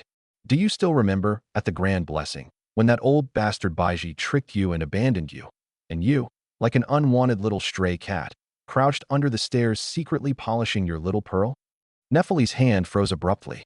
The expression on her face turned instantly, magnificently complex: surprise, embarrassment, indignation, remembrance. And finally these emotions blended into something close to coquettish fury, and she glared daggers at me. She withdrew the battle axe from my throat and looked me up and down carefully several more times, her tone loosening, carrying disbelief. It really is you. I finally let out a breath, and looking at Nephili, her expression still a bit twisted with awkwardness, I reflexively wanted to ask, how did you get here from the lands between? But before the words left my mouth, I remembered there were still 30-some people behind us, so I raised a finger and rephrased. This isn't the place to talk. Nephili, come back with me first. I have way too many questions to ask you. Nephili, having recovered from her fit of coquettish fury back to her usual self, nodded readily. Of course, no problem. I came here to help you. So those people are. I pointed at the several women in the open ground, timidly watching this way. Them. Nephili followed my gaze. I'm not too clear on the details myself. After I landed in this godforsaken place, I only meant to find somewhere to ask directions, and that's how I stumbled onto this stockade. At first I didn't mean to fight. She paused, her voice turning cold, her tone laced with disgust. But I found out this pack of damn beasts had actually abducted innocent women for their own amusement. They even set their sights on me. I couldn't hold back, so I struck. Having heard Nephili's account, I walked over to those few still shaken women to learn more about the situation. After a brief conversation, I learned they were villagers from a village near Naville Town. Since a new gang of bandits had recently sprung up near Naville Town, wiping out, or rather driving off, the natives of that area and then coming to dominate it alone with escalating cruelty, some villagers had had no choice but to leave the village, reduced to refugees. This group had fled south, only their luck had been rotten. Halfway there, they'd run into bandits driven out from near Naville Town and been unfortunately captured. Their husbands and children, having no special value, had already met a cruel end. Hearing this, I understood. Refugees weren't a rarity in this world. Many lords, when their domains suffered natural disasters or man-made calamity, chose to cut spending and let the freemen sink or swim on their own. At such times, if freemen didn't want to stay put and starve to death, they generally had only one outcome: sign the exploitative indenture the Lord offered while taking advantage of their misfortune, become serfs, eat just enough to barely survive until the disaster passed, then return to the land that had once been their own to resume production for the Lord. Or else flee into the wilderness and become refugees, then wander on to become serfs under some other lord's territory. As for fleeing to settle in villages that legally belonged to the royal house, not to mention that small villages generally rejected refugees, the reality that villages in the southwest region had long since been covertly controlled by various lords was enough to doom refugees to eventually end up as serfs regardless. In the end, only after I promised them that Goldleaf Town will preserve your status as free women, and you need only work for the Lord to receive food and shelter, did this bandit suppression mission formally conclude, and the column set out for home. As for the more than 10 bandits captured earlier, unfortunately, they were all identified by the women as having committed unforgivable atrocities. I didn't hesitate and issued the execution order on the spot. Returning to Goldleaf Town, Bellman was standing outside the newly built wall on the town's north side, speaking with a merchant from the Livenza League. They were waiting for me to bring back the last batch of bandit prisoners to complete this year's final transaction. But this time, the people I'd brought back clearly took them a little by surprise. The slave merchant Pardu, this Livenza League man who'd long walked the gray zones, cast his gaze toward the rear of the column the instant the Goldleaf Town party came into view, out of habit. Based on the experience of previous times, whenever an Anston border lord set out with his slave-catching squad, they should return with a string of some 20-odd premium goods tied behind. But today, behind the rope, there was nothing at all. Had he waited all day for nothing? The thought that he'd lose money popped into Pardu's mind, but he quickly noticed a few unfamiliar faces in the column. On a wagon sat a few thin women who could be described as ragged, and a fellow dressed something like a northern wildling. The former was too common a sight in the whole slave market. If their looks were ordinary, they weren't even as sellable as sturdier male slaves, like the bandits acquired here these past couple days, whose quality had all been quite decent. But the latter, those lords in the league would surely pay a high price. 10 gold coins. No, wildlings from the frozen north were rare in the desert. At least 20 gold coins. And a female wildling too? Her looks seemed decent too. If they could find a lord with peculiar tastes, 50 gold coins might not even be a stretch, the value nearly rivaling those troublesome, expensive elf slaves. As the column drew nearer, Pardu saw more and more clearly, and his mental valuation of the northern female wildling kept climbing. But once the column reached the north gate, he sharply noticed the pair of battle axes at that female wildling's side. Not right. It seemed this one was not for sale. Pardu, a little disappointed, dismissed his dream of living off a single deal for the rest of his life. Good day, Baron. It seems your recent renown has already scared the nearby bandits into fleeing in terror. He bowed in greeting, working in a bit of flattery amid the pleasantries. But I assure you, we'll still offer these 7 an absolutely fair price. The moment he said this, the 7 people he'd pointed at were instantly seized with terror, their eyes filling with despair, the more timid ones already weeping softly. Nephili's face was likewise stricken with astonishment. She glared at me with a look of, I really misjudged you, then stepped forward, blocking herself in front of the 7, her tone brimming with disappointment. Tarnished, even you would deceive me. I had no doubt at all that if I didn't offer an explanation fast, this woman would truly swing that axe at me. I immediately put on a look of displeasure and frowned at Pardu, my tone laced with reproach. These 7 are citizens of my domain. Rein in your assumptions and impudence, merchant. Pardu was momentarily stunned by this sudden accusation, thinking to himself, but my lord, just a few days ago you were haggling quite eagerly when selling bandits. But he was, after all, a man seasoned by years of cross-border trading. Though he wasn't entirely clear what game this baron was playing today, on the surface he reacted swiftly and gave full face. Forgive my greed and poor judgment, Baron. Pardu bowed even lower and actually turned to apologize to the 7 he'd just treated as merchandise. Ladies, my rudeness must have offended you. I feel deep regret over this. Clearly, this slave merchant's level of savvy was beyond anyone's imagination. The words I'd already prepared were choked back by this move. With him talking like this, what more could I say? Those few women were likewise thrown into bewilderment by this turnaround, exchanging glances with one another. Seeing the tense atmosphere ease a bit, Pardu struck while the iron was hot, bowing again. Since the Baron's expedition this time has no bandits needing to be handed over, then we'll be on our way. I secretly slapped a label of extremely savvy on this Pardu, while on the surface keeping my noble bearing, saying loudly, I trust those men guilty of grievous crimes will reform and turn over a new leaf under leader Pardu's guidance. Aha, the Baron flatters me. Pardu smoothly picked up the thread. The bandits will surely spend the rest of their lives atoning for their sins. With that, he crisply stepped back a few paces and gave a hand signal. The wagons behind, fitted with sturdy cages, slowly set off toward Scarly. Safe travels. No need to see you off. Watching the receding convoy, I called out. To my surprise, Pardu, quite cooperatively, waved back. A perfect scene of Party A and Party B, both parties satisfied. And at this point, anyone who wasn't a fool could gather the gist from my exchange with Pardu, the young lord standing here. Far from being an evil noble who ran the slave trade, was instead a righteous man who maintained security for those around him and dealt bandits their due punishment. Afterward, I temporarily settled the several women we'd rescued at the church, having Paris arrange some supporting work in making the boluses, giving them both temporary shelter and a livelihood. I then instructed Will to have the soldiers eat a good meal to celebrate the complete success of this bandit suppression campaign. As for myself, I took Melina and Nephili back to the castle with me. The mystery surrounding the lands between and Nephili was still far from solved.